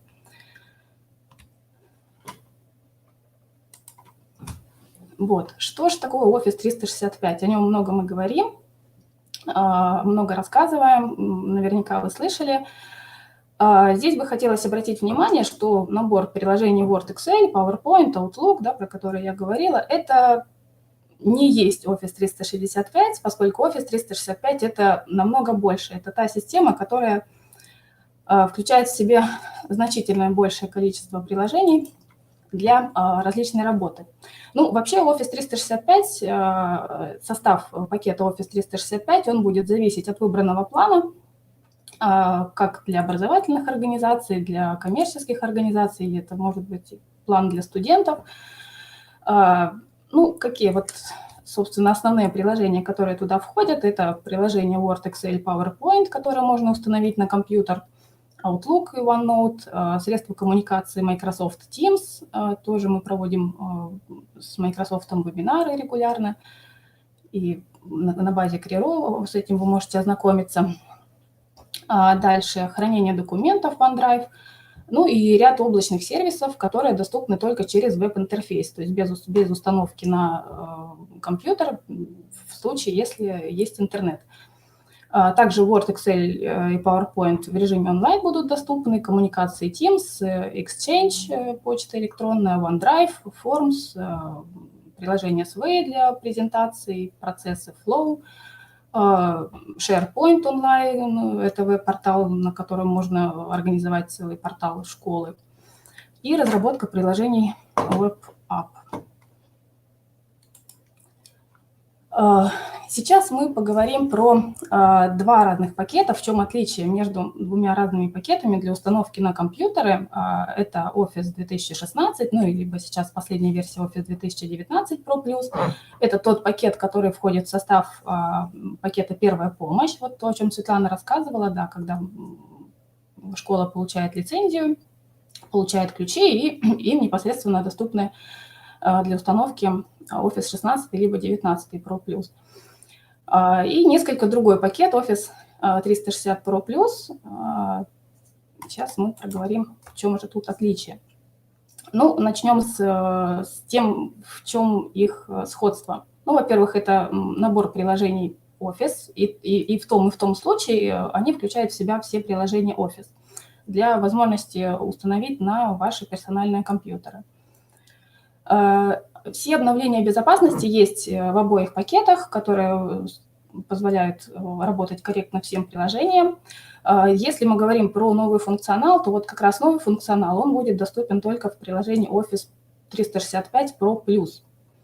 А в дальнейшем уже вот все обкатанные новые обновления, новые функции, новые фишки полезные, они уже будут добавляться в приложение Office 2019.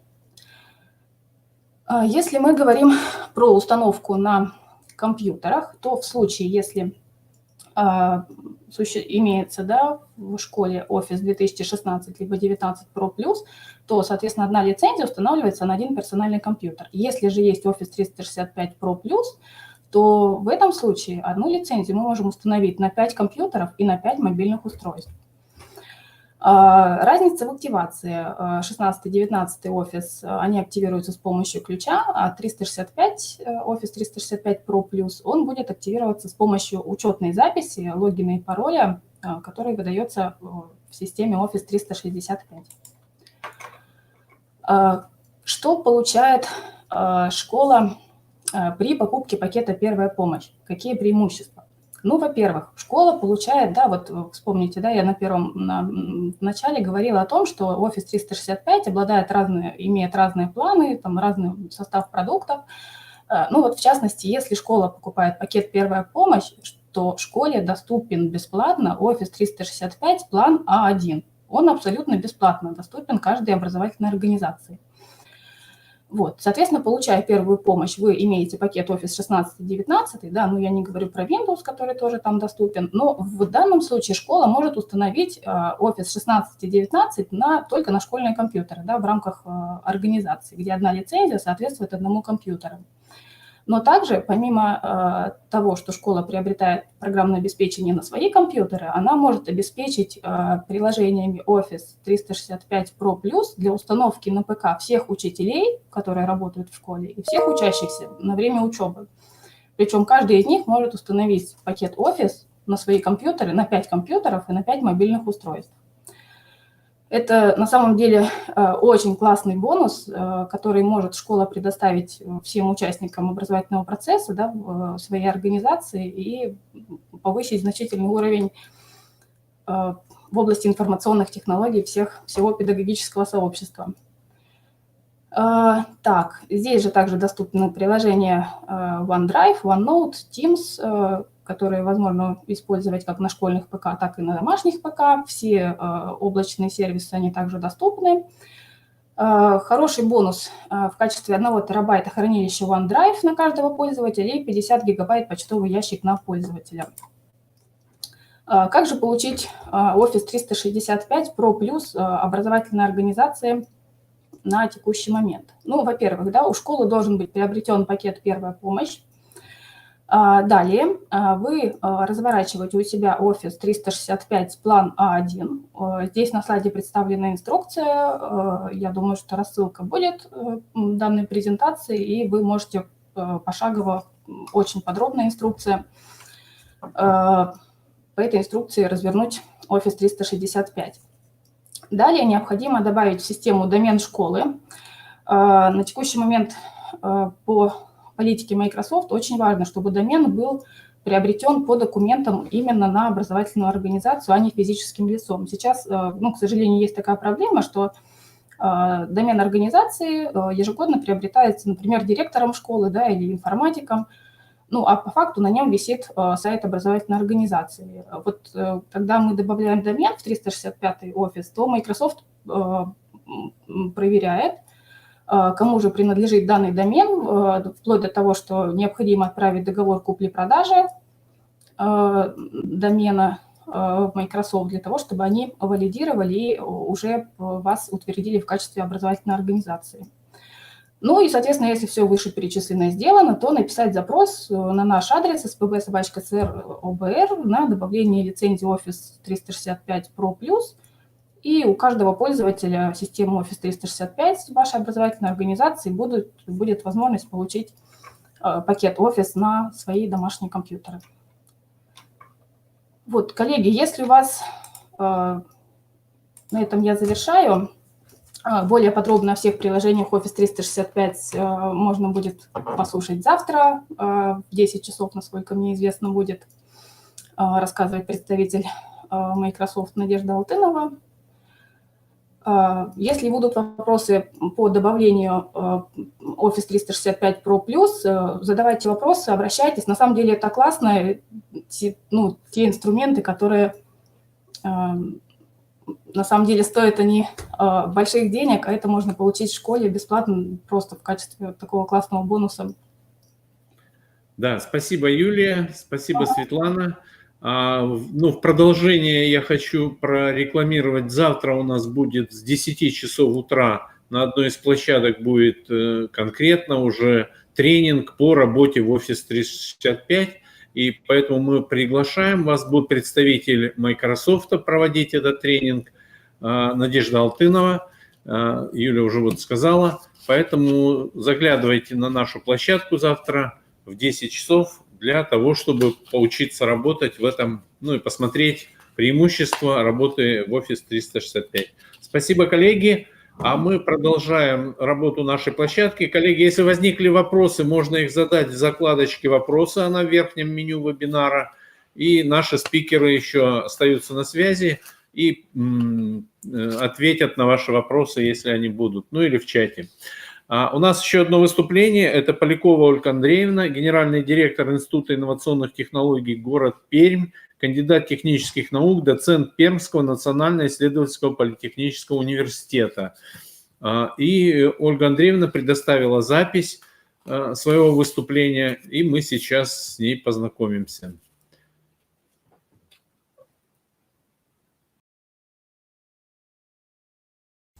Уважаемые коллеги, коллеги, если тоже будут проблемы с записью или с воспроизведением видео, буквально завтра мы запись этого вебинара выложим здесь на сайте, на нашей площадке, поэтому можно будет посмотреть, по крайней мере, в записи. Если вдруг что-то у вас какие-то проблемы со звуком, у нас все работает нормально. И заданный нами, нам необходимо, конечно, пользоваться современными инструментами. В Республике Коми очень эффективно как раз используются современные инструменты учителями, особенно учителями физики и математики. Прежде всего, я, конечно, хочу сказать о такой цифровой образовательной среде, которую в основном во всех образовательных учреждениях Республики Коми знают. Это интеллектуальная школа. Наверное, надо сказать немножко о результатах использования, двухлетнего использования интеллектуальной школы в Республике Коми. Настало такое время, когда пришлось проверить все технологии, которые работают сегодня в образовательном пространстве. Так случилось, что мы с вами вынужденно перешли на дистанционное обучение наших детей. Попадало многое. То, что касалось выполнения упражнений детьми непосредственно в интернет-браузерах, конечно же, в силу многократного, многочасового использования сетей, конечно, проявило себя не самым лучшим образом. Именно поэтому Институт инновационных технологий, разработчик интеллектуальной школы, и его руководитель Мухин Олег Игоревич всегда говорит о том, что необходимо предустановить контент. Пусть каждый в образовательной сети занимается своим делом. Данные должны передаваться через сети. Видео посмотреть ребенок должен, через интернет-браузер какой-то. А вот сам контент, обучающий... Коллеги, у кого звука нет, попробуйте обновить браузер. Ctrl+F5 или сверху кнопочка «Обновить». Конечно, он должен быть или я уже сказал, завтра будет выложена запись этого мероприятия. Можно будет запись посмотреть. Как раз в режиме дистанционного образования интеллектуальная школа не подвела. Более того, ваши педагоги, самые находчивые, те, кто использует интеллектуальную школу, когда вышло распоряжение о том, что необходимо будет проводить дистанционно обучение наших учеников, учителя взяли для использования дома те компьютеры, на которых у них установлена интеллектуальная школа. И точно так же продолжали дистанционно вести занятия со своими детьми. Мы же пошли дальше. В конце первой недели дистанционного обучения наших детей мы выложили в бесплатный доступ абсолютно всю коллекцию, все упражнения интеллектуальной школы. Надо сказать, что более 600 педагогов пользовались и пользуются до сих пор. Она до сих пор выложена бесплатно. И до сих пор педагоги пользуются для подготовки детей к ЕГЭ. Мы бы хотели, чтобы интеллектуальная школа была использована не только в школах, но еще и детьми на домашних компьютерах. И мы как раз хотели проверить, получится у нас это или нет. Уважаемые коллеги, получилось. Мы разрешили дать коды ученикам, каждому учителю, доступа к интеллектуальной школе. И те дети, которые могли не только слушать учителя, но и выполнять упражнения на домашних компьютерах, дают результат более высокий. Все это можно посмотреть в системе мониторинга. Вы об этом знаете. Мы вам напомним. Организаторы семинара разместили на сайте сегодняшнего семинара специальный видеофайл, который мы подготовили для вас. Называется он «Система мониторинга измерения знаний». И там как раз очень подробно мы рассказываем еще раз о том, какой замечательной технологией является система измерения знаний. Сколько можно получить информации, в том числе и по каждому вашему ученику, в том числе и в сравнении ваших учеников, и многие другие вариации, интересные учителю, можно посмотреть в системе мониторинга через графики, через диаграммы, через специальные таблицы. Обратите на это, пожалуйста, внимание и пользуйтесь системой мониторинга. Это большая поддержка современному учителю. Кроме того, мы также на сайте сегодняшнего семинара разместили видеофайл, где представлены лучшие уроки, те, которые проводят учителя физики Пермского края. Этот видеофайл называется «Интеллектуальная школа. Опыт лучших».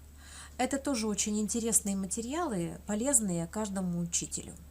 Я очень надеюсь, что цифровая образовательная среда, интеллектуальная школа, будет надежным, эффективным инструментом, который используется в школах Республики Коми.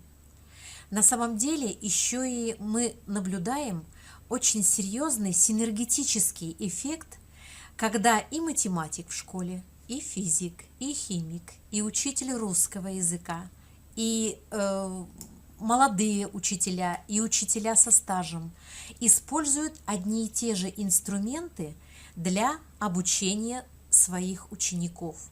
Эффект, результат обучения намного возрастает. И мы понимаем, что именно интеллектуальная школа может стать той самой базой, на которой и формируется тот самый эффективный учитель. Мы понимаем, что каждый должен заниматься своим делом, в области образования тоже. Мы никогда не говорили, что учителя можно убрать из системы образования и полностью перевести его на компьютерные информационные технологии, на дистанционное образование. Ни в коем случае. Учитель всегда на пьедестале, учитель всегда должен участвовать в учебном процессе, руководить им, видеть цели и достигать этих целей. И вот сегодняшняя ситуация, она как ничто другое показала этот результат. Мы, конечно же, сделаем анализ более подробный непосредственно по Республике Коми и отправим вам обязательно отчет по тому, как проходило обучение именно и с каким эффектом, с какой эффективностью проходило обучение именно с помощью инструментов интеллектуальной школы. Я желаю всем педагогам, всем нашим ученикам здоровья. Я желаю достижения тех результатов, которые каждый себе намечает в прохождении собственной интеллектуальной траектории, собственной траектории жизни и собственной траектории достижения успеха. Всего доброго, коллеги! До следующих встреч!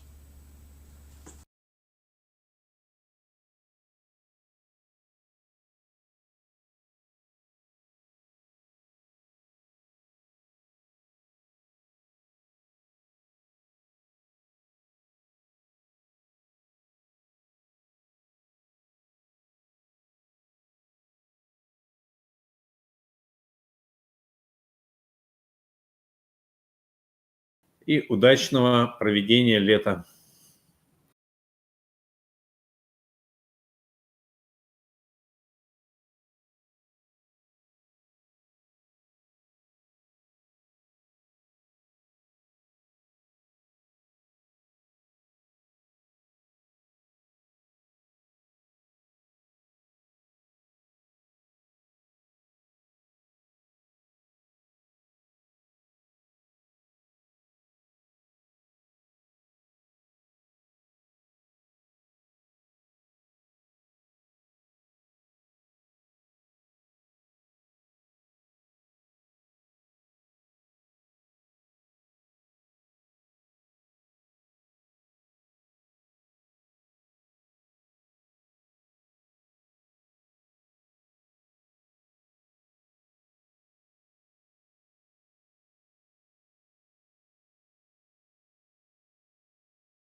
Да, и думаете, мне нравится вот именно, допустим, вот квадрат.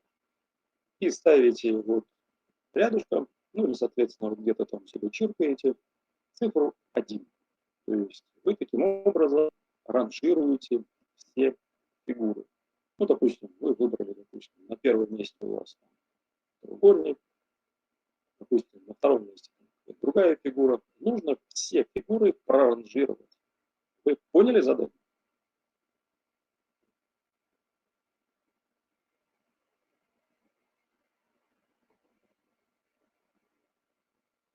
Пишет плюс. Возможно, это означает, что все понятно. Да-да, все прекрасно. Я немного жду, чтобы все ответили на вот этот небольшой тест.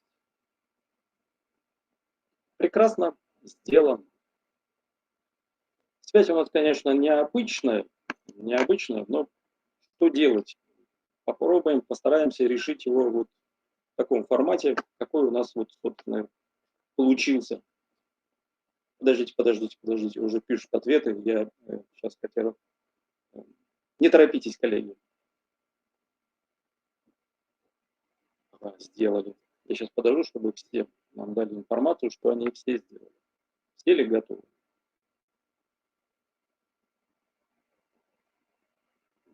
Выполнено. Хорошо. Пишет Эльвира Александровна. Здорово. Татьяна Юрьевна пишет. Выполнено. Сделано. Сделано. Отлично. Сделано.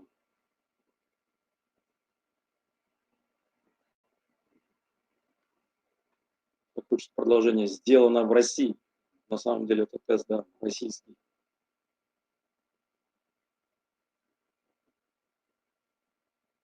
Ну хорошо, я вижу, вроде все справились. Коллеги, нас 27 человек, ну, возможно, это со мной, пускай будет 20. Во-первых, я хотел бы спросить у вас, или напишите мне плюсиками, кто выбрал или поставил единицу к квадрату. Первое – квадрат. Дайте информацию, кто у нас выбрал или поставил единицу к квадрату. Есть ли такие? Квадрат. Кто поставил единичку, вот, выбрал квадрат.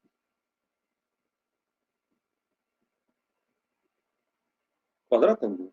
Ну, пока напишем квадрат. Далее прямоугольник. Если у нас кто-то выбрал прямоугольник.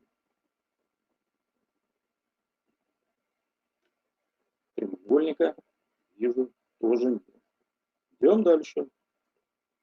Дальше у нас треугольник. Отметьте в чате вот плюсами, кто сделал вот раз, я вижу. 2.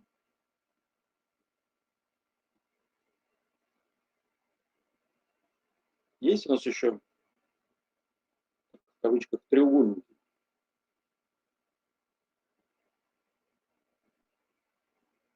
Всего 2 начну треугольника, если я правильно считаю. Я вижу здесь вот 2 человека.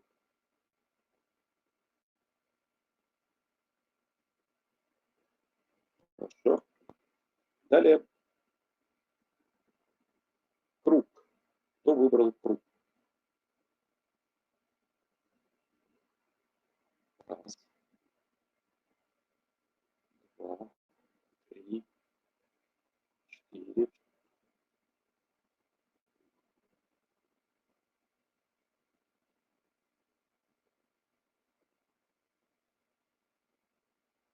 4 человека. 4. Один тут еще пишет. 5. Надежда Максина пишет.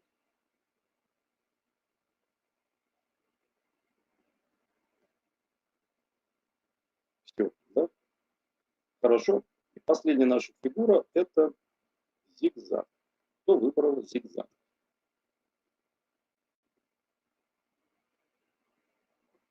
Раз. Елена Королева. Татьяна Юрьевна у нас пишет зигзаг.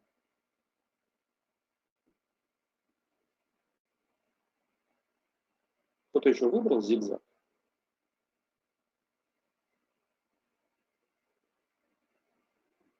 Нет, да? Хорошо. Будем подводить итоги. Вот всего у меня участников представлено, статистику мне дают 26 человек, но информацию мне предоставила несколько меньше. Сейчас скажу. 1, 2, 3, 4, 5, 6, 7, 8, 9 человек. 9 из 26, вот они прошли этот тест. Ну, если бы у нас было бы очное мероприятие, прошли бы, конечно, все, но в данном случае у нас, конечно, все по желанию, поэтому Будем подводить итоги. У нас всего, значит, участников нашего упражнения было 1, 2, 3, 4, 5, 6, 7, 8, 9 человек.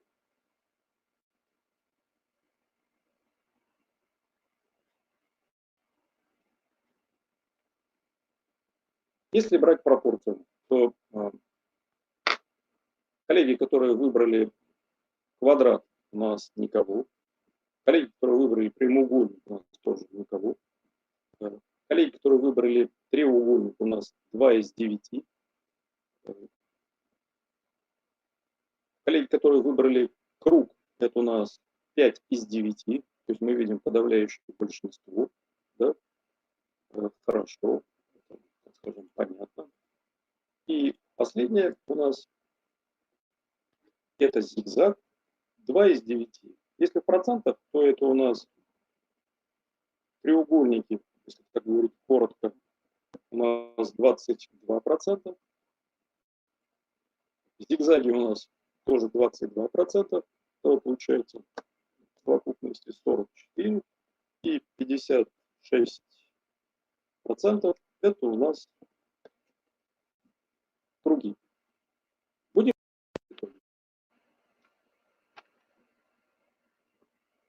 Что должен сказать вам, уважаемые коллеги? Наше легкое тестирование завершилось, и оно завершилось классическим образом. Проводя вот аналогичные тренинги в педагогической среде, в подавляющем случае мы получаем результат, я говорю в кавычках, видим кругликов. Их, как правило, очень много. То есть круглики, это вот, сейчас мы узнаем, кто это такие. Их 56%, иногда бывает чуть больше, 60-70%. Ну, менее 50 никогда не бывает. И в равной пропорции, но это получилось вот в нашей аудитории, в нашем высоком собрании, получилось вот равными долями. И 22%, то есть из опрашиваемых у нас получились треугольники и зигзаги. Теперь будем раскрывать, да, соответственно, что же это означает, кто они, мы узнаем буквально через некоторое время. Но подводя итоги вот нашего тестирования, хочу сказать, что вот в данном случае мы увидели достаточно классическую картину педагогического коллектива или сообщества, и мы сейчас узнаем, кто все-таки, о чем шла речь в данном популярном психологическом тесте.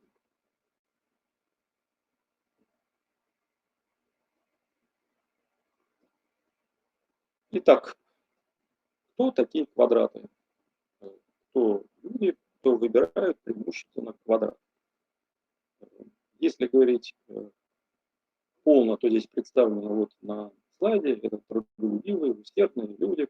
Но если говорить более простым языком, да, квадраты – это люди, которые называются перфекционисты, отличники, которые стремятся завершить дело до конца.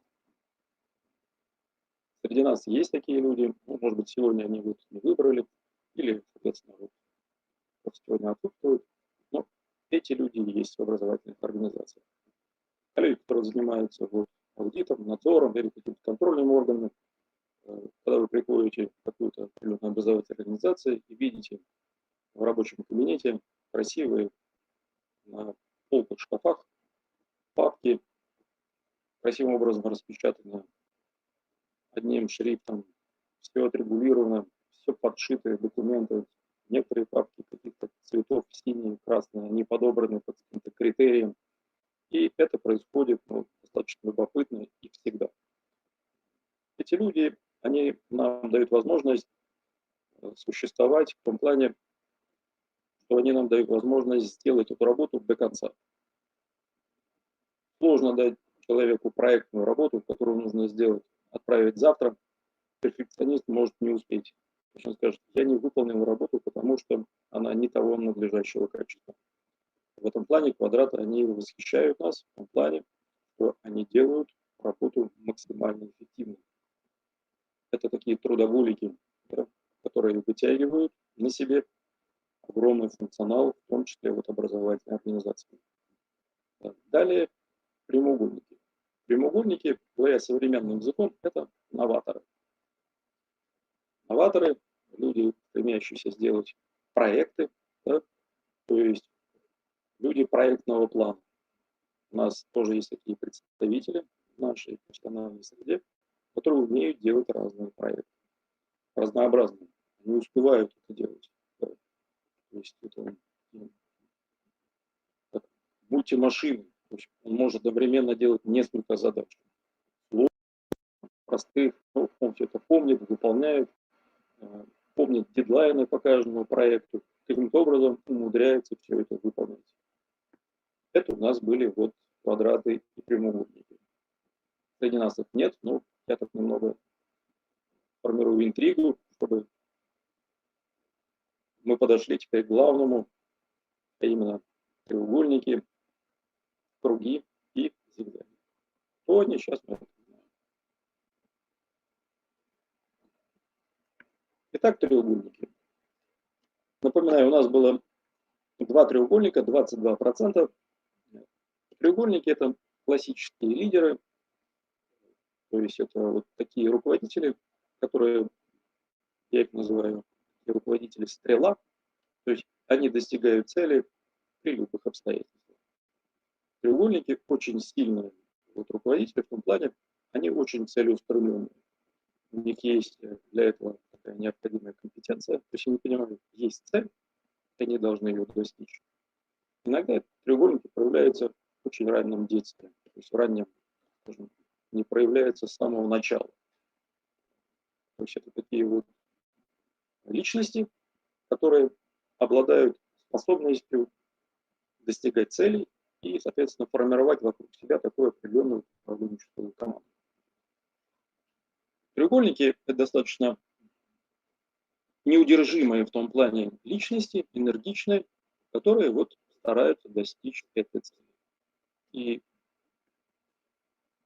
хочу констатировать, что среди нас есть такие. Вот два человека у нас выбрали треугольник. Далее, наиболее известный знак с точки зрения педагогов – это круг. Прошу обратить внимание, кто такой педагог. Это самая доброжелательная из 5 фигур. Он обладает высокой чувствительностью, то есть эмпатией. Педагог умеет понимать другого человека, умеет понимать ребенка. Он ощущает, ему умеет сорадостновать, то есть получает удовольствие от радости другого человека, радуется победам своих детей и учеников. Он чувствует боль такую же, как чувствует его ученик. То есть он счастлив тогда, когда ладит все вокруг, это, соответственно, будет наш педагог.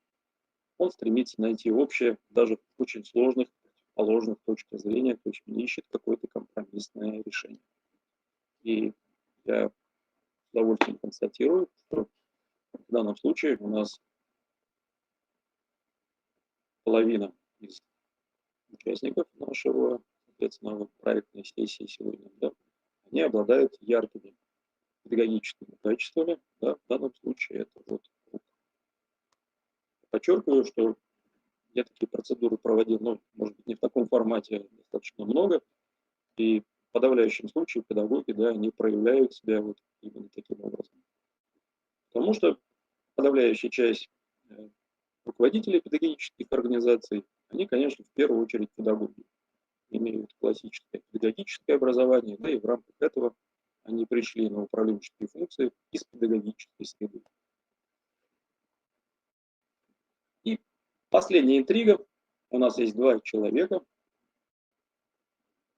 Сейчас мы про них тоже кое-что интересное узнаем. Вы готовы, зигзаги?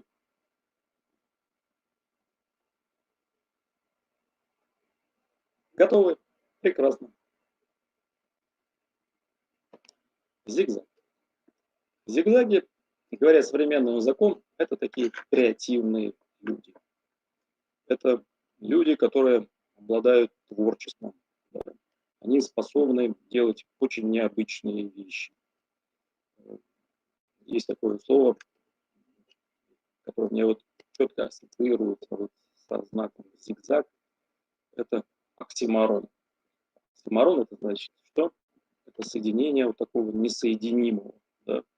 Это достаточно удивительные люди. То есть вот смотришь, иногда удивляешься, каким образом так можно что-то придумать или сделать.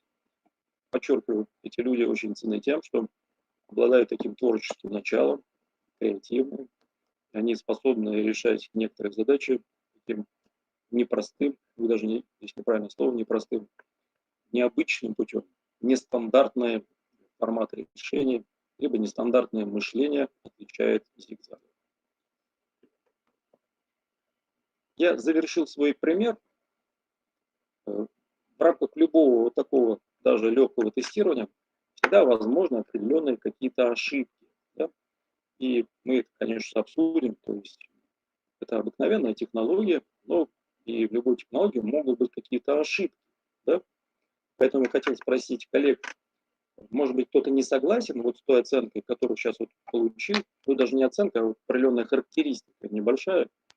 Есть ли такие, которые смотрят на это и удивляются? Я не такой. Есть ли у нас ошибка? Была такая у кого-то?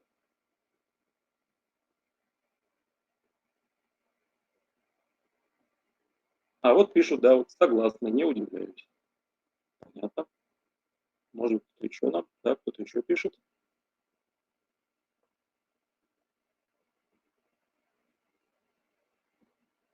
Все верно. Наверное, это я. Все так. Хорошо. Я просто вот озвучиваю, что пишут нам коллеги. Подтвердили, получили. Хорошо. Совпадает. Отлично. Интересно. Интересно, да или интересно, нет. Вот это не совсем было ясно. Согласен. Хорошо.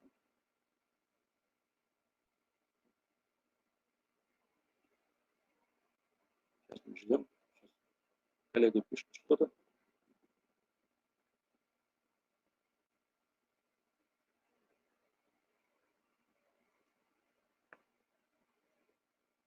Во многом, да. Хорошо. Коллеги, пользуясь вот таким дистанционным образом, я каким-то загадочным образом узнал о вас очень много посредством этого нехитрого теста. И, соответственно, вот сделал определенное, ну, трудно назвать это таким ассессментом, но все-таки эта процедура в той или иной степени, вот тот пример, который я сегодня показал, да, это просто вот маленький того, что можно сделать и что мы делали в рамках вот ассессмента.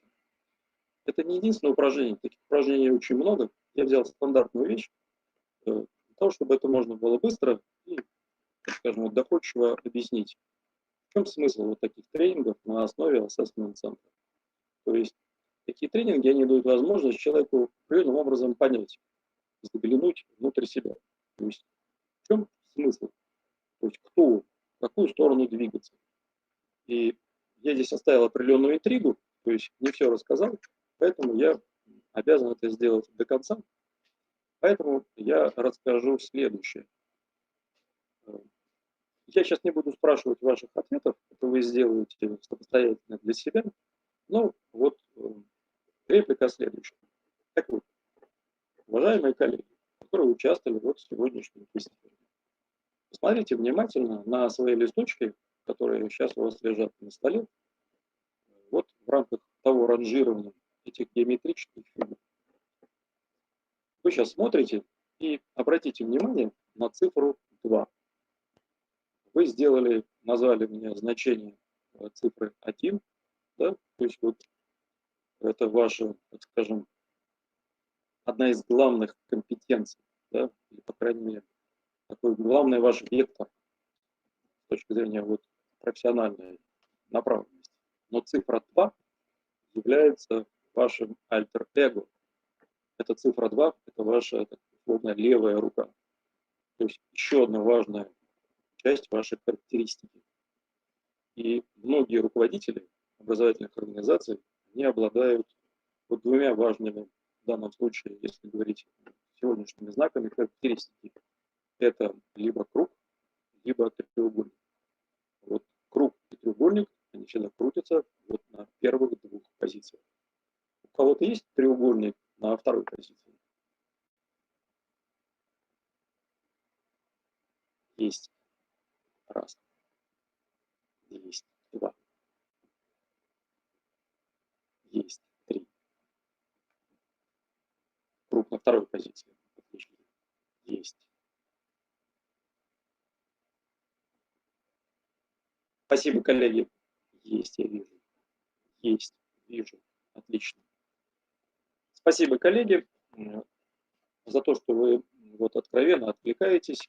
И последнее, на что я хотел обратить, я думаю, время у нас потихоньку закрепляется, я думаю, руководители уже там, мне никто не говорит про время, но, возможно, они уже думают об этом. Формат нашей встречи, конечно, ограничен. Но я хотел обратить ваше внимание, еще раз взглянуть на ваш такой символический профиль, ваших профессиональных компетенций. На что обратить внимание? Вы нашли позицию 1, позицию 2. Вот это как бы вот ваш основной костяк. Да? Ваша правая и условно левая рука. Я говорю метафорами. Так вот, обратите позицию на цифру 5. Не обязательно мне ее озвучивать, это вот ваша личная информация. Но хочу сказать следующее. Говоря нашим языком оценщиков, 5-я ваша позиция – это ваша западающая компетенция. Прошу обратить на нее внимание, и мы, когда проводим такие процедуры, всегда вот говорим о том, что вы сильны в тех позициях, которые вы вот выбрали. 1-я и 2-я. 5-я – это означает вам, вот это то, что вам каким-то образом отходит на последний план. И прошу обратить внимание, когда вы будете думать о своем дальнейшем профессиональном, личностном росте или в каком-то вот таком индивидуальном, вот эту позицию нужно чем-то подкреплять. То есть обратить на это внимание и работать в этом направлении. Вы меня поняли, коллеги?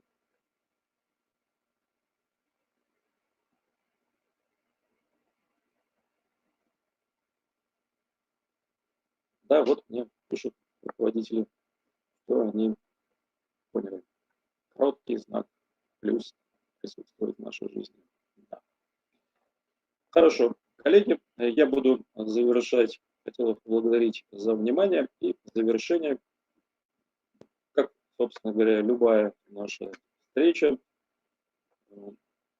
хотел, во-первых, узнать, что вы узнали, что вам было интересно.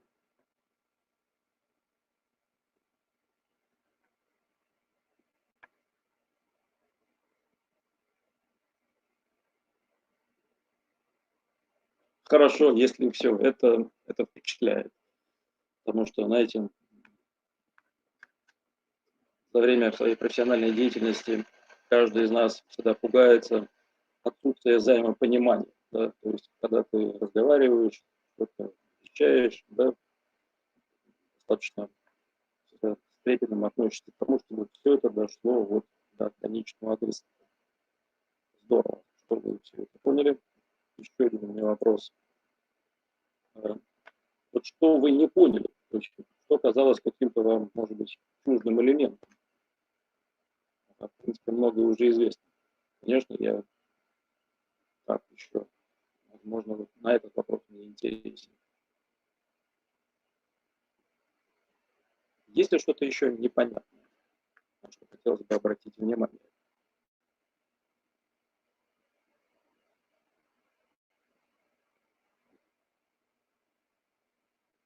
Хочется узнать про другие упражнения ассессмент-центра.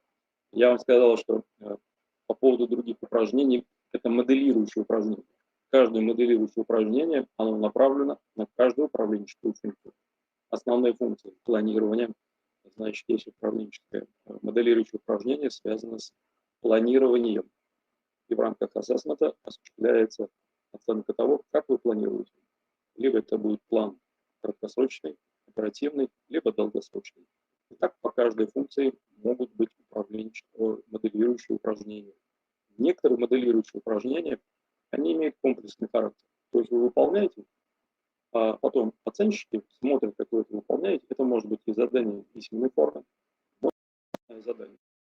И в рамках этого комплексного задания можно оценить сразу несколько управленческих функций.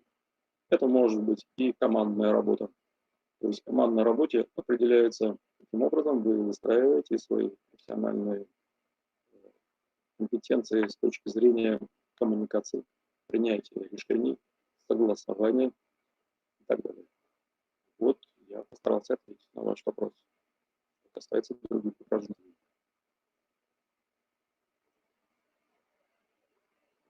Сейчас не совсем понял вопрос, я открою.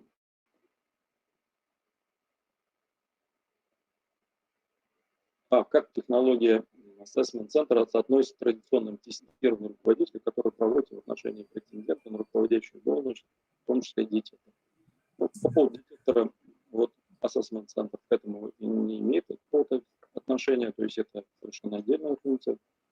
А по поводу традиционного тестирования, то есть, как правило, ассессмент-центр – это комплексная процедура, он используется, он дает результат больше, чем, соответственно, вот, тестирование. Ну, я вижу вот руководителя, поэтому завершаю. Если вы хотите что-то узнать, но об этом, собственно говоря, уже проговорили. И завершаю я, конечно. Спасибо за внимание. Спасибо большое, Раил Римович. Мы действительно, да, вот могли найти пересечение с традиционными методиками, да, то же самое включенное наблюдение. Здесь мы действительно имеем возможность и моделировать, да, проектировать развитие определенных компетенций руководителя, но и измерять. Единственное, предупрежу, да, присутствующих руководителей, да, тех, кто, может быть, не в очном формате обучался на менеджменте в образовании. Безусловно, любое тестирование несет только 10% информации, но вот сегодняшнее наше погружение, помимо, да, вот знакомства с методом ассессмент-центра, его, да, вот размышлений по потенциалу его использования для аттестации руководящих кадров, обращает наше внимание еще на одну значимую составляющую, с которой необходимо считаться руководителю, это подбор. Да, подбор персонала под определенное рабочее место. Да, это связано и с формированием управленческой команды, это связано и с формированием творческих рабочих групп внутри образовательной организации для решения конкретных задач. Поэтому, безусловно, потенциал замечательный, но понятно, что нам бы хотелось, да, этот опыт пережить, и я думаю, что такого рода опыт переживать крайне важно руководителям, да, с погружением, ну, хотя бы раз в год, да, это еще и возможность, да, совершенно потрясающей такой рефлексии профессиональной. Сейчас я передаю слово Марине Анатольевне, у нее родилась вот одна такая замечательная идея, я надеюсь, что нас поддержат коллеги. Пожалуйста, Марина Анатольевна. Коллеги, добрый вечер уже, наверное, да, мы благодарим всех, кто с нами до конца сегодня работает. Конечно, вот та технология, которую Раил Римович нам представил, она может найти свое применение и в практике работы наших школ проекта «Эффективная школа», да, то есть чтобы понять свою управленческую команду, чтобы создать, чтобы подобрать правильно тех коллег, которые будут вашими действительно помощниками, чтобы осознать свои собственные лидерские качества и работать над их совершенствованием. Такая технология, она нам, конечно, поможет в нашей практике. И мы хотим сейчас в завершении нашей проектной сессии продемонстрировать видеоролик Гульнары Сагеевой, проректора Института развития образования Республики Татарстан, которую она показывала на нашей онлайн-конференции, прошедшей в октябре. Да? И я знаю, что Раил Римович как раз принимал участие в создании этого видеоролика. Да? То есть вот как эта технология и другие технологии, которые используются по совершенствованию компетенций руководителей Республики Татарстан, помогают в развитии и в повышении, да, качества образования в школах республики. Мы благодарим Раила Римовича за активное участие в нашей второй проектной сессии. И, наверное, уже со всеми попрощаемся, а видеоролик будет завершением нашего сегодняшнего дня. Встречи. Спасибо, уважаемые Спасибо. коллеги. Спасибо большое за внимание. Всего доброго. До свидания. Ну, я правильно понял, ролик нужно поставить, да? Запустить?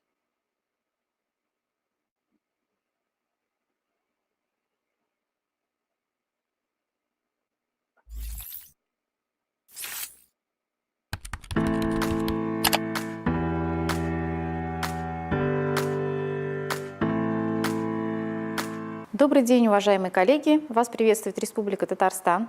Позвольте представить вам опыт Института развития образования в реализации госпрограммы развития образования по работе со школами с низкими результатами обучения. История участия Республики Татарстан в этом мероприятии начинается с 2017 года.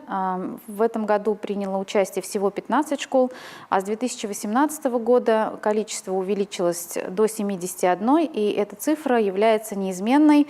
И в предстоящие 3 года мы также выиграли конкурсный отбор. Количество школ-участниц будет 71. И неизменным остается также участие в программе кадетских школ. Их всего в Республике Татарстан 15. Участие в этом мероприятии несет большой социальный смысл.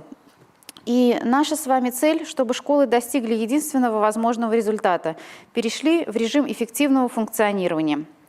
Большинство мероприятий носит уже традиционный характер, и ежегодно мы проводим консультации с руководителями и с педагогами, тьюторское сопровождение школ, много семинаров, мастер-классов для различных категорий педработников. Здесь и учителя-предметники, и учителя начальных классов, конечно же, руководители. В этом году мы также усилили воспитательную составляющую, большую работу проводим с педагогами, психологами и с классными руководителями. Помимо этого, нам до конца года предстоит провести конкурсный отбор школ, продемонстрировавших высокие результаты обучения и получившие позитивный опыт перехода в режим эффективного функционирования по итогам участия в этом мероприятии. В этом году мы немного сместили акценты. Если до этого мы больше работали с учителями-предметниками, то с этого года большой фронт нашей работы занимают руководители образовательных организаций, и мы это сделали целенаправленно и попытались взаимодействовать с ними через различные формы работы, через тренинг-диагностику по развитию и совершенствованию компетенций руководителей, через курсы повышения квалификации, где итоговой аттестацией стала защита проекта программы развития образовательной организации. Поэтому, помимо этого, была проведена стратегическая сессия, и еще предстоит провести семинар «Особенности организации сетевого взаимодействия школ и способы их решения». Несколько подробно остановлюсь на тренинг-диагностике по развитию и совершенствованию компетенций руководителей. Помимо того, что основная цель – это, конечно же, выявить их компетенции руководителей, наиболее успешные и западающие компетенции. Целью было еще и то, чтобы руководители получили позитивный опыт решения управленческих задач. И, конечно же, основной результат – это умение квалифицированно разрешать возникающие перед участниками управленческие проблемы и принимать взвешенные управленческие решения. В тренинг-диагностика оценивала следующие компетенции. Это умение планировать, ориентироваться на результат, умение работать в команде, взаимодействовать эффективно, лидерские качества. Также очень важно было нам оценить умение управлять исполнением и мотивацией подчиненных. По итогам тренинг-диагностики каждый участник получал индивидуальный отчет. В отчете были представлены те компетенции, которые показал руководитель, и к этому отчету также предъявлялись несколько требований. Этот отчет должен быть строго конфиденциальным, и его не рекомендовалось использовать по истечении 2 лет, так как компетенции, мы с вами понимаем, что это достаточно быстро либо развивающиеся, либо быстро изменяющиеся, и в течение 2 лет они могут претерпеть значительные изменения.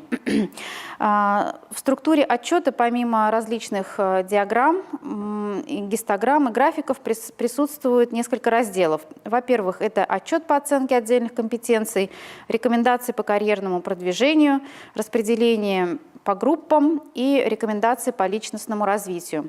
Вот на этом слайде вы видите один из образцов диаграммы и рекомендаций для руководителя. Мы видим с вами, что желтые кубики, они представляют собой отдельно взятую компетенцию, а цифра, которая на ней указана, указывает на уровень развития компетенции по результатам оценки. Что значит желтый цвет? Желтый цвет значит, что руководитель, данный руководитель находится на уровне компетенции на уровне развития. И это мы с вами понимаем, что это требует для непосредственно руководителя проведения большой работы прежде всего над собой. И тренерами дается рекомендация для развития руководителя в определенных областях и рекомендации по подготовке по некоторым направлениям. Например, данному руководителю необходимо развивать свое стратегическое мышление, тайм-менеджмент, применение инструментов мотивации персонала и так далее. Следующая форма работы, которую мы применяли, это стратегическая сессия. Стратегическая сессия на сегодняшний день – это один из самых популярных видов работы, и не только с отдельно взятым руководителем, но и формата корпоративного обучения. И для нас было очень важно интегрировать стратегическую сессию в процесс обучения и не делать из этого какого-то значимого события. Мы хотели, чтобы руководитель понимал, что процесс стратегирования – это не процесс единоразовый, а стратегированием руководитель занимается фактически ежедневно и по любому возникающему вопросу. А когда стратегирование проходит вместе с коллективом, это, конечно же, имеет еще больший эффект. И последнее мероприятие, которое нас ожидает в этом году, это конкурсный отбор школ, которые продемонстрировали высокие результаты обучения и приобрели позитивный опыт перехода в режим эффективного функционирования.